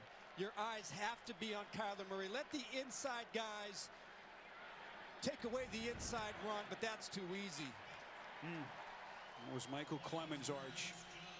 just did not have his eyes on Murray. Inexcusable in this kind of a game against the face of the franchise here in Glendale. Murray with the 29th rushing touchdown of his burgeoning career. To him and saving it from being 7. Well, it was a 30-yard play that sets up the Eagles at the Cowboy. Well, inside the 20, the 13-yard line. That's where we'll start the second quarter. It is 7-3. Philly after 1. So, end of the first quarter there in the Philadelphia-Dallas game. Eagles with a 7-3 lead. You had the Cardinals scoring their second touchdown to take an 11-point advantage over the Jets. And the missed field goal by the Titans keeps that Tennessee and Los Angeles score at 7-6. Couple of footnotes about these games. The Titans with Will Levis returning after missing 3 games with a shoulder injury. Welcome back to the NFL, Will Levis. You got to face the #1 scoring defense in the NFL. I mean, good on him for getting the Calvin Ridley touchdown there in the first quarter. However, the Chargers lead the league in giving up points, just 13 points a game the Chargers are allowing through the first half of the season. In fact, the high watermark anyone has scored against the Chargers this year is 20 points. That was the Pittsburgh Steelers back in week 2 or 3. So an excellent defense by the Chargers, and they got a little break there with the miss of the field goal. Have some more notes on the Jets and the Cardinals and the Eagles-Cowboys games coming up in just a bit.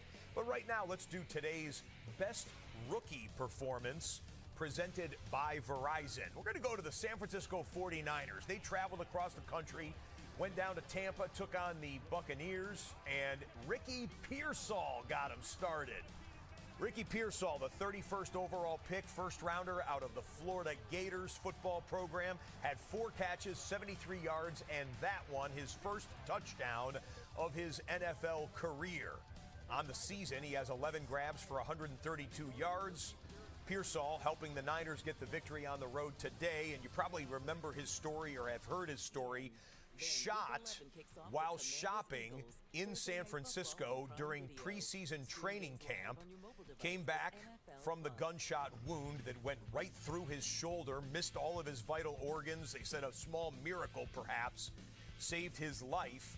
Pearsall's 3rd game back from the gunshot wound. He missed 50 days to kick off his rookie season, but back in the lineup and back in the box score and into the end zone for today's best rookie performance presented by Verizon. Oh, we got a flea flicker here. Flea flicker Chargers, and they connect. Josh Palmer with a big play, and Los Angeles is in business.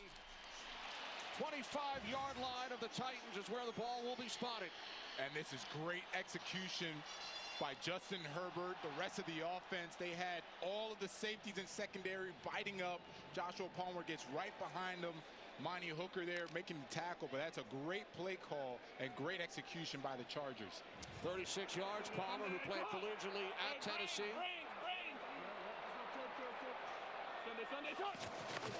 From the 25-yard line, it's Edwards. Gain of 4, second down and 6. And take a look, Justin Herbert entering. Hurt so far 5 for 5 with 4 different receivers, and the game's only touchdown from a yard out. He ran it in, pushed it across, I should say. Here he's looking to the end zone, and oh, what a breakup. Did he catch it? Did he pick it? Oh my goodness. Diggs comes away with the football. Trayvon Diggs. It looked like it had a chance to end up with Goddard and Calcaterra and a touchdown. Watch this play. Outstanding job by Diggs. It was Goddard. And this was wide open. And you're going to see Diggs make up ground that not many corners could, because this was wide open on the left side. I want you to watch. Here's Diggs. Right there at this point, that's going to be a touchdown. So he goes out to the flat, almost baits him. But I don't think he was actually trying to. That's just the athleticism. Run, and there he is today. The attempts a game, 27.9 down from last year or the last few years. But look at that TD-INT ratio. That tells you everything you need to know. The stress is off him to try to make every play, and he's performing and executing well. And Herbert really enjoying having his head coach in the quarterback room at times, watching film, working with him out. Delivery and completes. Malachi Corley, who was involved in that crazy. Chargers pick up the first on 3rd down and 1. Haskins, former Titan.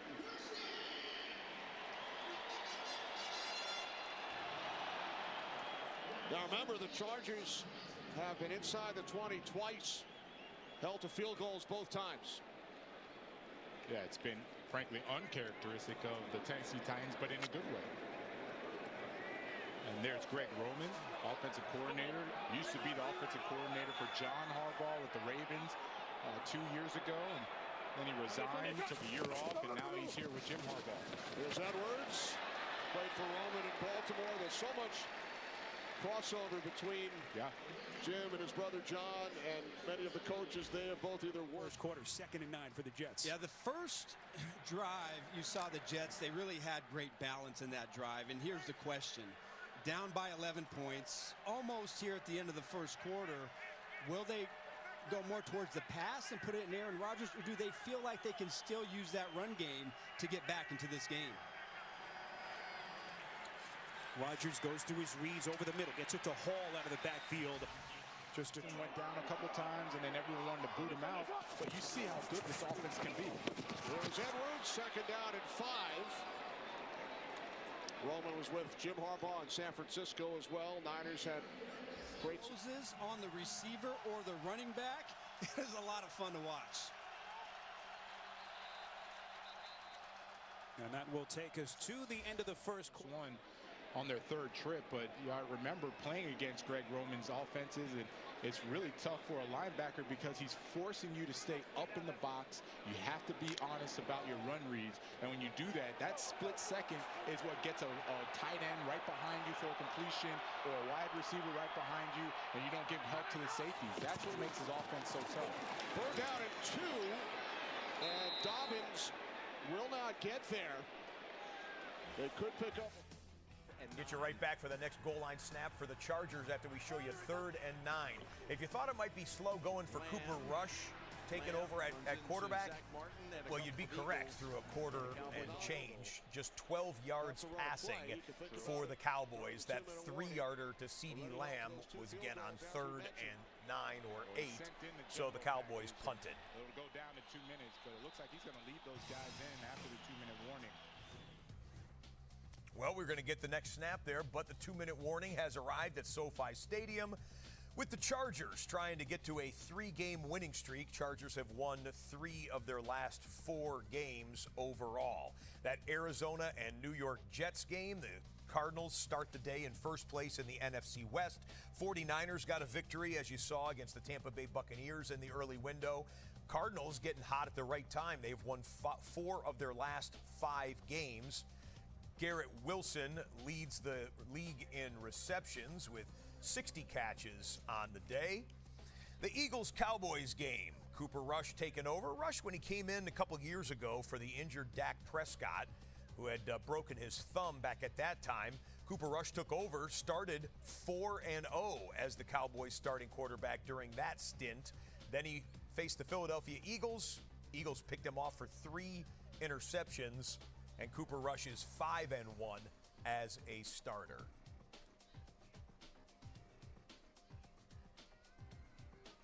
All right, let's flash back here. This was the final play of the game in the Kansas City-Denver game. Denver with a chip shot field goal to win it.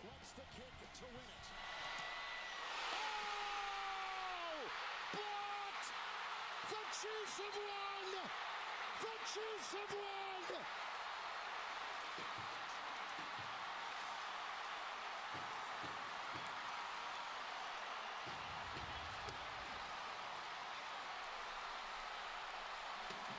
A stunner at Arrowhead, always one of the loudest stadiums in football. And that one went from near silence when everybody thought the Broncos are going to be able to kick this field goal to the block, which keeps Kansas City undefeated in 2024 and now on a 15-game win streak, including the playoffs, going back to last Christmas. Wow, what a finish.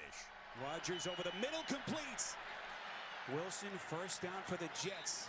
Inside Cardinals territory, finally tackled by Wilson. It's a pickup of 11. Well, he is so good. In last game against the Texans, he was special against the blitz. Talking about Aaron Rodgers. That time, Jonathan Ford on fourth down, fewer than any other team in the league this season. This is only their 5th attempt. Fourth down or 1.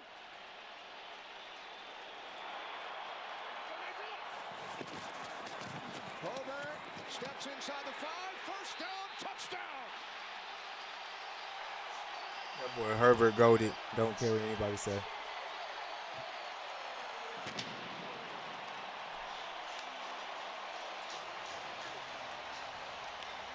Just mentioning Greg Roman and his Baltimore Ravens days.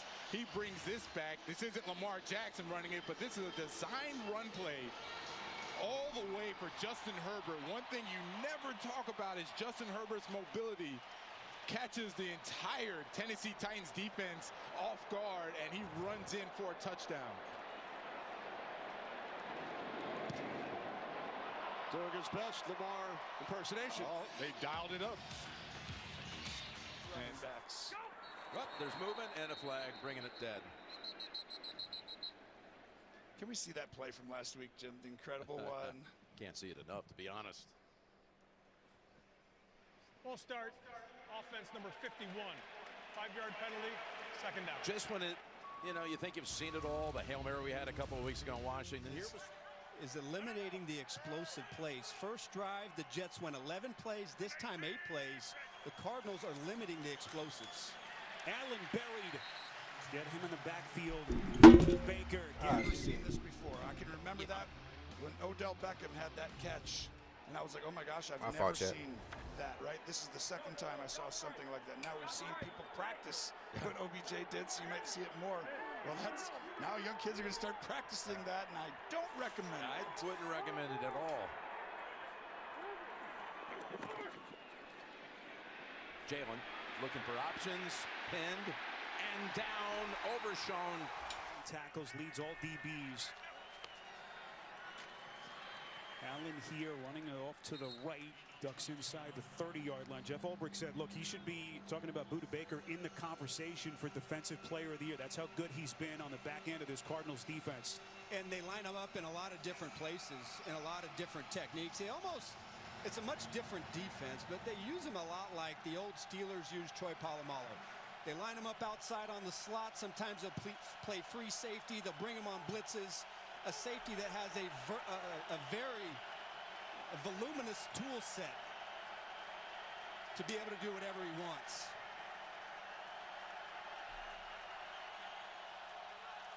Play clock down to his second. Rodgers gets it off.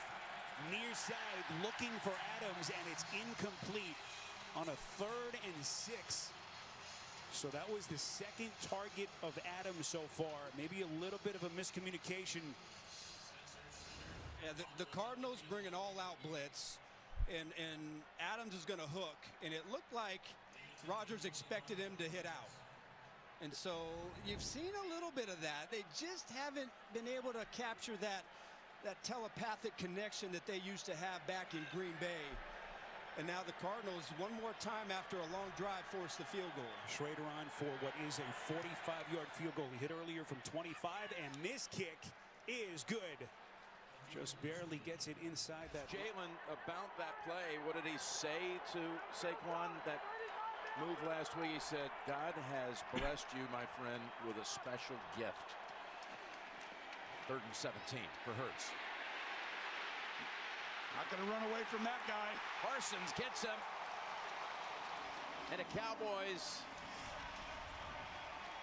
they're putting some pressure on Hurts, who been down dumped 4 times. He has a unique gift just to find the hole, find the area to get to, and still correct even if he's out of a gap. But welcome back, Mr. Parsons. You've been sorely missed. After a month away with a high ankle sprain. So 7-3 Eagles punting away with man. And a big bounce to the end zone. Have fun. Certainly looks like they did. Now the Titans back to work. Spears out to the 35-yard line. Under 2 minutes remaining in the second quarter. Titans deferred at the start of the game, so they will receive the second half kickoff. Yeah, Titans wanting to speed up the tempo. Interesting note, Tony Pollard is on the sideline. Spears remains in as Levis is sacked back at the 28-yard line by Poona Ford, his second of the season. Yeah, Poona Ford, he's always their quicker defensive tackle. He gets on the edge and gets right around Dylan Radins for that sack. I mean, Dylan Radins just had no chance. A little slow-footed Dylan Radins, and you see him get around him. In the first drive, 7 plays, 72 yards. Since then, very stagnant from the Titans offense. Under 1 minute on the clock.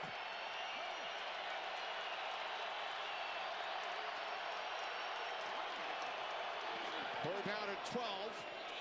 Levis to Westbrook and Keenan. Not nearly enough. So the Titans will punt it away. The Chargers call timeout to stop the clock. Now this from Progressive. And so we'll hit a TV timeout there. There are still 43 seconds remaining. It'll be a quick timeout in the Los Angeles and Tennessee game.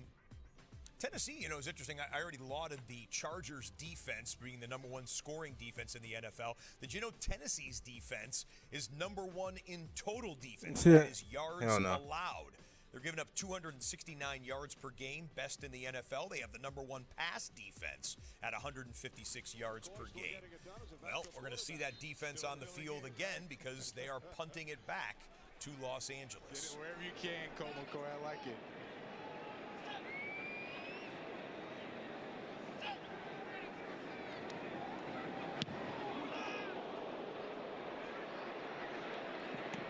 Davis, fair catch. 13-yard line with the Chargers leading. Everything is working, and right now the Jets, this defense really has to step up. Otherwise, it could be a long day. Murray faking the handoff, feeling the pressure here as they get him set up in the backfield. Little screen play as they get Greg Dortch his first touch. Let's go downstairs to Aditi. Spiro, after that last time that the defense was on the field, Jeff Ulbrich went up and down the entire bench talking to each position group on the defense. He ended with the defensive line, and he said, just remember, play our defense. Just play our defense. Indeed, this offense will put you to the test in so many different ways. Everyone talks about Murray, but then you got the ground attack with Connor. You almost have to pick your poison in terms of how you attack. That was the first negative play that the Jets defense has forced. This one is a completion. Harrison has his third catch. Well, Sarah, the difficulty with defending this style is the Cardinals play with 2 and 3 tight ends almost as much as anybody in football. So up front, you have to be ready for a... So here we go in the 3-game late window. We're going to get the Chargers and Titans into the locker room at the half in 31 seconds. The only first-place team... Bitch-ass nigga in there after him is strike. The 5-4 Arizona Cardinals, who have 10 minutes remaining in the second quarter. Yeah, you need your speed guys on the field, but you need your big guys as well to deal with this running attack. Murray feels the pocket start to money over the middle and completes to the tight end. McBride still going. Wow. Trey McBride putting it all on display in a dazzling 17-yard catch and run. This is a microcosm of really the Jets this season. Sauce Gardner, who's had some tackling issues this season, and McBride just takes him for a ride. That should be a stop. That should be get your defense off the field, force a 3 and out, give it back to your offense. But McBride wanted it more, and what a huge play. I wouldn't be surprised if I saw Kyler Murray take a shot right now and try to go after this secondary. Murray, play action here, goes to Connor as they get him set up on the screen, and he's going to have a first down. Wiggles his way. Come back in the tone for his absence last week. Absence courtesy of the Cowboys who sat him down. Yeah. So now you know you're going to get this ball out quick. CeeDee Lamb should have some room to get inside quickly, especially if he blitzes. 3rd and 3. Rush. Tough pass. Look at Slay comes. Uh-oh. Flag. Thought at first was a clean play going for Tolbert. Interference. Defense number 2. Ball is placed at spot of the foul. Automatic first down. What did the eyeball say to you at first glance live? I think it was probably a correct call. Jim believes in our team. He has such a unique track record as a high-level player and coach. Is the best leader I've ever been around. 2nd and 10. Herbert lost the football. It's loose. Right now it's a fumble. No whistle. And it is returned all the way by Roger McCreary. Yeah, it looked like Jeffrey Simmons. He goes in, gets the strip sack. A fumble recovered by Tennessee for a touchdown. Let's take a look. He's going against Zion Ah, Johnson. his combo is too Herbert fast. Steps up. Oh, that's a fumble. They were smart to not blow the play dead. They let it go. Simmons, the sack, the forced fumble, and the return for a touchdown by McCreary. That was a good fight. And we just talked about it. 2nd and 10. And they're going to take a look at that as a scoring review. Excellent job by the officials to slow play the whistle there, meaning let that play out. Don't assume a forward pass and an incompletion. But the ruling on the field, a scoop and score touchdown, will let you know what they decide after replay takes a look. Cooper Rush was throwing the outcut. Not good communication. Not the way you drew it up. And you got a 3rd and 10.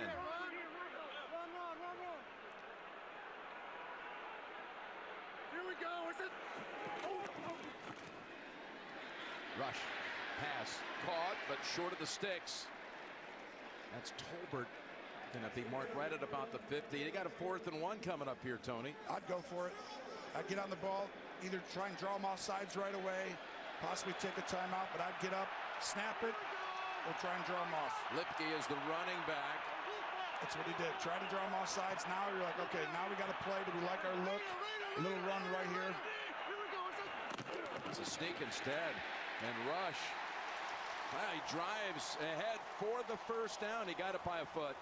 That was fantastic job by the coaching staff and the team of executing it there. Mike McCarthy very prepared for situational.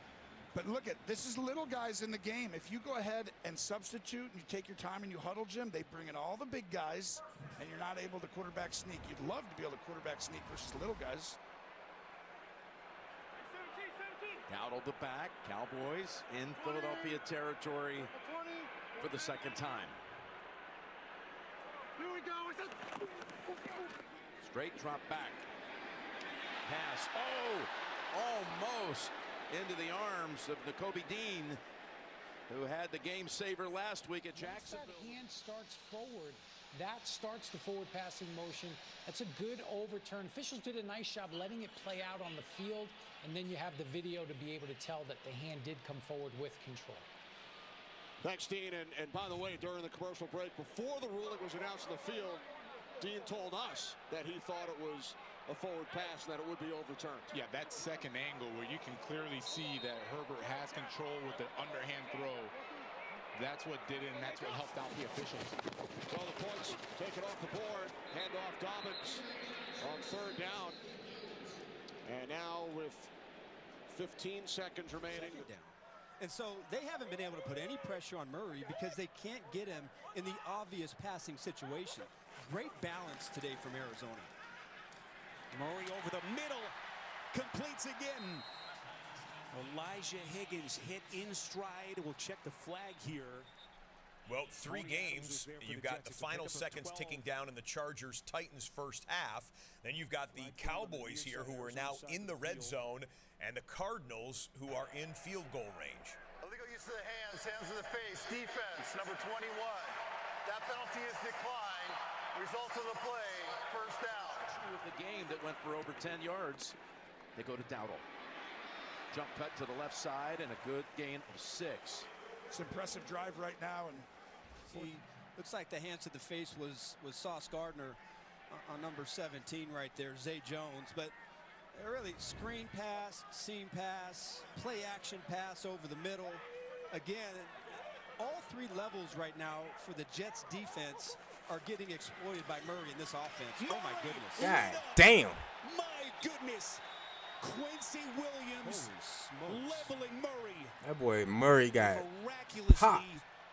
the Cardinals franchise quarterback able to pop right back up onto his feet. Wow. Unblocked pressure off of Murray's left side, and boy, Kyler Murray with the blindside shot, and the helmet goes flying. Looks to be okay. You got one play remaining.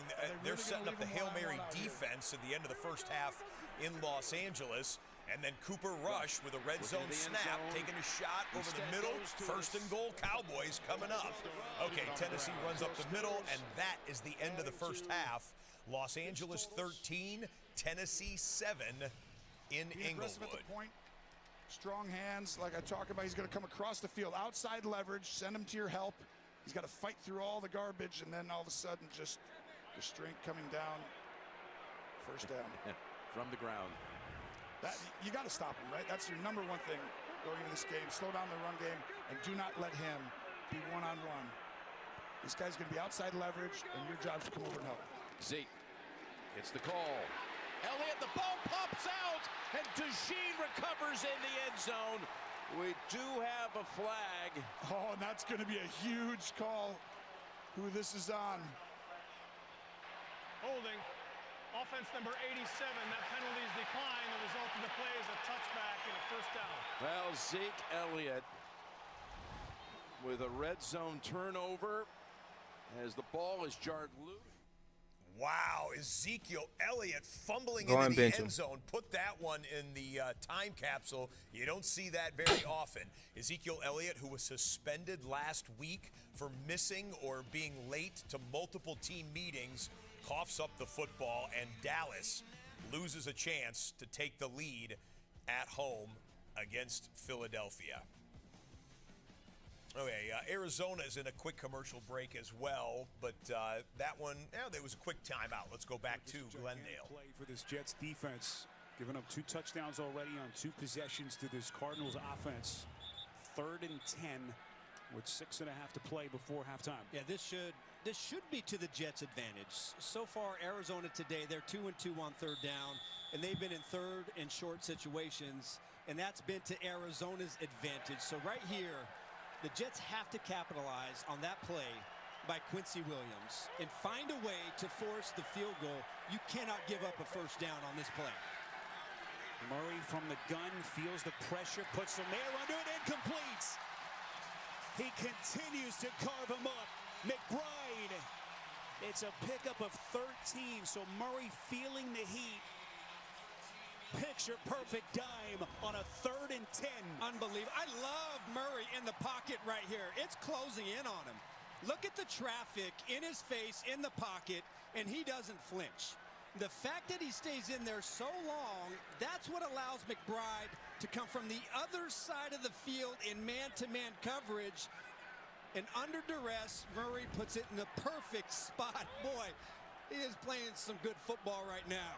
1st and goal. Dortch again lines up in the backfield. Murray near side to Harrison. Over the shoulder. Touchdown.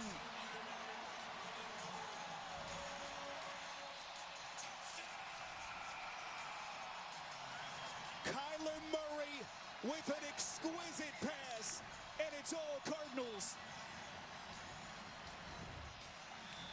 Watch Marvin Harrison Jr. in the slot. He has the entire sideline to work with. Does that ball location get any better? I mean, right now, Kyler Murray said he was bored last week a little bit.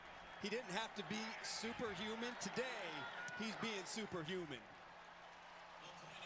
He has taken his game to the next level. 3 70-yard touchdown drives that he has orchestrated. Over the shoulder dime to Harrison.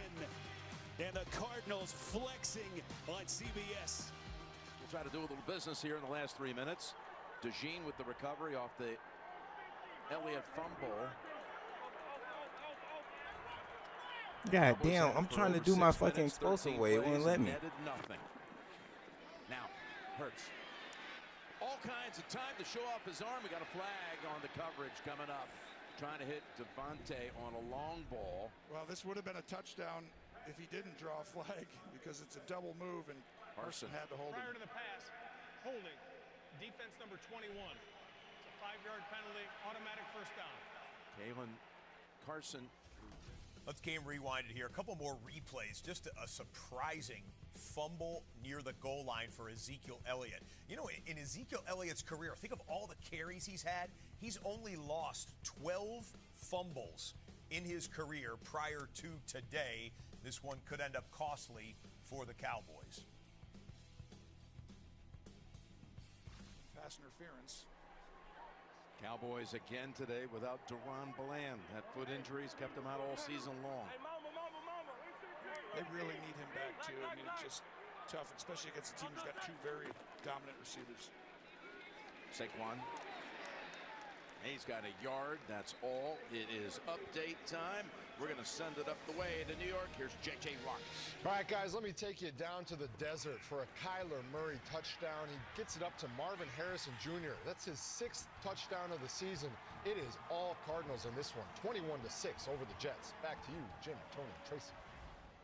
Well, J.J., you know, he played for the Cardinals. I noticed a little energy there in his voice. But how about Jonathan Gannon, the former Eagle assistant, what they're doing? People have not given Arizona much love, but they win that game. They're 6-4. It's been really impressive to watch that turnaround, and they are rolling. 2nd and 9. And the ball comes out this time. It was Parsons who forced it, and the Cowboys recover at the 5-yard line. Welcome back, Mr. Parsons, and he is making himself felt on that football field, and Jalen holds on to the ball a little too long, trying to be a little safe, and you cannot do that when he's on the field. You're going to see him wrap up and under up top, and now he's right down the barrels. The ball was not high and tight with 3 points, and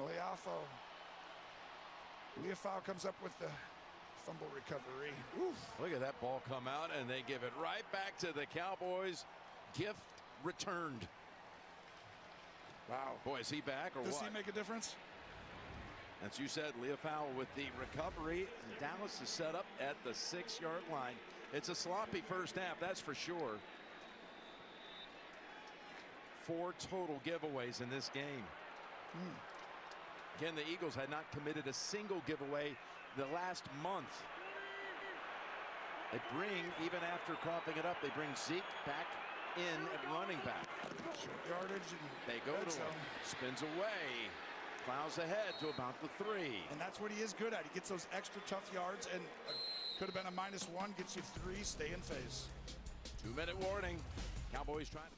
So during the 2-minute warning here, let's tell you a little bit more about Sunday Night Football. In fact, do the Sunday Night Preview presented by DraftKings Sportsbook. Oh, how good is Sunday night tonight? The 7-1 Detroit Lions at the 6-3 Houston Texans. Couple of first-place teams head-to-head. Plenty of playmakers in this game. Amon-Ra St. Brown has scored a touchdown in 6 straight games. Joe Mixon has only played in 6 games this season, but he has 7 touchdowns for Houston. And C.J. Stroud has thrown for at least 260 or more yards in 5 straight home games. DraftKings Sportsbook is the #1 place to bet touchdowns this season. And this week, new customers can bet $5 and pocket $200 in bonus bets instantly.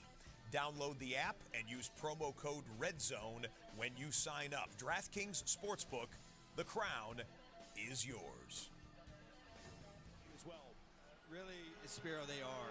And you can see they're starting to feel it right now. And to me, it really starts with taking away anything explosive from the Jets offense. Taking away Adams and Garrett Wilson down the field.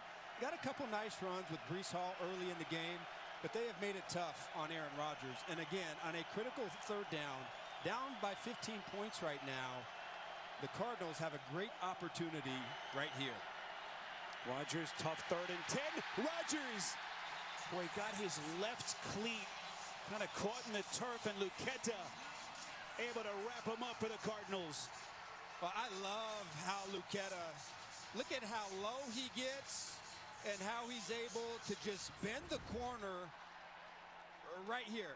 This is really impressive athleticism. Look at how he gets low and then he just able to get that right ankle of Aaron Rodgers. Just an excellent pass rush, one-on-one against Tyron Smith to get the Cardinals off the field. And Archie's one of a number of players, first and second year players for Jonathan Gannon, who have played at a high level for this team. Last week got a sack, former 7th round pick out of Penn State, as they force the Jets into a 3-and-out.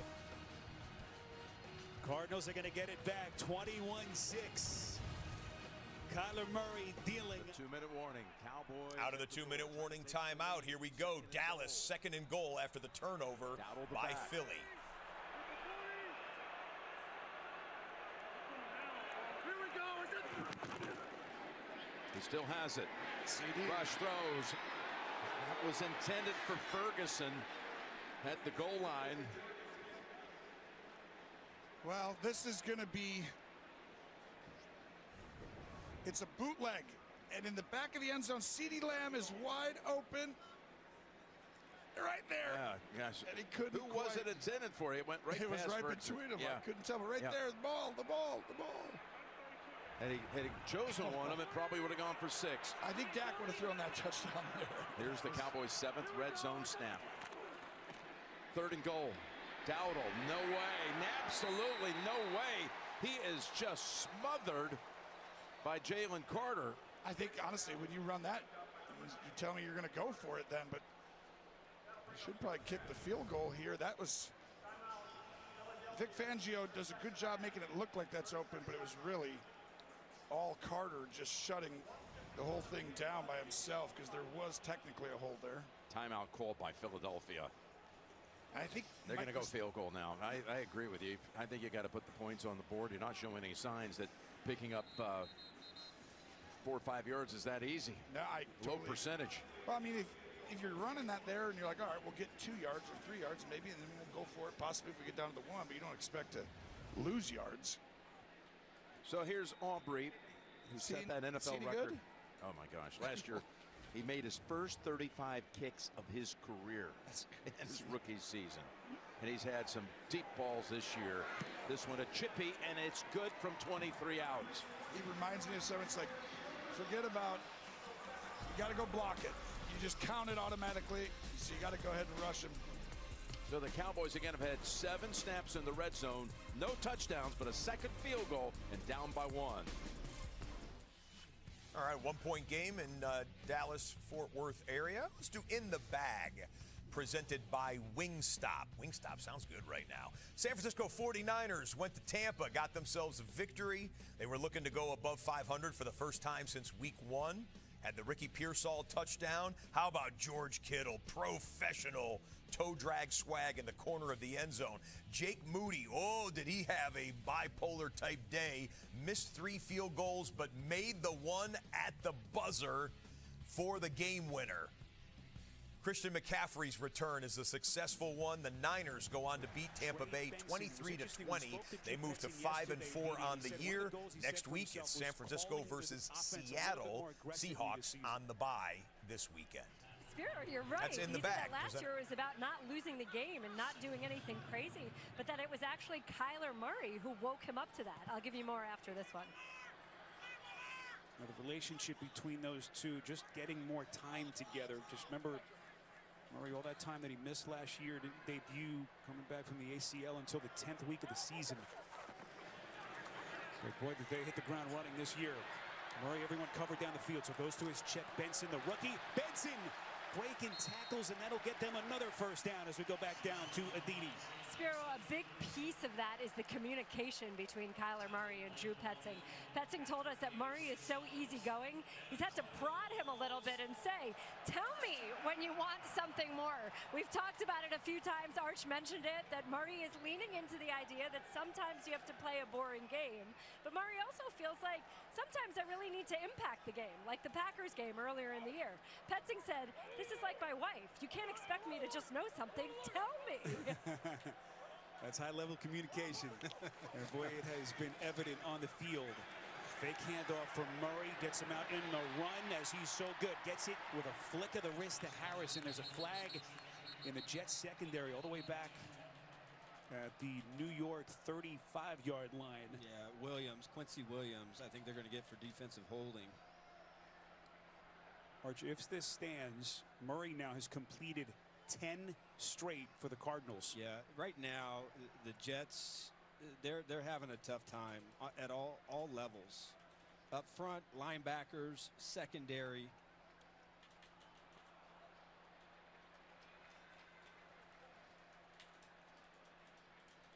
John Hussey coming over, having a conversation with Jonathan Gannon to see what Gannon wants to do here.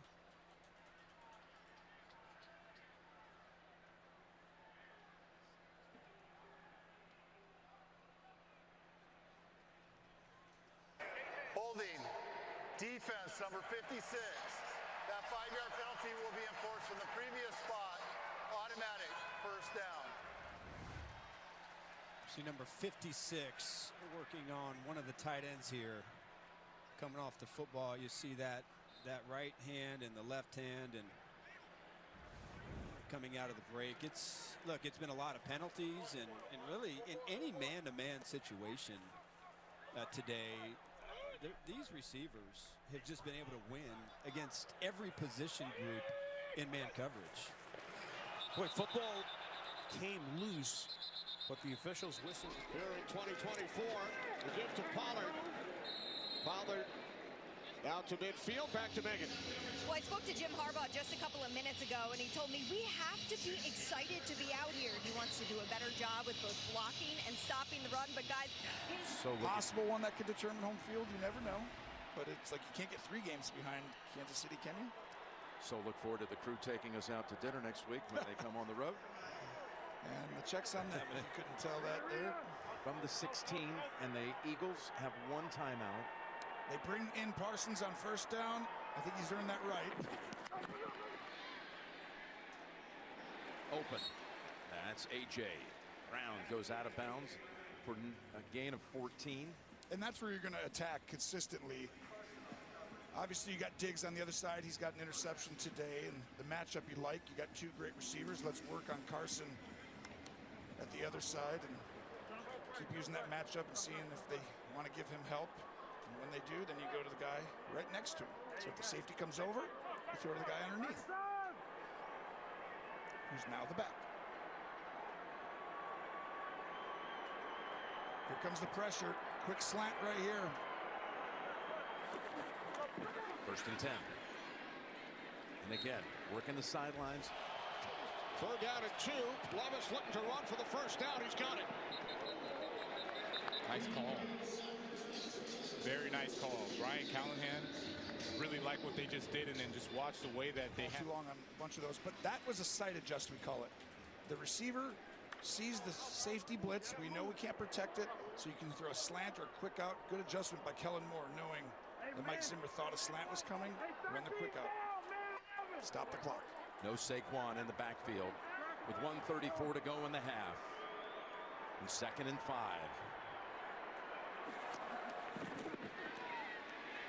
Just heaves it up high. Smith trying to run under it. No flag. Oh, this is Jalen. Michael Wilson comes in motion. They will not snap, so that will indeed get us to the 2-minute warning. Go. Look at Carson. Never turned around. Never looked at the pass coming to him. Yeah, that could have been. You're right. Oh, he almost had it. That could have been interference. Could have been. Never turned around. The pressure up front made Hurts not be able to step into the throw, so he underthrows it. Big play right here. Yep, you got a 3rd and 5.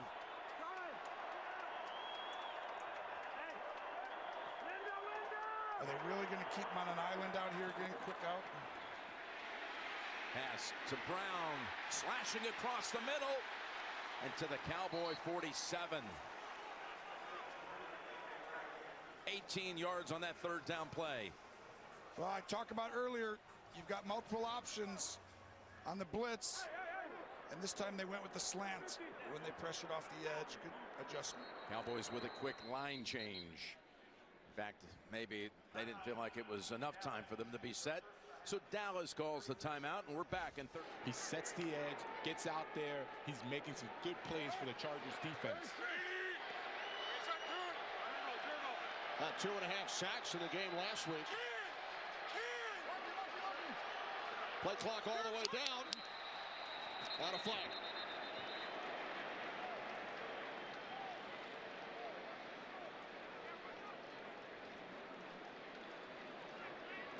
Delay game. Offense number 8. It's a 5-yard penalty. Still second down. And you can see that Will Levis, he canned the original plays, clapping for it, trying to get it. Daniel Brunskill doesn't get it out in time, and Callahan's going to shake his head, because if you're going to can a play, canning it means you're canning the original play, you're going to the next play call. You got to do that a little quicker. You got to see what's going on defensively, can it quickly, so you have time to get the ball and get to your play. 7 Titans penalty, second down and 12. Levis finds Pollard. Pollard, first down.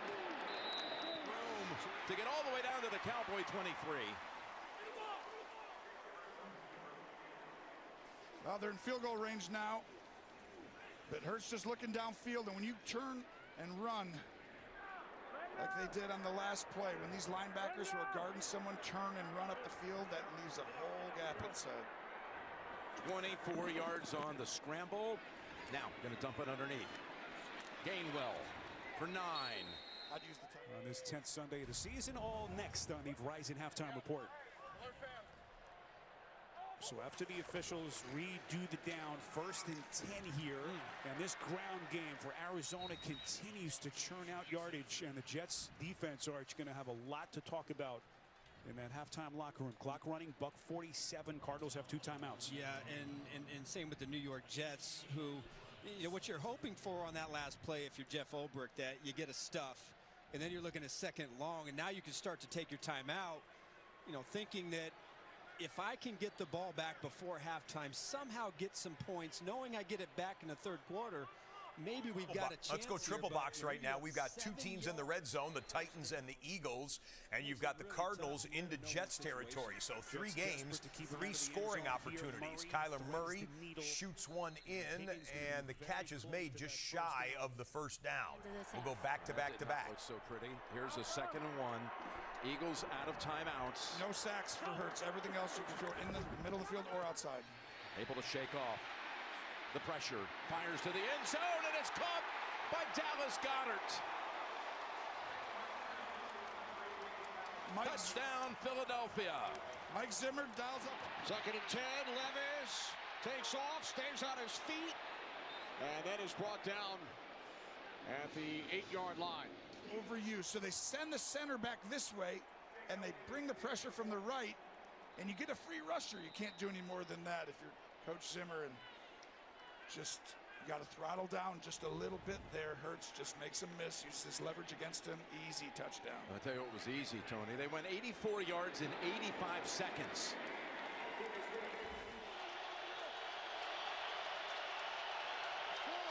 Need to get inside the 6-yard line for a first down. Play clock at 2. Levis on 3rd down to the end zone. It is incomplete. Intended for Wiley with the rookie hard covering. Here comes the field goal unit.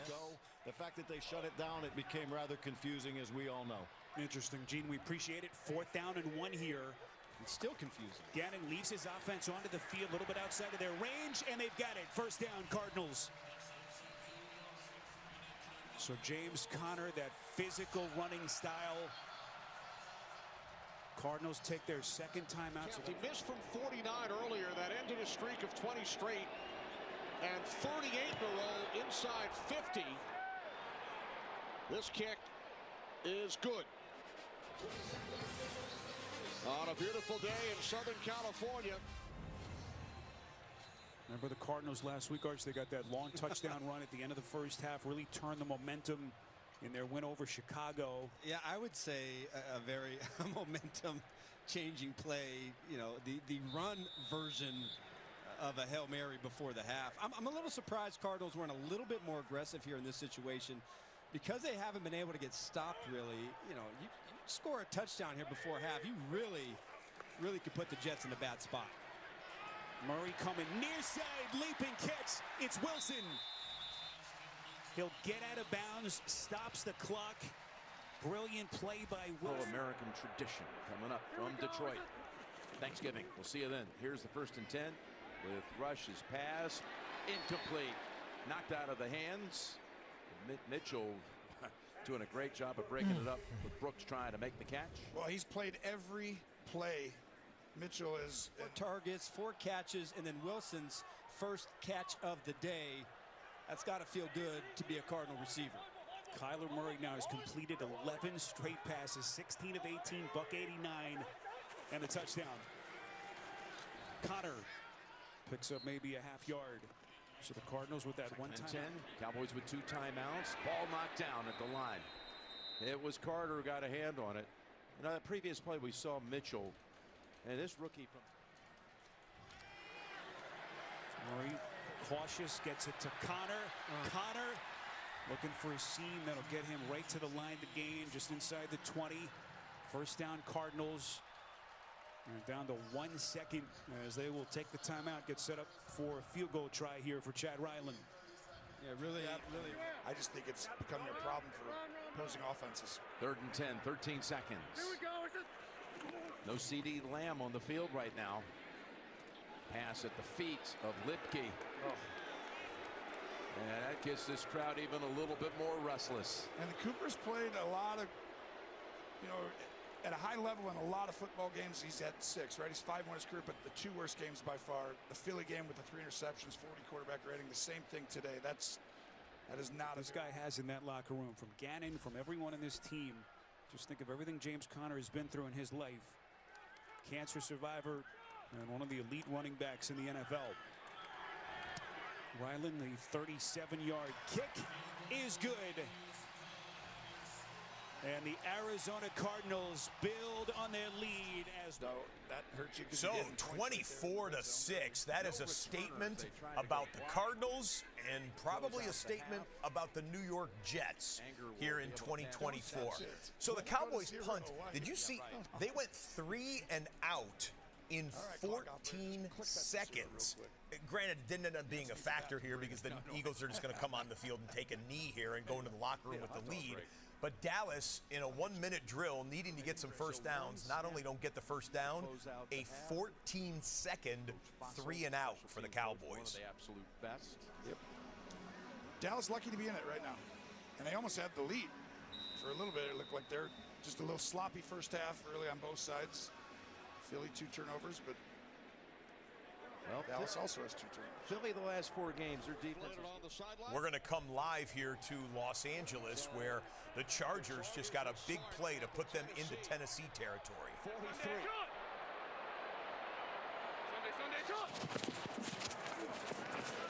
Herbert on first down to the outside. It is complete. And you mentioned Ladd McConkey. Ladd McConkey, the rookie receiver, doing his job there. This kick returner, Darius Davis, getting it done. He's through the first line. He's past the kicker and not out of bounds until he gets a 56-yard kickoff return that sets up Los Angeles with an opportunity to extend their 3-point lead. Not being stressed. And this is why when you see a guy that's able to run the football, had that flea flicker for 36 yards, it's telling you that he knows when to take his shots, when to attack, and when to be cautious. From the 28, Edwards. Gain of 9 inside the 20-yard line of the Titans, 2nd and 1.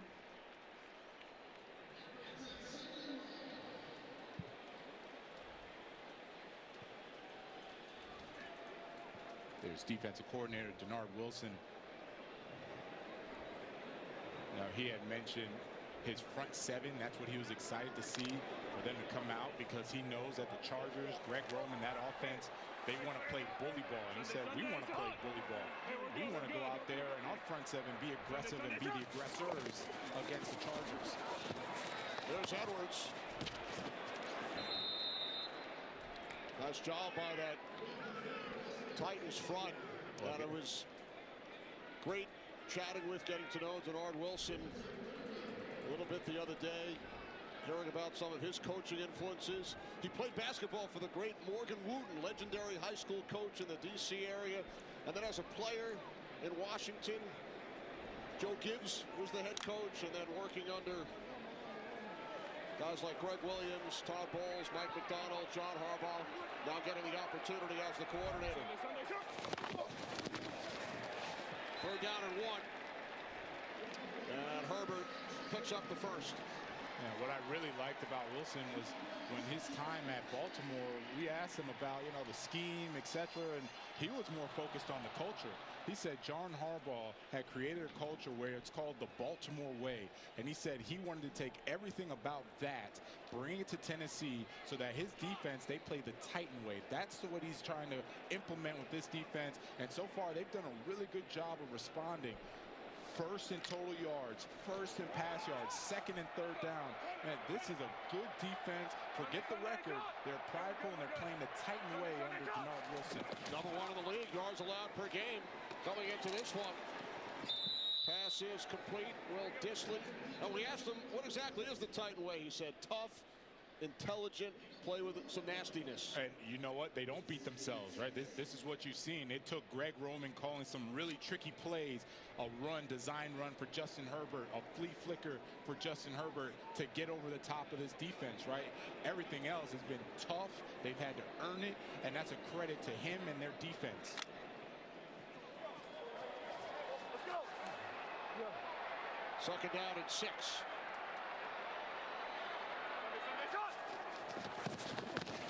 Herbert, pump fake, throws, complete. Nice tackle. Dobbins, and you talk about the Titan way. That was a beautiful tackle. Made by Brownlee. Yeah, let's listen to this one, Kenny. That is the Titans way. Nice tackle by Jarvis Brownlee.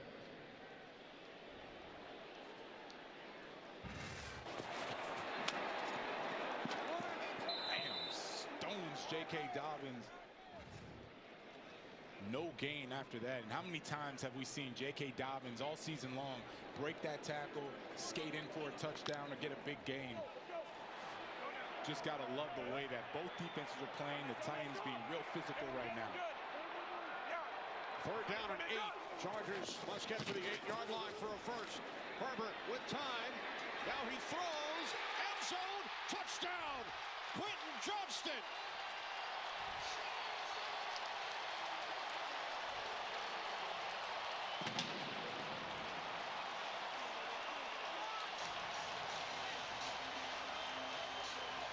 This is great patience by Justin Herbert. And just take a look at the route. It's all the way off to cross the other side of the defense, and that takes time. So if we're going to credit anybody to start, it's the offensive line. And then, of course, Quentin Johnson getting to the other side of the field. He had all the safeties biting on the other receivers, left alone with Kenneth Murray. There's no way that he's going to guard that. It's a nice touchdown for the Chargers.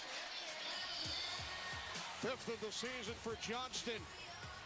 Herbert on 3rd down, connecting with the 2nd-year wideout. The Chargers lead by 10. All right, during a few minutes of a commercial break here, let's do the Forward Progress presented by Visa. How about the New Orleans Saints? They made a coaching change.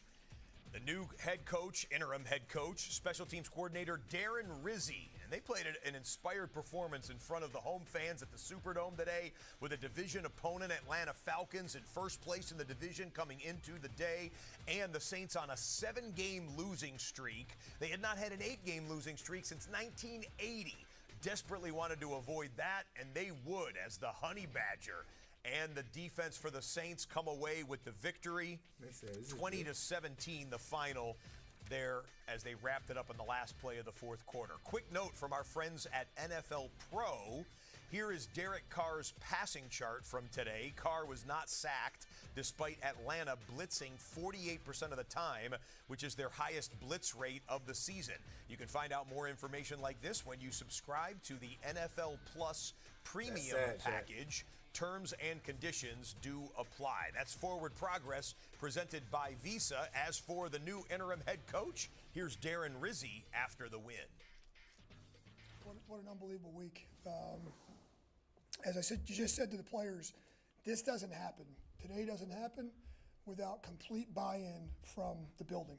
Listen, you guys have all reported about the changes and all that, and that's all well and good, but the buy-in and the execution, the preparation, I just told those guys, nothing substitutes good preparation. And we had just such a good practice week. The guys really just, and I said it to you guys about the buy-in during the week. I sounded like coach speak when I was saying it, I'm sure, but that's why we won this football game. We won the football game because all three phases had great weeks of preparation, and we went out and executed. Listen, there's plenty of stuff that we got to get fixed. There's some takeaways. I thought our fans were unbelievable today. You know, you always worry, just generally speaking about, the team's not doing that good. You know, this city, right, is starving for some wins, and we were hungry. I know they're hungry, and we were hungry to give them one, and that was awesome. But think about how the crowd affected the game today. We had some offsides penalties down there in the red zone. The crowd was into the game, loud, energy, and so we're going to get this dome back to where it used to be, and that was just to start. I do want to compliment Alvin on the club rushing record. Just like I just said to the team, anytime you use the phrase all time, it's a big deal. And I know he's joking around about feeling old, but he certainly doesn't look old. He looks like the same guy that was being producing all these years. Touchdown on their opening drive of the game. Couple of 3 and outs, missed field goal. And Callahan said there's going to be maybe 9-10 possessions max. Possessions were going to be at a premium. And they capitalized when they first touched the ball. And then for whatever reason, they don't make the same adjustments that the Chargers do, or the execution isn't there. But they're going to have to step it up now. Second possession of the second half. Continue with what you did on that first possession. They start from the 30. On first down, Pollard, gain of 3. These head coaches know each other very well.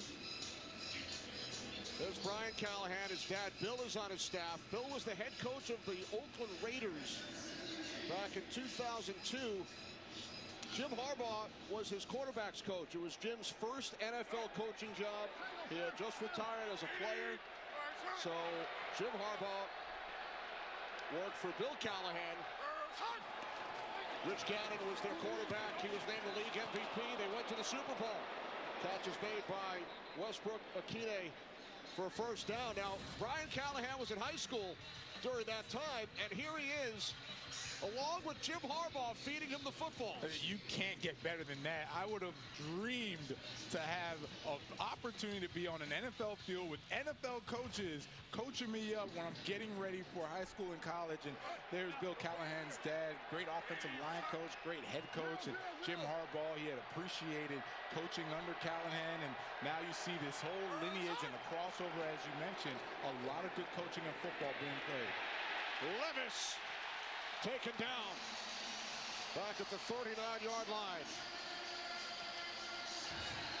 Take a look at this, Kenny. Look at Harbaugh just going 100 miles an hour. It's like nothing has changed. 22 years later, he's doing the exact same thing, giving Brian Callahan all types of fits in this drill. And I know Brian Callahan, he really appreciated, said he learned more than just, the basics. It was really about some of the feel of being a quarterback and some of the details. And he took that on to UCLA. Now he's taking that on to head coaching here, working with Will Levis, who's doing a good job today. Levis sacked by Tui Pelotu for the second time today. Now 2nd and 15. They set up the screen. Not much. Henley makes the tackle at the 40, and we had such a great time talking about it with both Brian Callahan and Jim Harbaugh. Jim said, I'm not surprised at all that Brian followed in his dad's footsteps, and Brian Callahan told us, he said, Jim sees it through the quarterback's eyes. He's the best. Really enjoyed working with him when he was coaching for my dad, Bill, in Oakland. That's right, and everybody talks about the perspective that Jim Harbaugh brings. They love it, they enjoy it, they embrace it. 3rd down and 14, and Levis taken down again. That time, Joey Bosa. Yeah. It's a nice job, the defense all around. You're going to see the secondary all on the same page of covering up both Calvin Ridley and Nick Westbrook-Akine. When they do that, Levis is trying to buy time. Anytime you see a quarterback stepping up, and then finally gets sacked, that's a coverage sack. That's a great job by the secondary. Joey Bosa gets another sack, but that defense playing complementary football. I think the Chargers defense was fired up by those videos of Jim Harbaugh defending a young Brian Callahan. I don't know. I think I'm calling BS on that one, Kenny. I love you, man, but I don't know about that one. Third quarter. Call bullshit on that one. Comes to an end. Chargers on live television. End of the third quarter, 15 minutes to play, a 10-point lead for the home team at SoFi Stadium. Welcome back inside the NFL Red Zone bullshit studios, on that one on Scott live Hansen, television. thrilled to be with you here on week number 10. I As the don't early know, window, man. I call 7 bullshit. games gave us a few fantastic finishes. Yeah, I know, Peyton. I know. You saw the Falcons lost. I know. I lost my bet. Their record perfect. I kind of figured the Falcons were going to lose. First place Bills get another impressive victory. The first place Steelers beat the first place Commanders. First place Falcons not able to get it done with the Saints upsetting them in New Orleans. After we are finished here on NFL Red Zone, and a friendly reminder that that game at SoFi should be the first of the 3 games to go final. Once we have one game standing, we're going to direct you over to either your Fox or CBS affiliate for the conclusion of that game. But as soon as we're done here on Red Zone, you can flip over to NFL Network for NFL Game Day highlights. Get you caught up on everything of Sunday of week number 10. Here is Rhett Lewis with a preview of NFL Game Day highlights. Hey, Rhett. Scotty, how about the drama-filled finishes to the early window? 5 of 7 games coming down to a single score, 6 if you include the early morning OT thriller from Munich. And we had one of those close games by the from Saints. the AFC West, where the lone remaining NFL undefeated Kansas City Chiefs needing a comeback to get past the Broncos, although Patrick Mahomes' third down pass intended for Travis Kelce falls incomplete. So they had to kick a field goal, went up by 2, which allowed the Broncos one shot to win it from Will Lutz, 35 yards out, but Mike Dana denies him the block. And the Chiefs get the win, 16-14, moving to 9-0 on the season. Full highlights from that one and all of your Week 10 Sunday matchups. Coming up for you, it was NFL sad. Game Day highlights. But again, I seen that loss, and we just got to blame that loss on Coop, man. He left 9 points out there on the field. So look at the score here. The Jets we should have won, but for the third quarter. They're throwing it around. Would you believe it is what it is? Down by 2 or 3 I kind of felt the vibes we were going to lose. They need to throw the football. Garrett Wilson has 2 catches for less so than that's why I turned it to NFL Red Zone. I wasn't even watching the game for real. So far for the Jets. They need to pick it up I was here. just watching NFL Red Zone, and every time it just, turned it on, that's when I guess I watched it. But Contact or after the catch? After I seen Coop miss that first kick, I was like, oh, yeah, this game's over. I felt the vibes of the Seahawks game on this one. Cardinals coming with the blitz. Jets pick it up. They protect Rodgers, and that pass is picked. Garrett Williams, there's a flag thrown, multiple flags. Williams bumped. He got there just a little bit early.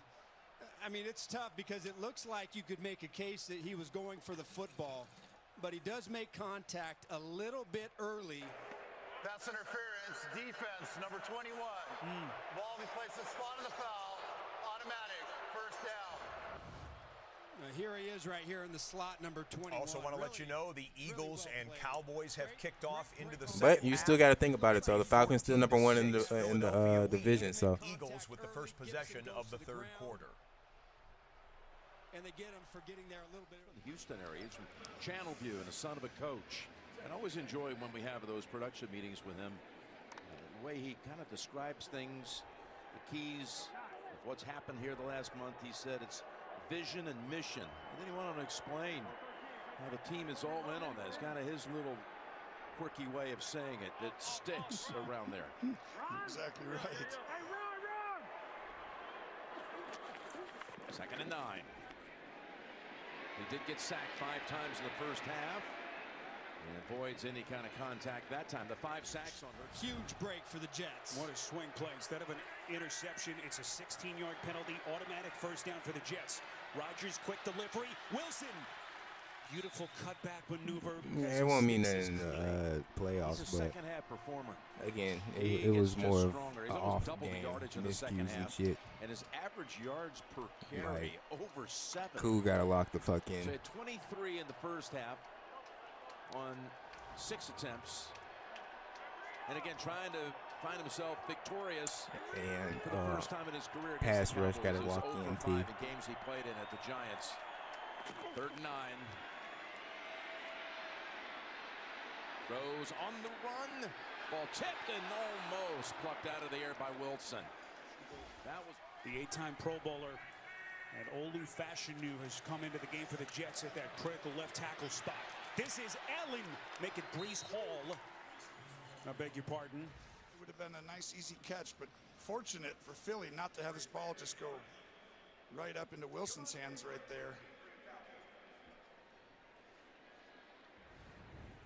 so short work for Philadelphia to start. So the Jets putting together one of their better drives here. Brees Hall just caught that pass out of the backfield. New York in the red zone will go full to the desert. Where the matchup is, and again, really a nice positive play, taking advantage of a mistake. Rodgers all day to throw. Probing the defense, comes back across the middle and completes. Jeremy Ruckert, the tight end. And it will be 1st and goal Jets. And that little mobility from Rodgers to extend plays, Arch. We started to see it last week, and he does it again here. Yeah, I don't know how he sees. Watch Aaron Rodgers, and watch where the tight end. He's coming over here to block. Rodgers gets outside the pocket. I don't know how he's able to see him come open over the middle, but Jeremy Ruckert in the perfect spot. That's a huge play. 1st and goal Jets. They mark it just outside the 6. This is Allen looking for a seam along the right side of that Jets offensive line. And again, this is where the game turned for the Jets. The offense just average first half against Houston last week. Second half, Rodgers was nearly flawless for the Jets. Yeah, the Jets are running at a little bit of a faster tempo on this drive, and you're seeing them really for the first time in this game get some explosive runs or passes. Not big bombs down the field, but really getting some nice chunk plays over 10, 15 yards, and that's been the difference on this drive. Snap to Rodgers, working from the gun, climbs the pocket. Here they come. Rodgers, no, he got me. He got Adams. Would have been a tremendous catch. He said, "Ain't no locking." Deflected. Buda Baker Arch was right there. Amen. He just always seems to be in the right place. Amen. For this defense. Yeah, such great instincts. And again, you got to think about it. They still haven't put in really Braylon Dorless for some odd reason. Offense and defense have gone the way of the Cardinals. The Jets haven't been able to really win one of those critical downs. But also, but if they want to get back in I this would game, assume it's it's because part of the reason why we're not getting any pass rush is because of play calling. Jets desperate for a touchdown. Rodgers to the end zone. Adams dropped it. Damn. Unbelievable. Adams dropped it. No. Boy, and he has it. Rodgers, look at this. It just, it bounced. What a play. What Taylor a play. Demerson may have got a fingertip on it. Jets are going to go for it here in 4th and goal, and the Jets offense stays in the red zone. They're on the 3-yard line. On the right side of your screen, the Chargers over midfield. It's the best they've looked the entire game. Rodgers escapes. Rodgers, football's out.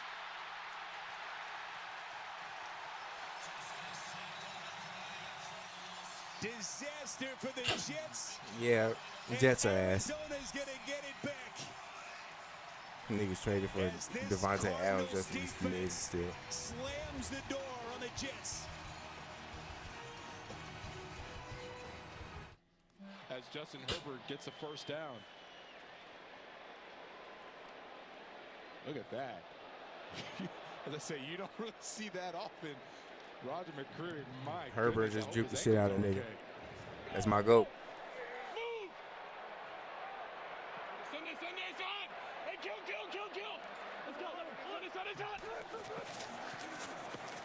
There's Edwards. Gus Edwards. Another Chargers first down. down inside the Titans 35. Shit, at least my Chargers going crazy. Drive here. This was the big play from inside of their own 10-yard line. Hard play action fake. Justin Herbert looks right, throws left. Lad McConkey. That is one of your leading receivers in the rookie crop for this year. That's a 37-yard catch I'm and shameless. run. Herbert, efficient day, 14 of 18, 164, Herbert going crazy. and a touchdown. Offensive leaders, 164 yards for Herbert.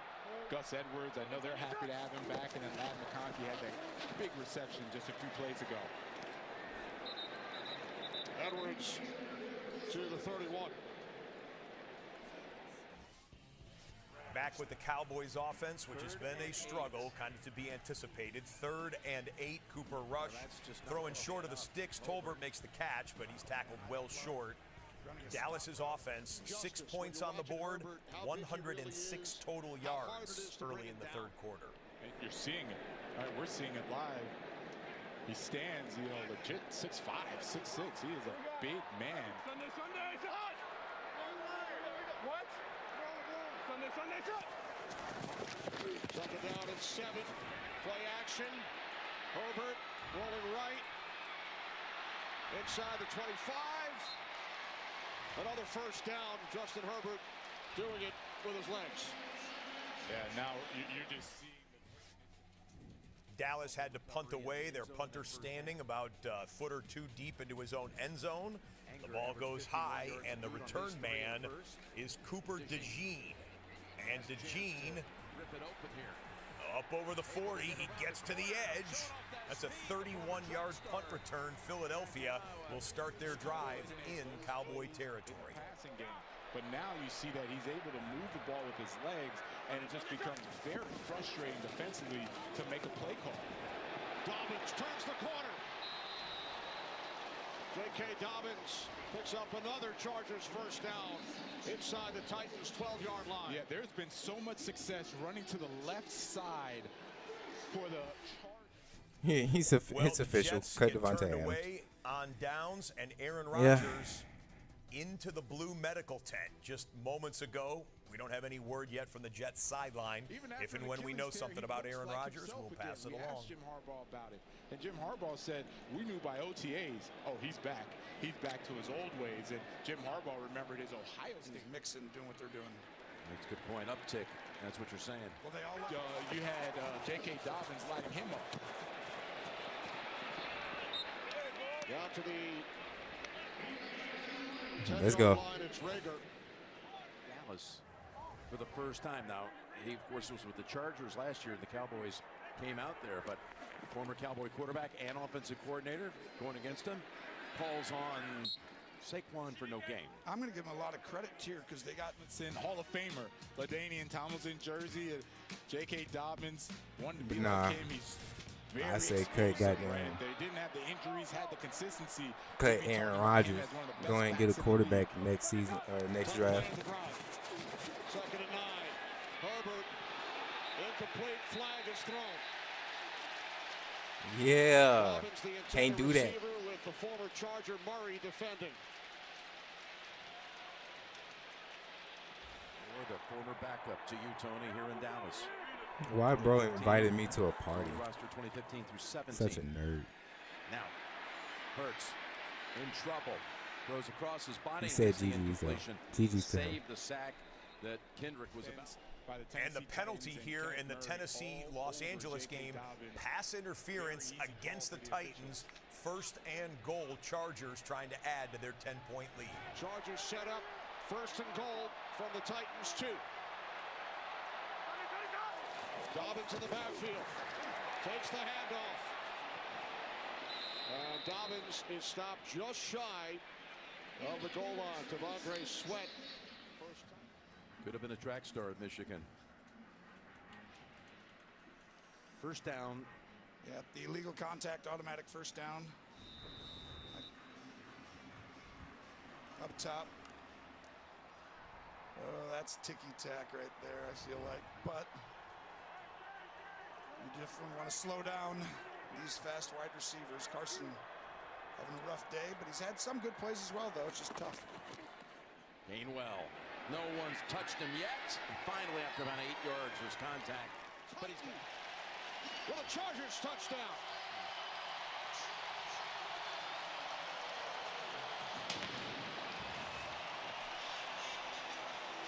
Okay, it's Las Vegas.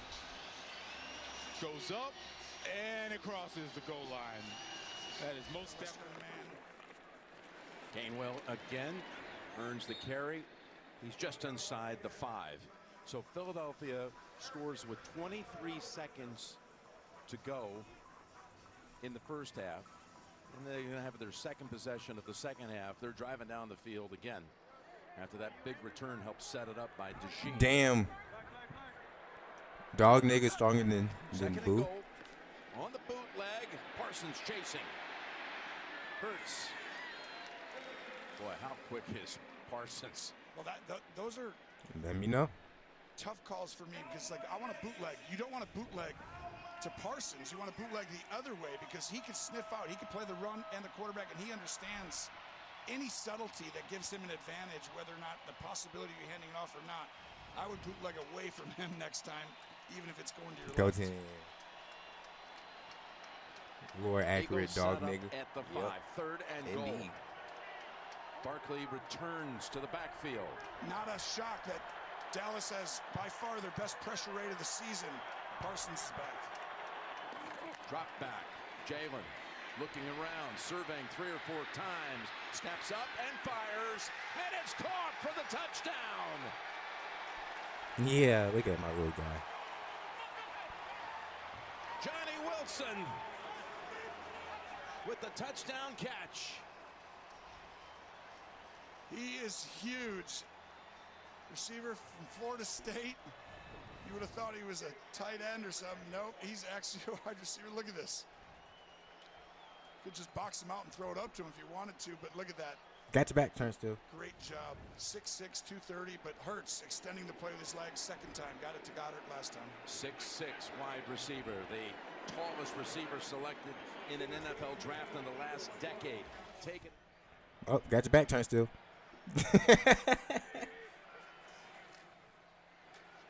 Benson. Why does Goten have a special dialogue with 17? Inside Jet territory, but you've been very impressed with Gannon. Let's do a little rewind here. You see the Chargers field position, but this is how they It's because little Trey Benson screen pass in the back out of the backfield with a nice stiff arm. Gets the first down, a yard or 2 more after it. It's a 19-yard pickup. Kyler Murray having a nice day. How about Kyler?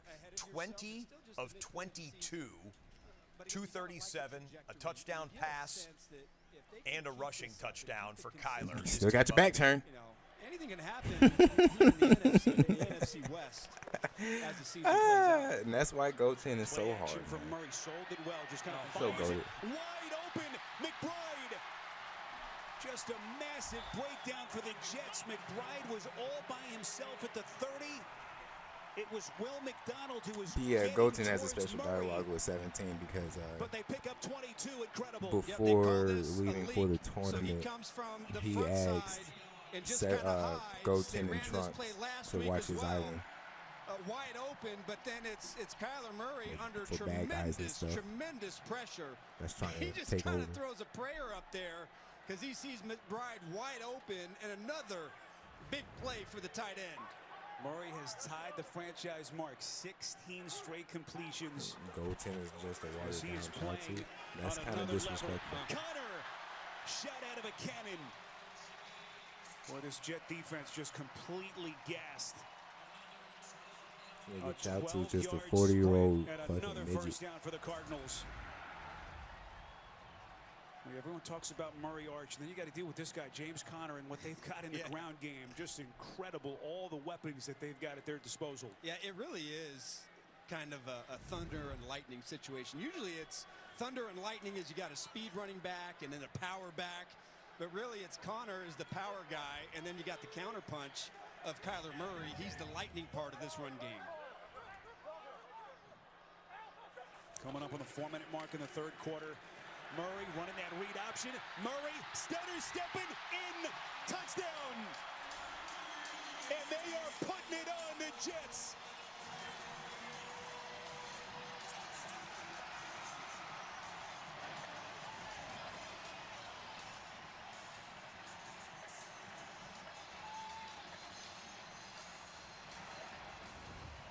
tell you what, they're doing whatever they want. And check out this block by number 84, Elijah Higgins.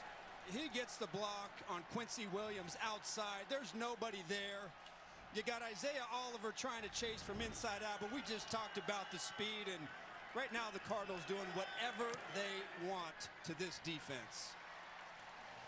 3 straight 10. Well, we got 3 blowouts percolating on our hands here, so let's sneak in the good hands play of the day presented by Allstate. And how about those hands right there? George Pickens in Pittsburgh's road win in Washington going up. Look at the body adjustment, tracking the football with the eyes and snagging it, coming down and surviving the ground. It was the first score of the game. It was a 16-yard touchdown pass from Russell Wilson. Pickens finished with 5 catches for 91 yards. Steelers win it by 1 point, 28-27 the final. Steelers are 7-2, and next week we're gonna have to cut that out the VOD. Baltimore for the don't cut it out. Special stuff there. That's the Keep good that in. hands play of the day presented by Allstate. Second down at 16. Here's Spears, and he will lose yardage on the play. Dupree gets up and celebrates. Loss of 7. I don't like the play. I don't like the play call, but I don't understand. They're very much so stunned about that. And that's a great job. That play by the that just happened. Defense. I'll give them They don't know what to say. You have a phenom in Calvin Ridley outside. You saw he blew the top off the defense earlier, got a touchdown. Just force it his way. Just find ways to throw him the football. Only 82 second half yards for the Titans. Dupree knocks the ball loose. It's Latham, the left tackle, who picks it up. That boy did a spin move with that shit. What a series this has been for Bud Dupree. Bud Dupree putting on a clinic showing how to retrace. And there's Dupree, and he's going to go up the field. You shut down CeeDee Lamb, and you make Ferguson number 2, and that's where they allocate resources. 3rd and 5. Here's the pass. Open. Lamb unable to reel it in. Slay on the coverage. Well, this is a little in-out route by Lamb, and he gets wide open. The ball's just underthrown because that should have been a big play. On that series. Punt bounced out of bounds. Chargers will take over. Yeah, and CD, by the way, his numbers, he's come off some recent great games, including at San Francisco, the 13 catches and a couple of touchdowns. He's had 4 catches for 13 yards. DeJean, his return last time set up a touchdown. When they use CD all over the place and they get him the ball with. We're going to check in now with the Lowe's Home Team Spotlight, presented by Lowe's. And at home at Arrowhead Stadium, it looked bleak in the final seconds, but the Kansas City Chiefs, who were trailing nearly wire to wire in this game, come from behind, get a go-ahead score in the 4th quarter, and then blocked the field goal that would have won it for Denver on the final play of regulation. It's been 321 days since the Kansas City Chiefs last lost a game, but won't happen today as Kansas City wins again. A slim margin of victory. In fact, you add up all of their victories in the 9-0 start to the season here, just plus 58 points. So this nigga just absorbing alternate universes now. That's what I'm saying. Like I've been said that. I was like, this was a perfect game. The game would have ended right there. They've clamped down when they have had to. Adams, who looked like he may have limped off the field prior to that last Jets. He said the downfall really will be studied. Don't say that, man. I got him on my fantasy team. Jets. Oh, we've got an NFC North showdown on tap for Thanksgiving Day in Detroit. Lions and the Bears. I got that man on my fantasy team, bro. Don't say that. Grammy-nominated Shabuzi will be the headliner. Our Thanksgiving halftime show powered by Verizon. Kickoff set for 12:30 Eastern right here on CBS. On 2nd and 9, the handoff here to Breece Hall. Trying to knife his way into the 2nd level. Gets about a yard, maybe 2 short of that. What the fuck? Down. You know who's really playing a nice game today for the Cardinals? Garrett Williams has been exceptional. Anytime there's a big play, I know he had the pass interference, but I tell you what, this Cardinal defense really has tackled well in this game. By the way, it was Tony Adams who limped off that last. You can't absorb my goddamn whatchamacallit. Trying to take a closer look at him. This will be a first down for the Jets with Braylon Allen going right up the gut to pick up a 5. He fucked up. The Jets just trying to get any kind of he tried to perception with this offense. Yeah, and to me, again, I seen coming it. in, one of the big stories is the way the Cardinals have taken away the explosive plays. You know, you saw in that game against the Houston Texans, you saw the plays down the field. What you mean? Why would I do that to myself, bro? What they were doing with shut up. With Wilson in the slot, those spectacular catches. They've taken away everything downfield and forcing these long drives that the Jets just can't capitalize on. Davante Adams makes the catch, and then Arch just kind of adding to the pain Easy. for the Jets. Fuck on. Two of the teams that they're chasing in the standings lost today. Denver going down in that wild game in Kansas City, and Indianapolis losing today to Buffalo. Joey Bosa getting in on the action as well. Just all around good performance. Hey, kill. Sunday. Second down at 11, it's Dobbins. We head to Carissa. Not able to do anything on the offensive side. Down 21-6. Bro. Can I switch characters? Come out firing to start this drive, and they're going deep. And it's caught! What a Thank play you. to A.J. Brown with Carson That was a defending. dot. Thank you. See, I have Jalen Hurts on my fantasy right team in next there year. for a gain of 44. Coming right out and attacking one-on-one. Oh, from randomizer getting base taboo. Brown or Smith just by himself. It's going to be a long day. And what happens is you got to allocate the resources. So only one safety back in the middle of the field. Everyone's got to be down there to stop Barkley. Great play call. Rush has been able to get to Rodgers and make the play. Woody Johnson in his owner's box here in Glendale. What he said. Just wondering what's going through his mind. Rodgers blown Oh up my again. God. And it's Buda Baker bringing this offense to its knees.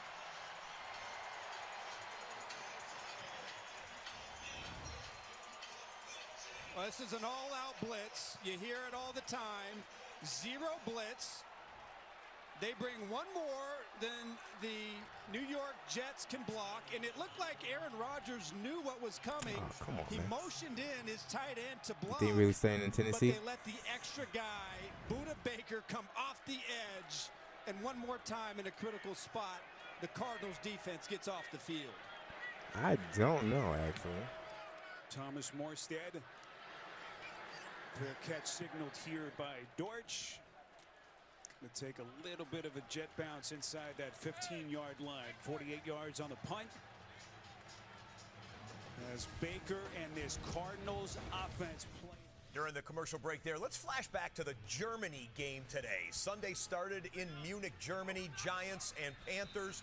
Panthers won the game in overtime. But here's what I want to show you from this. A false start penalty, and the referee, Sean Hockley, announced it like this. Angriff. 5 yards treffen. It's by the center. It's third down. Bravo, Sean. Pulling out the German. Oh, come on, German fans. That's a standing ovation right there if he did that. He had to memorize that, I'm sure, and the penalty came, and, well, he was able to call it for the TV audience in Germany and back here in the United States. Yeah, Well that's what I done, said. Sean I don't Hockley know. with I the can't German really there. tell you. You know, It's Sean kind of really Hockley staying is or Ed leaving. It Hockley, depends the on how much famous they pay him. longtime referee's son. We've seen Hockley's They- go international if they're to paying him Rosetta handsomely, Stone. maybe. In fact, this was back in But if not, 2005 fuck no.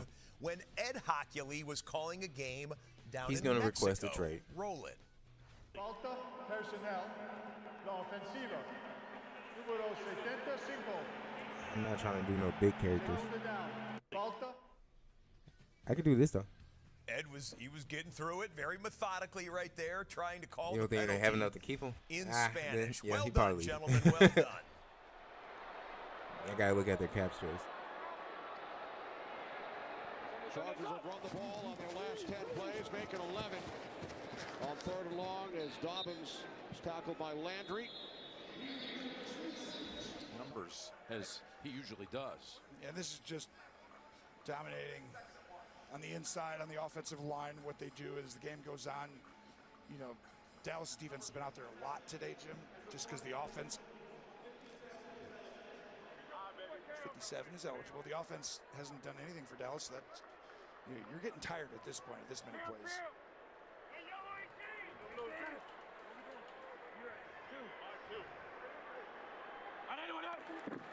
Got a linebacker in there leading the way. Look at these. Barkley picks up a big chunk of yardage there for 10 more.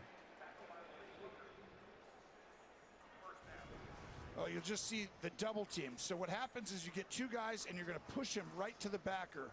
And when you can displace him 3-4 yards downfield, both sides there, you don't have a chance of stopping the run. And they did a great job earlier in the game, but that's starting to leak on the dam now. You see the linebacker, 57, Van Sumeren, lined up, ends the fullback out of the eye, 1st and 10. They go to the same play. Barkley, this time, tiptoes up ahead for 2 or 3. Yeah, Saquon. One of the 7 Charger sacks today, 70th of his career. He's a 4-time Pro Bowler.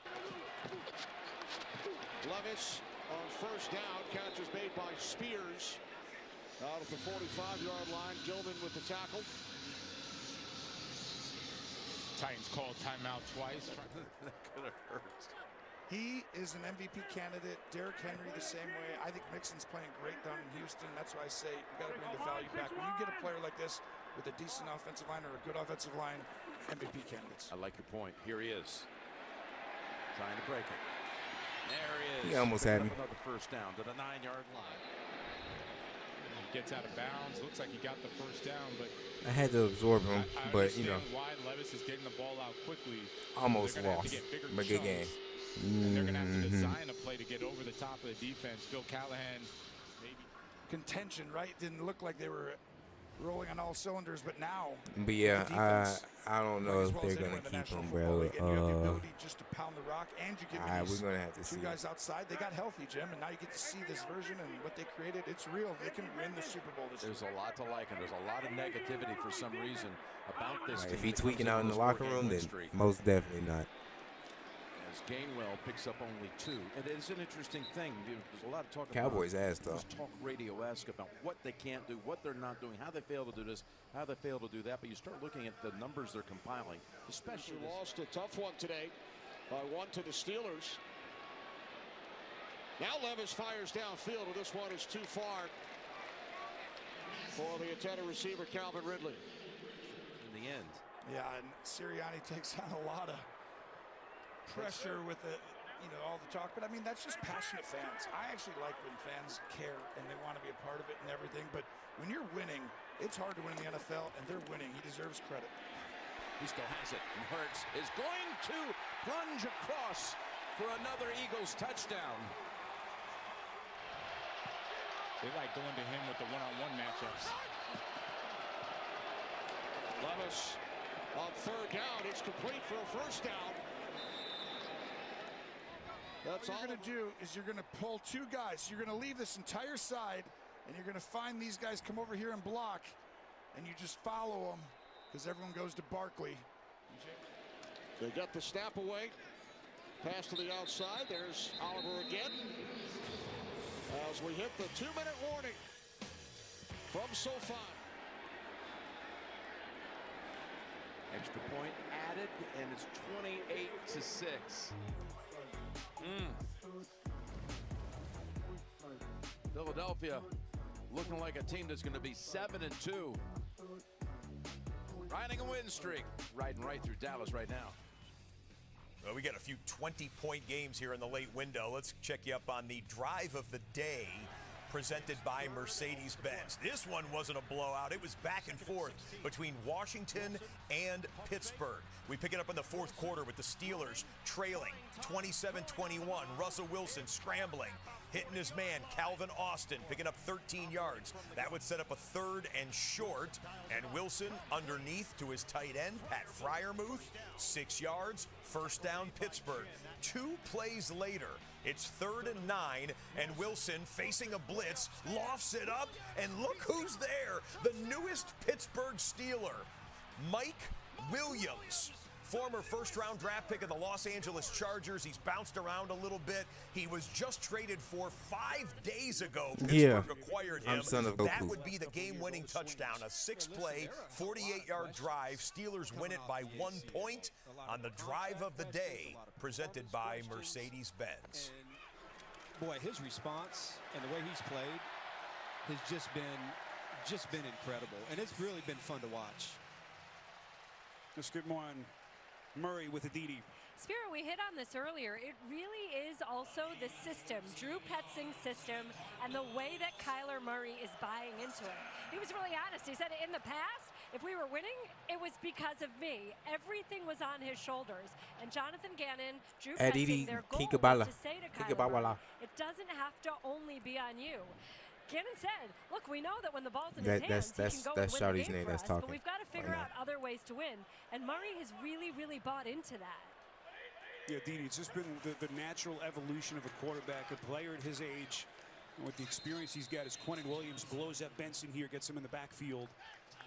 But such a good fit with Petzing's offense, really similar to what we've seen in Houston the last couple of years with Bobby Slowick, you know, marrying a system to a quarterback's traits and strengths. But they really got this thing headed in the right direction. You have to feel great if you're a fan of the Cardinals. Yeah, right now. But listen, it's midseason. You've seen them in midseason before. Hot, but not finished very strong. And again, the NFL is a week-to-week league, but you watch this football team, and it does look like every week they're getting better and better. Cardinals leading on their ground game here with Benson, the rookie. Guavin among the tacklers for the Jets. Cardinals had a really tough strength of schedule first 9 weeks. In fact, the second hardest schedule first 9 weeks of the season, and you see what they've got left for their final 7 after the bye. Technical director Jared Legrani, technical producer Sid Drexler, K-Mac and audio Kevin McCloskey as Levis slides, picks up a first. Our tape operators Mike. About the old strength of schedule stat. To me, I don't buy it because it truly is week to week. Murray on a quick crosser over the middle, completes.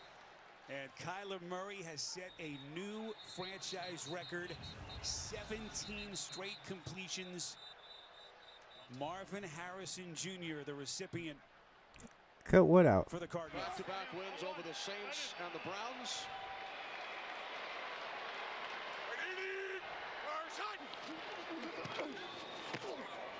Levis, end zone, Ridley makes the catch. Nice job. His second touchdown. So much old. That's not even his old.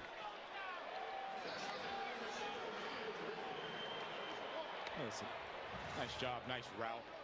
Inside, gonna go to the back pylon. And well, here's an interesting one. If we're looking for something interesting in the Dallas game, bro, I don't know how to say her name, bro. Is quarterbacking the Dallas Cowboys. It sounds weird. You'll it looks weird. Trey too. Lance coming out of college, all the physical gifts, a top 5 draft pick of the San Francisco 49ers, took over the keys to the franchise, got injured in it was his first or second game as the de facto starter for San Francisco. Didn't come back for the rest of the season, and Brock Purdy came on the scene. Lance Oh, would you look at that 15-yard receiving touchdown caught by Calvin Ridley? Doing shit by my fantasy team. Really dominating, but they have I go, why he using Ultra Instinct Goku? I think it was a little late. I wanted to try that earlier in the game, but they say some great gifts come in tiny packages. Not that time. 2nd and 16. And Lamb again has been completely contained as DeJean is right there to stick him after 2. DeJean is so good. This defense really took off when he got back in there in the slot position. I mean, for him to be able to just one-on-one in some ways, you're not going to do it all the time, but he wreaks havoc at the line of scrimmage. In the run game, he can guard defenders, and you see him right here. He's walking out. This will be a zone He'll take outside leverage. Marker down at the line of scrimmage as he heaves it. Finally. Oh, word. It for 2 weeks. You wanna do that? Okay. Okay. I'll go. I'll do it. I'll go one step. I'll go 10%. We thought Sean was going to be a little pansy and not run it, and fuck. He did. And it was Thomas Morstead, successful outside kick. On the other side, who's been a lockdown corner this year. He plays the right cornerback position, left to the quarterback, played every play, and he's been playing good. Come on. Say it enough. This is so impressive to have 2 young guys playing at this level. You look at his stats, what he's done with the likes of Drake London and Jamar Chase, 2 catches, 16 yards. I mean, it's an incredible resume. Might be the NFL Defensive Rookie of the Year. He's in the discussion for sure. 3rd and 9. Ball's back, knocked out of his hands. Cowboy lineman, football follies, and maybe Philadelphia has it. That was overturned in review. A major turning point as the Chargers come up. Henley with the onside kick recovery. That says it all. Way too many mistakes right here, and this is a great pass rush. Huff coming outside. He just hasn't had a ton of production because he's been limited from his hand, but wow. You're right, it is a little bit Goodbye. of Keystone Cops. I mean, just pick up the ball. Fall on the ball. You got 2 guys there. And it's recovered. I tried to tell him it's the power of Super Saiyan base Cabo. And it's Bond. Or I mean, Super Saiyan Cabo. He's not base no more. This is what I was telling you. This was a real chance to win. Rematch decline. Okay, we're going to do it. We're going to turn around. We got Parsons back. I know we got a quarterback, but we can go win this game against a good team. And now this whole thing could just erupt. Look at this little trickery, and that's not going to go for much. Anaya Smith got the football. I know you talk about frustration down on the sidelines. Stop gaslighting. What's going on in the Jones Who's family box gaslighting right now? It's frustration. Steven right there. Jared Jr. on the other side, and Big Jerry. He just sits in the middle, and it's hard for them to watch. The 3rd quarter for the Cowboys has really been a disaster all year long, and is proving so again today. They coming out of the locker room, they have been outplayed almost every game. They're down 14-0 in the 3rd today, and that's going to mercifully end this 15-minute stanza.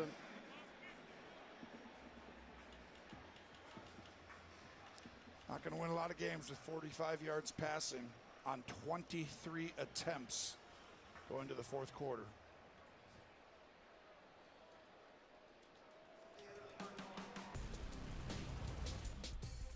Well, Santa's happy. Yeah, Santa will be on the scene sooner than later, and what will the Cowboys be asking for? Tough times there at AT&T Stadium. Eagles rolling and looking good. We go to the 4th quarter there in Arlington. We are in the 4th quarter in Arizona. The Cardinals with a 31-6 lead, and you saw the final kneel downs in the Chargers' 27-17 victory over Tennessee. Los Angeles, Jim Harbaugh, all he does is win, takes over a program with a losing record last year. He is now 6-3 with the Chargers here in 2024. Back to live action at State Farm Stadium. Defensive star coach with the Firebirds. Yeah, we took one on the chin last night. It wasn't our best performance. By the way, happy birthday, Mom. Mom's birthday was on November 5th. Love you for that. But yeah, it was a tough season. But I tell you what, we are a team on the rise, and we're getting ready to work this offseason and really start to make some stuff happen. Great group of kids that got a chance to coach this year. Aaron Rodgers, Arch. Boy, this is a tough pill to swallow for the Jets. They came in here with so many high hopes, knew what they were up against, but I don't think anyone in that locker room expected it to be like this. Quarterback comparison has been just dominated by Murray. And they haven't been able to really all season put together a complimentary, I guess, the game against the Texans, but it wasn't 4 quarters of just solid football, offense, defense, special teams. Rodgers Damn it, he's not giving close. his guy a chance, and it is incomplete. Gibson, the intended receiver. And this kid, Starling Thomas, has been just sensational last couple of weeks for the Cardinals, was there. He's stupid. I don't know why he just stood there. And really, you know, That was his chance to win right there. I don't know why he just stood there. I ran out of stamina. Bunting back this week, but really a young secondary that's starting to come together and make some plays. And again, obviously the Jets sitting here in their own territory, 4th and 2.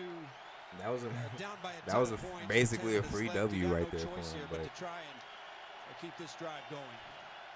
I guess not. Yeah. They need 2. Rodgers low gets it to Wilson for the first down.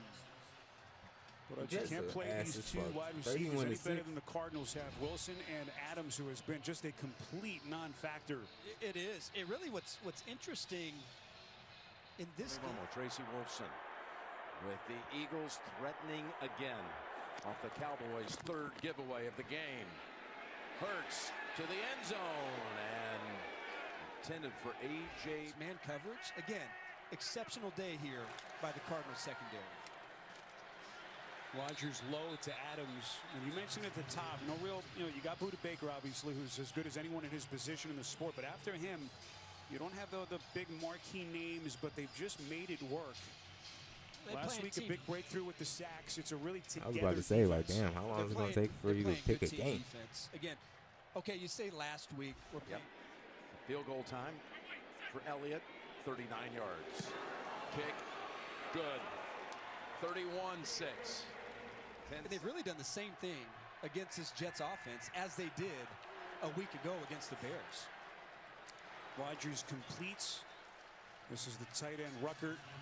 This Arizona defense, last 2 home games, they have not allowed a touchdown. Chargers 2 weeks ago, Chicago last week. There's Nick Rawless, who had an eventful Sunday last week. His wife Devin giving birth to their 2nd child Sunday morning. Then he came and why he weave like that against Chicago. And what a performance by him and his defensive staff. Yeah, absolutely. 3rd and 4.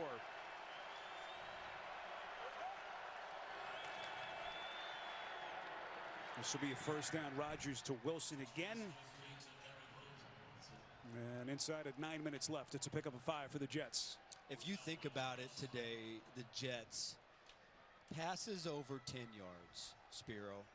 They've thrown 3 of them. They've completed 0 passes over 10 yards. That is an incredible stat when you consider who's playing quarterback and who's at wide receiver for this football team. Jonathan Gannon was trying to rack his brain. How do we attack Rodgers? Just a guy who's had such a mastery of the position. They have played as good as you can defensively in this game. Isaiah Davis with a catch. And this will be another Jet first down as he works just in front of that Jet sideline.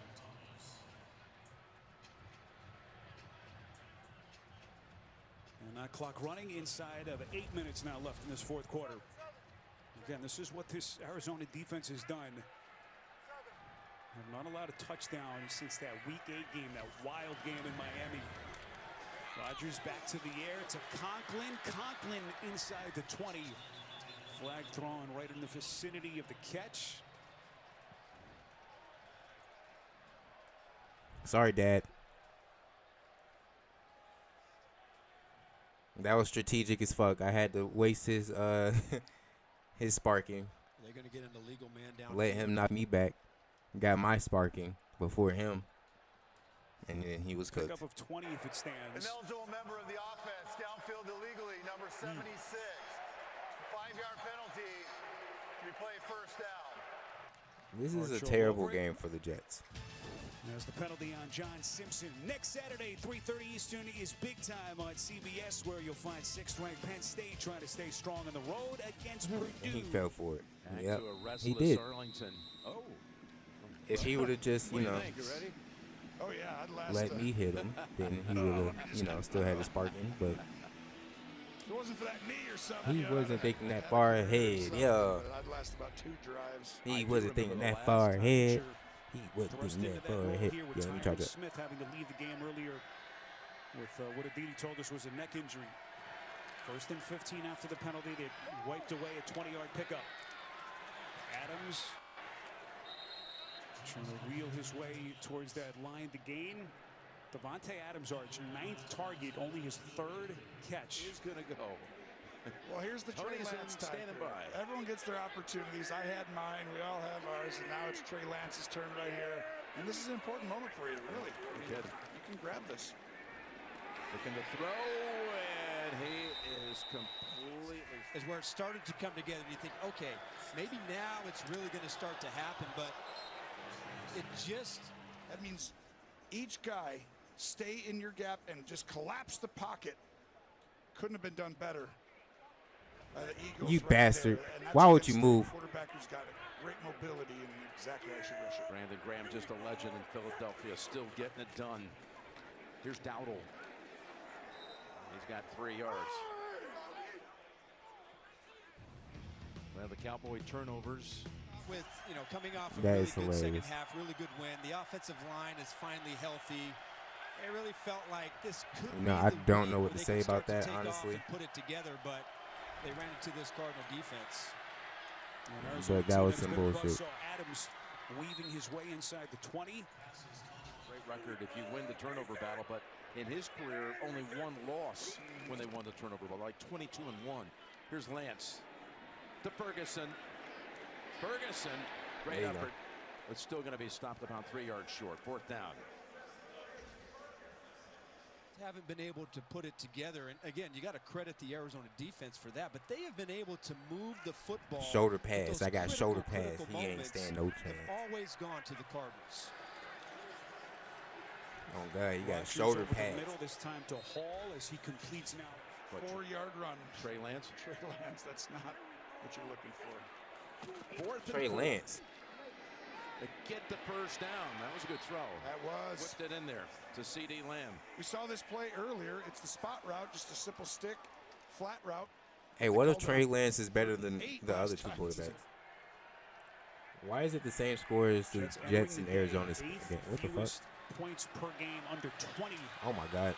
As Wilson trying to make another acrobatic catch in the back corner of the end zone. Good coverage by Melton for the Cardinals. Yeah, another example of sticky man-to-man coverage. This time, Max Melton Oh God. has been all over it. One-on-one. And really, this is what last time instead of 4th and 4 or 3rd and 4.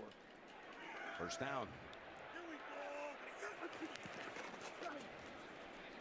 Lance back to Ferguson. He coughed it up. That was a football move.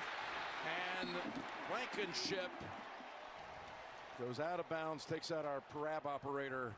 And the Eagles are just taking. Cardinals showing blitz. Rodgers gets it out quickly. Adams going backwards. That's a 4th turnover committed by Dallas. Wow, this is a catch and a football move. By the way, that's our under the radar that we talk about every week. I'm like, someone that people don't really know that's playing great football. And that was Bond right here. His 2nd time getting his hat or shoulder on the ball and creating. been excellent today. And now Aaron Rodgers has to navigate 4th and 4.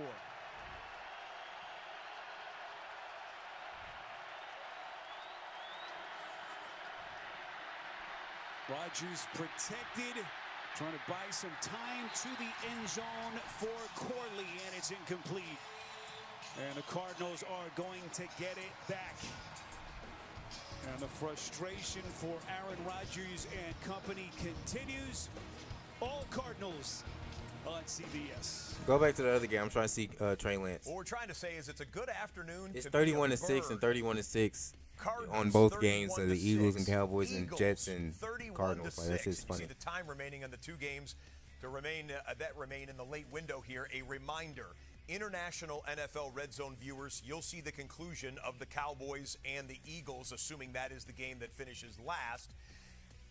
If you're watching Red Zone in the United States, we're going to ask you to flip over to your CBS station upon conclusion of Arizona and New York to see the remainder of the Cowboys and the Eagles. If you have NFL Sunday Ticket through YouTube TV, you can see the Dallas and Philadelphia stream on its own. Well, during the commercial breaks here right now, let's remind you one more time, it's the Salute to Service weekend, kicking off Salute to Service campaign for the NFL here in 2024.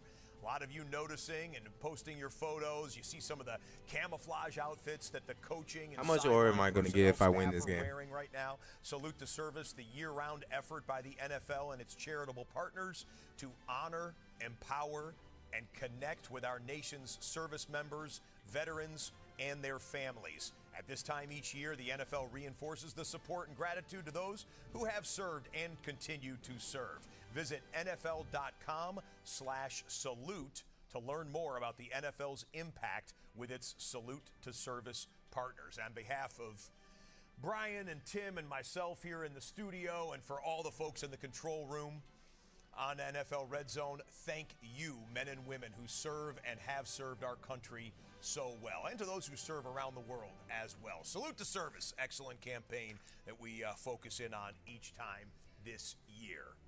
Going to be back out of commercial break here with the Philadelphia Eagles working with a new quarterback. It's the official victory cigar right now. Kenny Pickett coming in as he'll take the reins, we would assume, for the final 12 minutes and 42 seconds with his team up a few touchdowns. Direct this offense with the drive starting at the 29 of Dallas. Let's go down the trace. Well, Jim, with a score the way it is in 2 games in 5 days for the Eagles, this makes sense to pull Jalen right now. And they don't return to Philly till 2 a.m. tomorrow morning. They will practice on Tuesday, then do a walkthrough before Thursday's game against their division rival Washington, who is certainly their #1 threat. So the Eagles, just being cautious, wouldn't be surprised if they sit some more of their players down the stretch. He ain't think I could go upwards. Of course, this is the first of 2 coming up. So I broke his stamina, and he can't do shit. To Pittsburgh, and now the Eagles are atop the NFC East. He said 5. All alone, and there's a catch. Still Goku. That's crazy. It goes to Smith. Mukwamu on the tackle. Got a 3rd down play coming up. It's pretty good when you got a guy that was a starter for a while in Pittsburgh. Didn't work out for Kenny Pickett there, but we saw a number of his games. And now you got a chance to bring him to the team that he always loved as a kid growing up, backing up Jalen Hurts. Yeah, and I think it's a great opportunity. You never know. Obviously, we know with Dan Quinn, but it's expected. Just wait until his later seasons with the Commanders. It just gives you another chance for a resurgence, right? We've seen that around the league. Unless he figured it out. Sam Darnold, environments, things. You get to know the game, learn the game better, and all of a sudden your opportunity comes, and you're able to step up. 3rd and 3 comes up short for Gainwell. They're going to go ahead and kick it again with Elliott. But Jaden Daniels is already looking like a NFL vet on his first year. Who made his crazy. NFL debut today. The kicker for the Vikings. Vikings winning down in Jacksonville. John Parker Romo kicked 4 field goals for the Vikings in their victory. So big day for Romo on the football field. He's my new favorite player. Yeah. Just I've been following his career since he was a little kid. No relation. Since you told me earlier today. Elliott, good. That was from 38. You thought that it was going to be James Conner and having the big day. He certainly got it started on the screen pass, but how about the day Benson has had? 10 carries, 62 yards, averaging 6.2. You had McBride with his yards after the catch on key 3rd downs. I mean, really, every part of this Cardinal offense, yards after contact, has been exceptional. DJ Dallas, and they're going to take this down, I believe, close to the 2-minute warning here. So Arizona last week, 213 rush yards in the win over Chicago. Today, 138, as they are just under 400 yards of total offense. And what has been just a brilliant display of offensive football. And with that 2-minute warning here in Glendale, you're watching the NFL on CBS. And that means the Cardinals are 2 minutes away from getting their 6th victory of 2024. Marvis Harrison Jr. going under the radar. Everyone. He had a touchdown today. Again, a reminder, once Arizona and the Jets go final, flip over to your local CBS station here in the United States to see the conclusion of the Eagles and the Cowboys. If you have NFL Sunday Ticket on YouTube TV, that stream I tried is to do the available to you. perception. And That's my fault. Red Zone viewers, if you'd like to see Yeah, Philadelphia and I'm Dallas pretty sure at he its had a touchdown conclusion, today, if we'll I'm not have that mistaken. for you right here on this channel. You don't Yeah, need he's to a touch bathroom that too. Oh dial. my God, For the thank rest you of for feeding you me. watching us right now, Jesus. it's time Hold on, I'll be for right the back. Top 5 Bundle presented by State Farm. The I will plays of be the right day back. from Red Zone Week 10.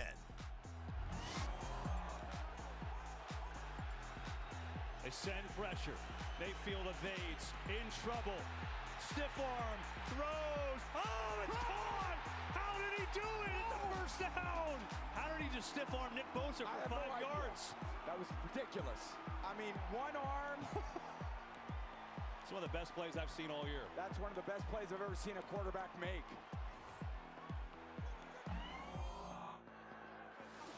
Hurts the game's only touchdown. Here he's looking to the end zone. And, oh, what a breakup. Oh, my goodness. Diggs comes away with the football. Trayvon Diggs. It looked like it had a chance to end up with Goddard and a touchdown. Watch this play. Outstanding job by Diggs, because this was wide open on the left side. Right there at this point, that's going to be a touchdown. So he goes out to the flat. That's just the athleticism impressive. What a play by Diggs. Purdy sets his feet, throwing end zone for Kittle. Oh, did he come down? He did! Touchdown! And Kittle just working him. Get to the back of the end zone, use the body. Their connection is just awesome. You meant the season overall. Front go the Niners and back Yeah. Kind of. Wilson hooks a pass, looking, end zone! George Pickens climbs the ladder for the touchdown! Wilson to Pickens is potent. Look at Pickens twist his body, contort himself, and come down with the ball for 6. Pay dirt for Pittsburgh. 35-yard field goal, blocks the kick to win it.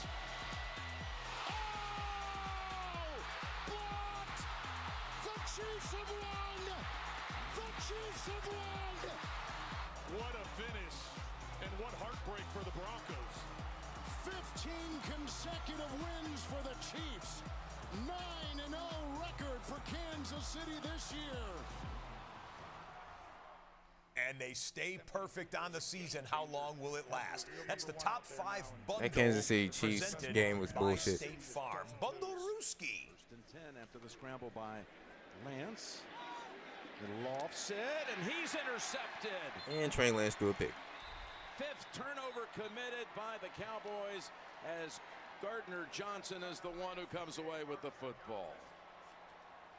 Well, this ball floats a little bit, but the receiver Getting blown out in their own crib once again. God damn, it's going to keep on giving me Goku. Thank you. Running by himself and a ball can't get to you. Cowboys so are ass. Watch him come up. Run a little most of the Kansas City Chiefs games are some bullshit. Most definitely, they're going to get exposed in the playoffs. Yeah. Where is it? I mean, was 6-4 with 4 of their final 7 games in the division. Yep, and again, you would think, look, the Rams, it looks like they're getting better. You get McCaffrey back. One last reminder, one more kneel down here for the Arizona Cardinals, and that's the finishing touches to get their record to 6-4 and remain in first place in the NFC West. Jonathan Gannon and company doing good things here in the desert on this day. The Jets dropped to 3-7 on a season that is quickly and fast slipping away from Aaron Rodgers and the Jets. So that will do it. The last game standing, Philadelphia and Dallas. If you'd like to see the remainder of that game, and perhaps if you have a relative in that Cowboys-Eagles game that's playing in the game, you'd like to see the last 8:25, flip over to your local CBS station. Score is 34-6 Philadelphia. If you have it on YouTube TV, NFL Sunday Ticket, flip over to the Philadelphia-Dallas stream at this time. International viewers, keep it right here. 8 minutes and 17 seconds of I try to tell you, man, Cowboys Jets are some goodness butt cheeks. coming your way right now. Jets are some butt cheeks.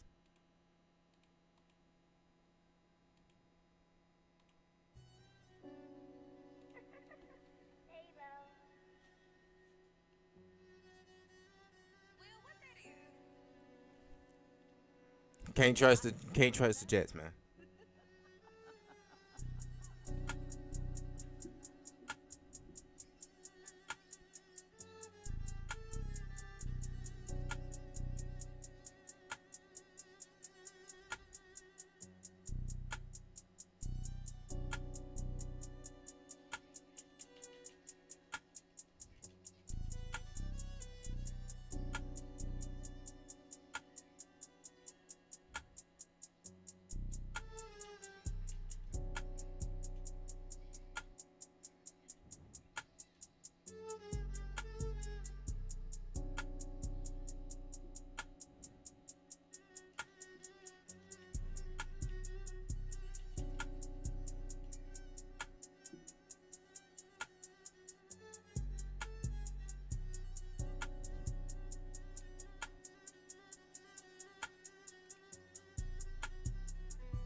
Well,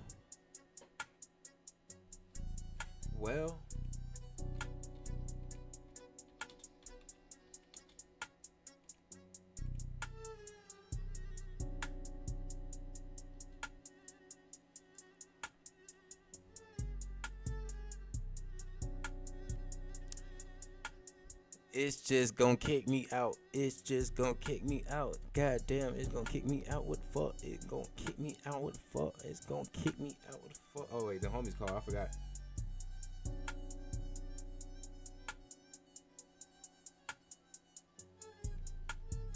Bruh, hit the club, shoulder shrug, Tyler.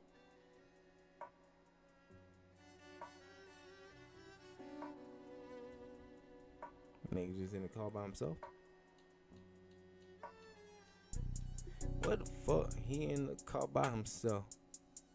What the fuck? He in the car by himself.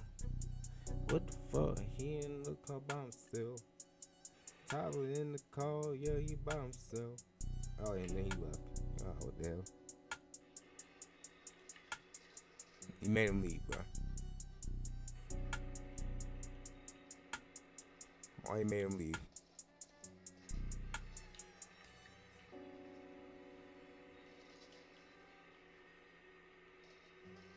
Hold on now.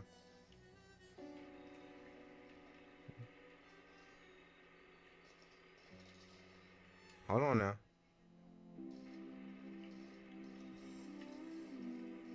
Hold on now. Never mind. This gun's ass. That should have been a clear headshot, and it wasn't. This gun's butt.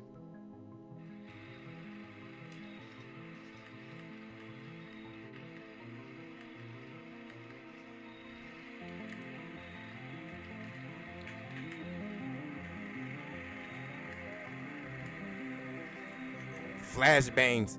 Damn, I can't see shit.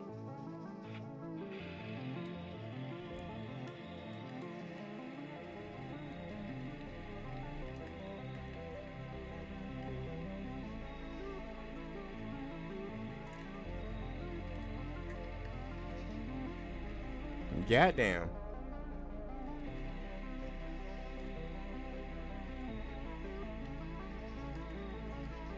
Goddamn. Oh, what? Fuck was he doing?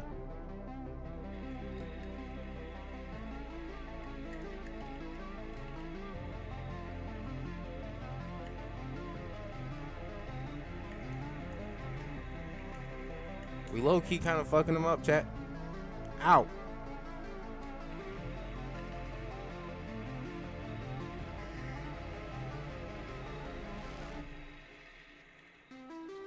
Am I camping? Maybe. I'm really just spawn camping.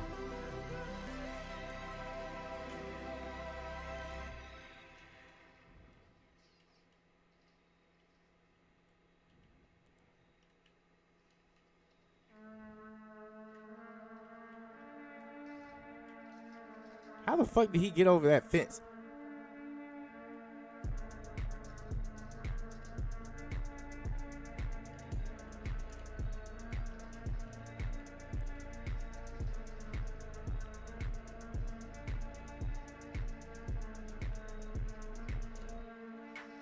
Son of a bitch.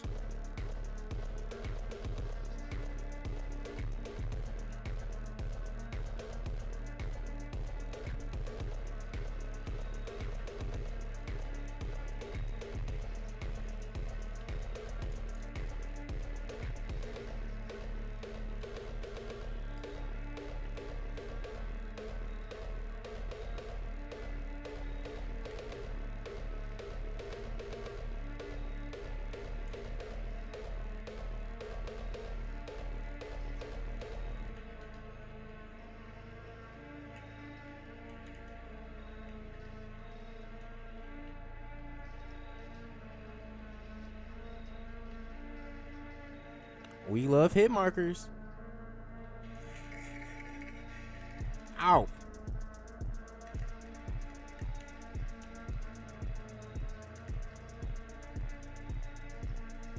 Kill him. Okay, never mind. I tested his gangster.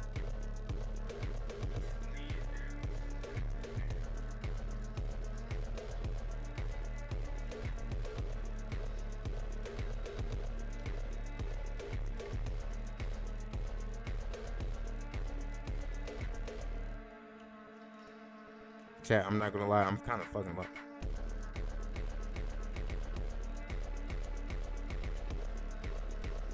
Stop throwing flashbangs, bro. Fuck. Cowboys Eagles ended. Basically, that shit's a blowout. Shit was like 30. God damn it. Shit was like 34-6. And it was like 12 minutes left in the fourth.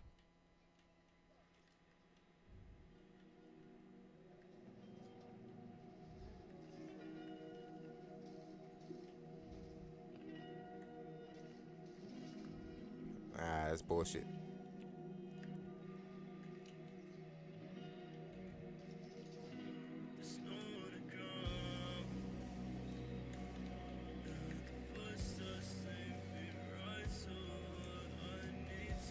Damn it.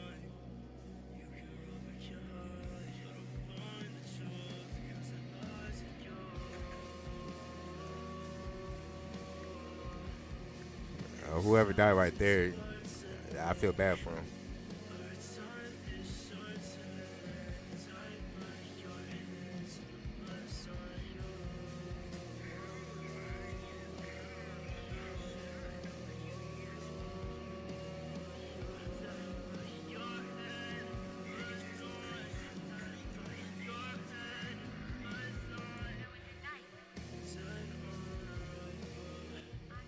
Type shit.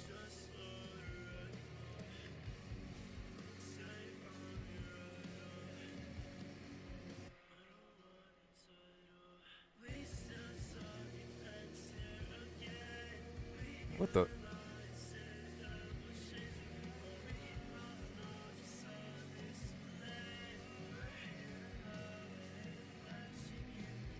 Holy hit markers. I hate them.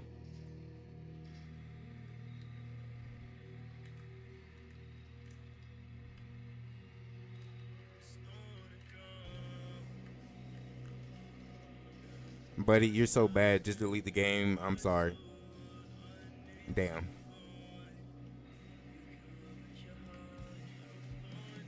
God damn it.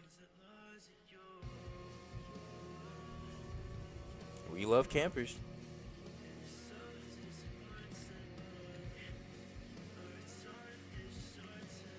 Where he come from?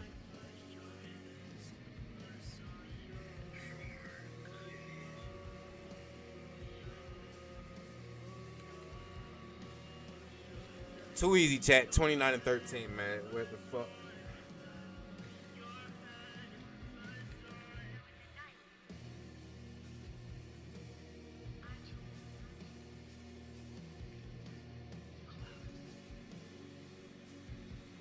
God damn, 16-11. What the fuck was he on? Okay, Andy. Oh, Andy, he was the only one that went crazy. 58-27. Everybody else went negative on his team. I feel bad. I don't. But, you know.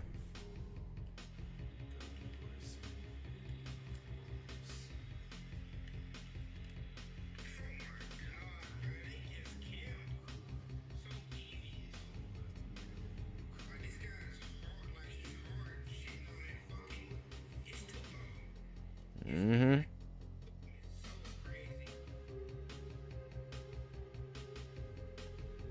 Fucking finally I can wait, what? Smoke grenade launcher. I don't want that. Fuck. Why give me that?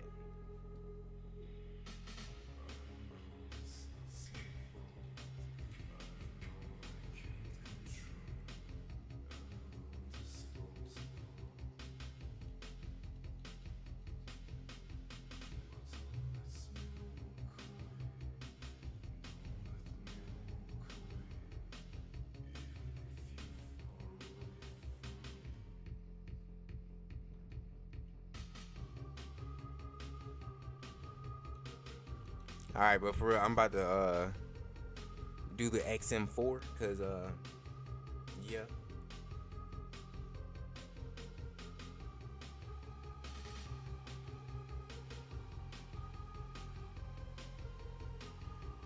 Oh shit. What the fuck?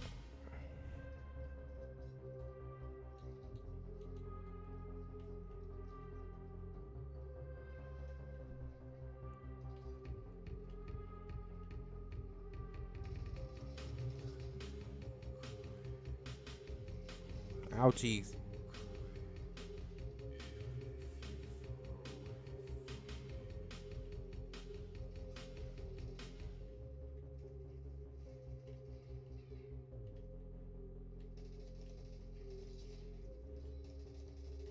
Son of a bitch.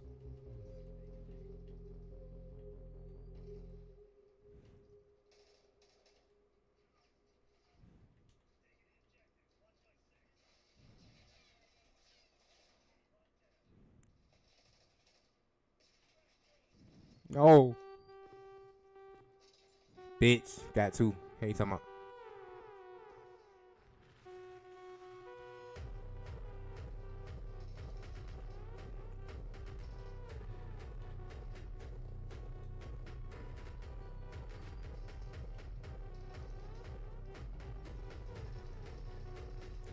I tried to run.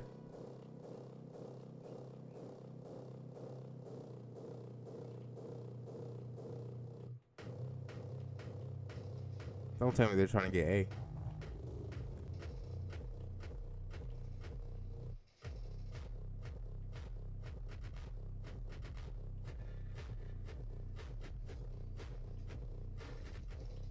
I don't know how. Chalk it up to luck. Let me get the fuck out of here.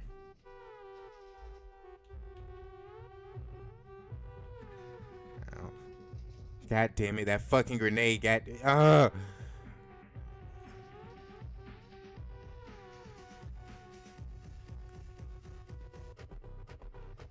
Run. Refill. Go. Damn it.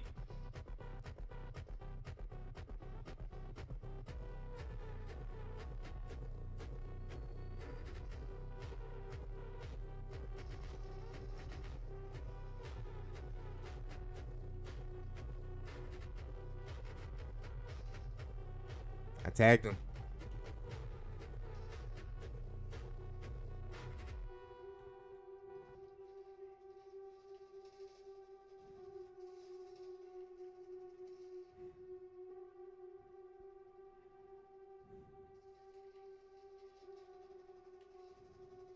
Gotta move.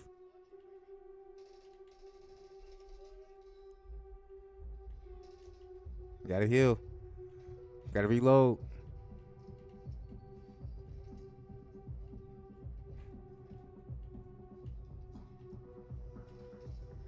Shit.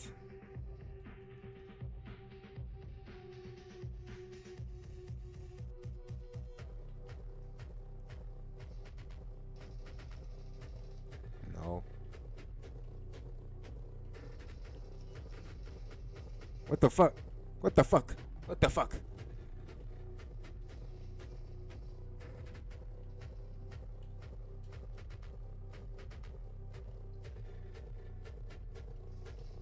Why? Why you gotta be right there though?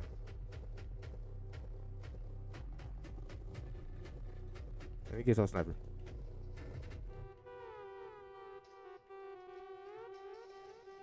Whoa. What?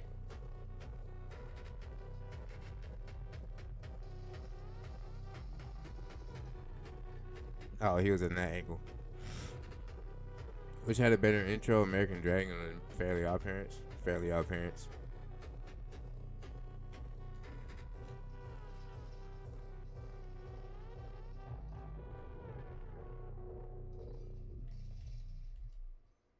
Why are they doing me like this?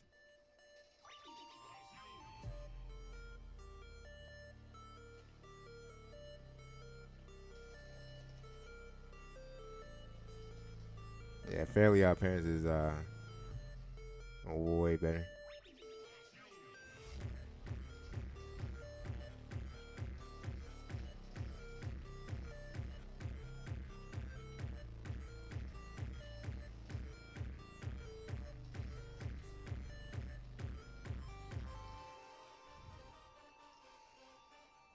Amen. Amen.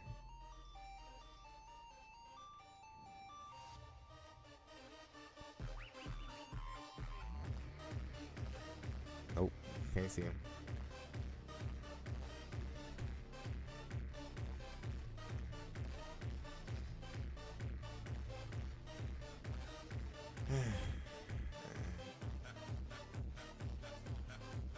Jimmy Neutron.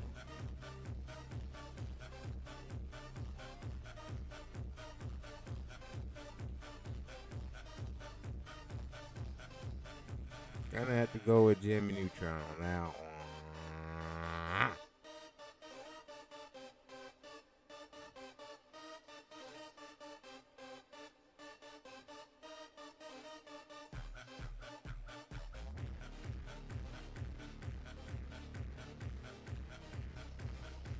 Oh, okay, yeah.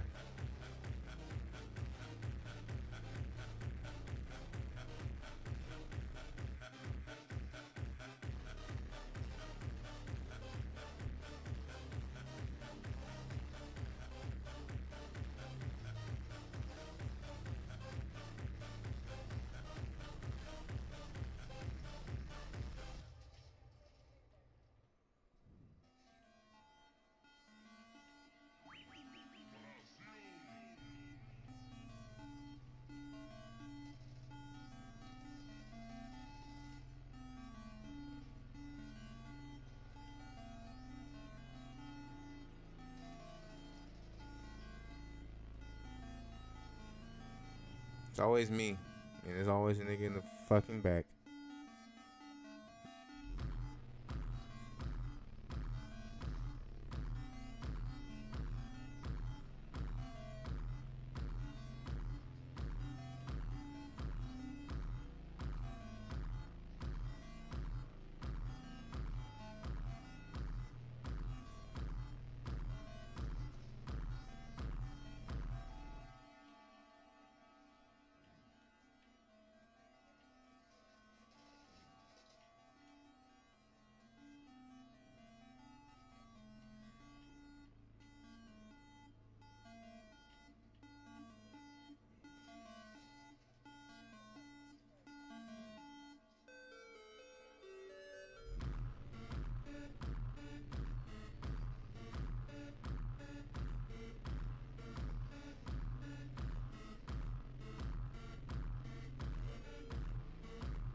Damn it, nigga below me.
I gotta put in my SOL chat. I'm about to be gone next month.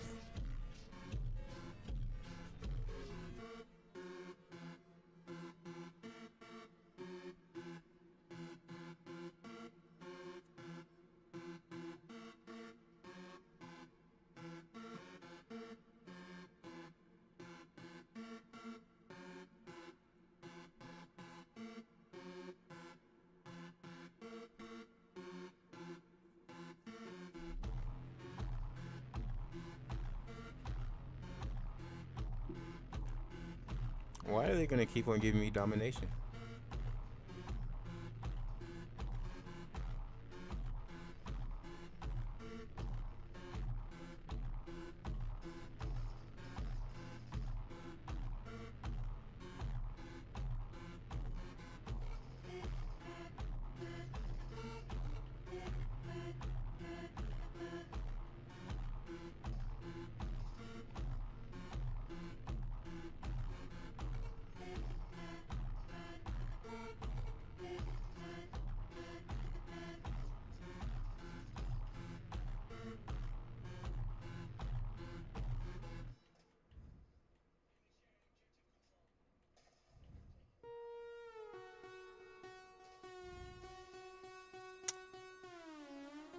We got a new tuber.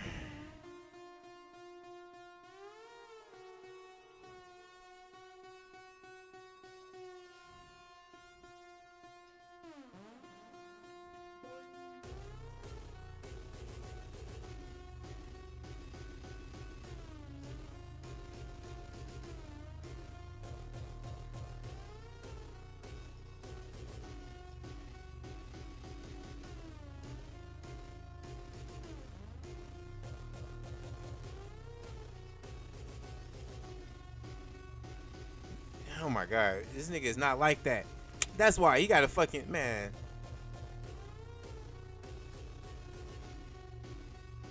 All right.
It's just a team full of annoying niggas. You got a new tuber,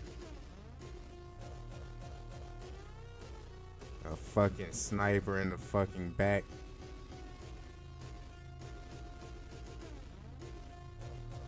campers. Got it all.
Fuck you in that shotgun pussy.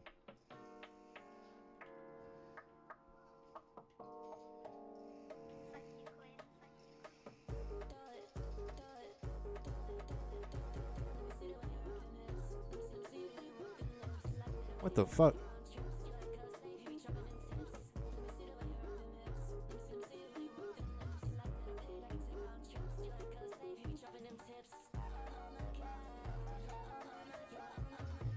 I tried to run.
course.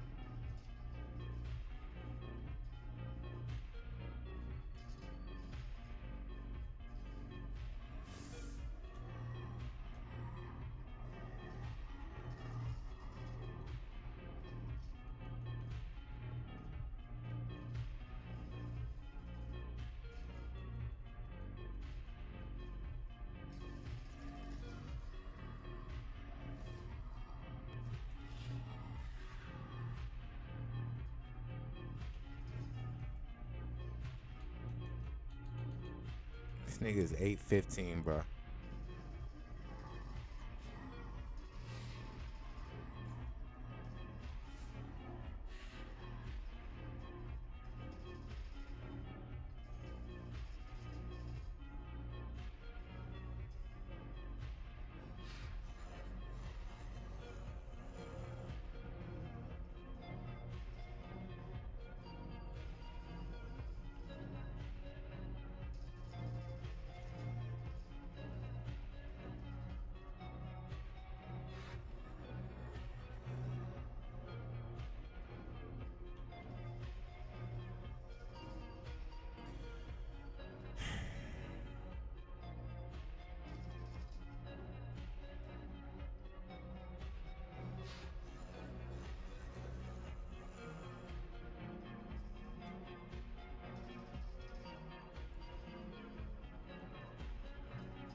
Oh, okay. Hit markers, yeah.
Fought nigga.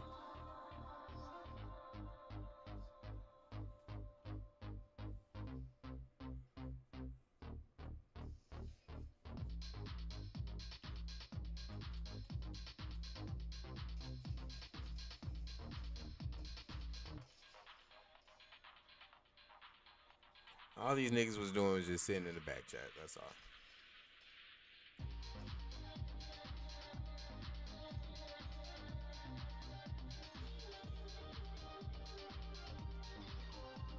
As for my teammates, he was in the smoke.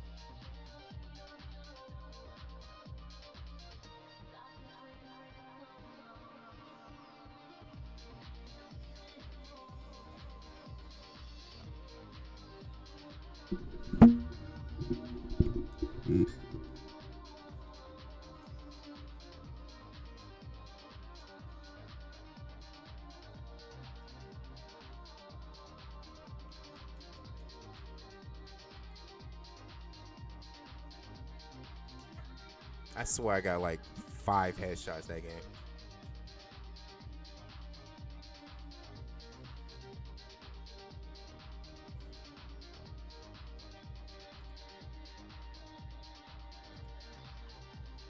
This game is cheese.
I might suck.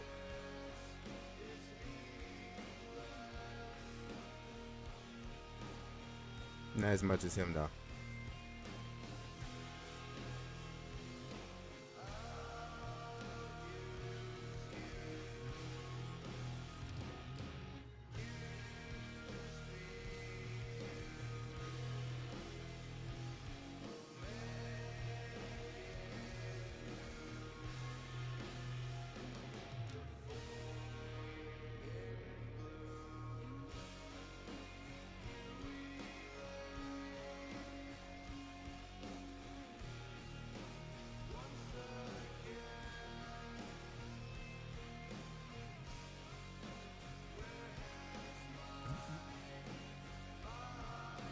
Damn it, what the fuck?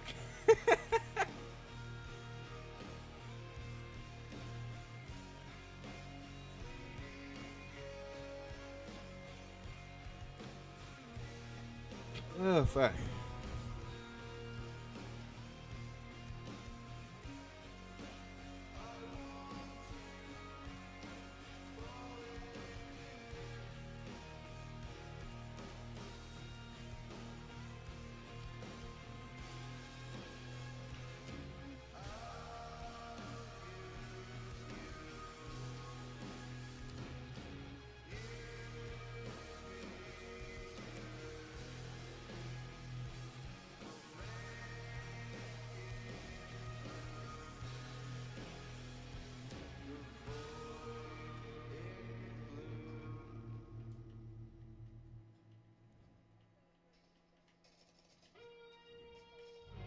Where did he come from?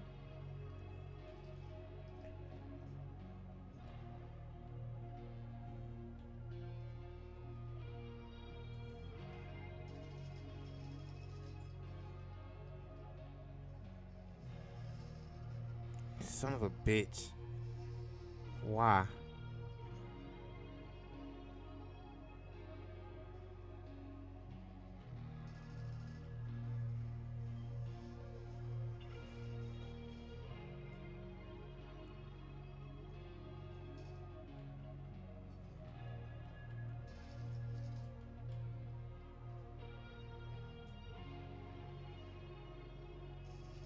Oh, damn, of course they're going to spawn right behind me.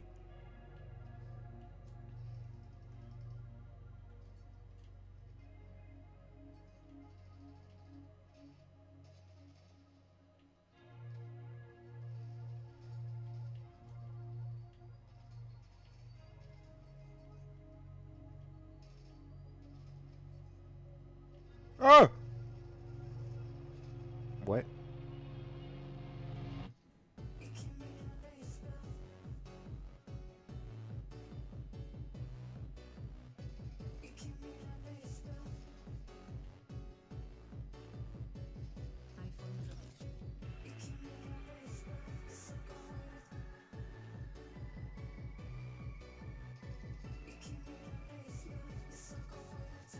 Damn it. Should have straight out to the left.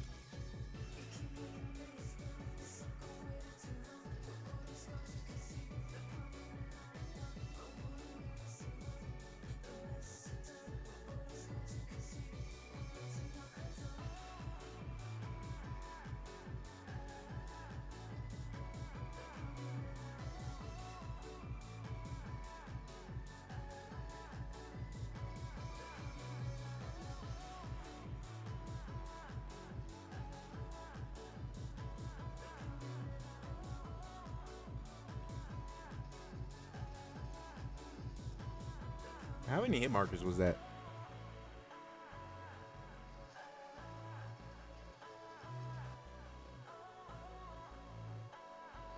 That wasn't even bad aim. That was just like bullshit.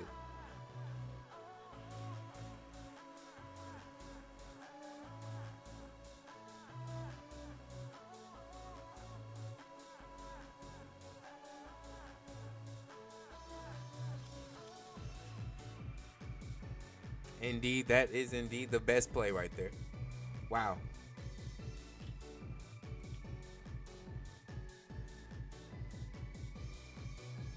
Yep. Yep.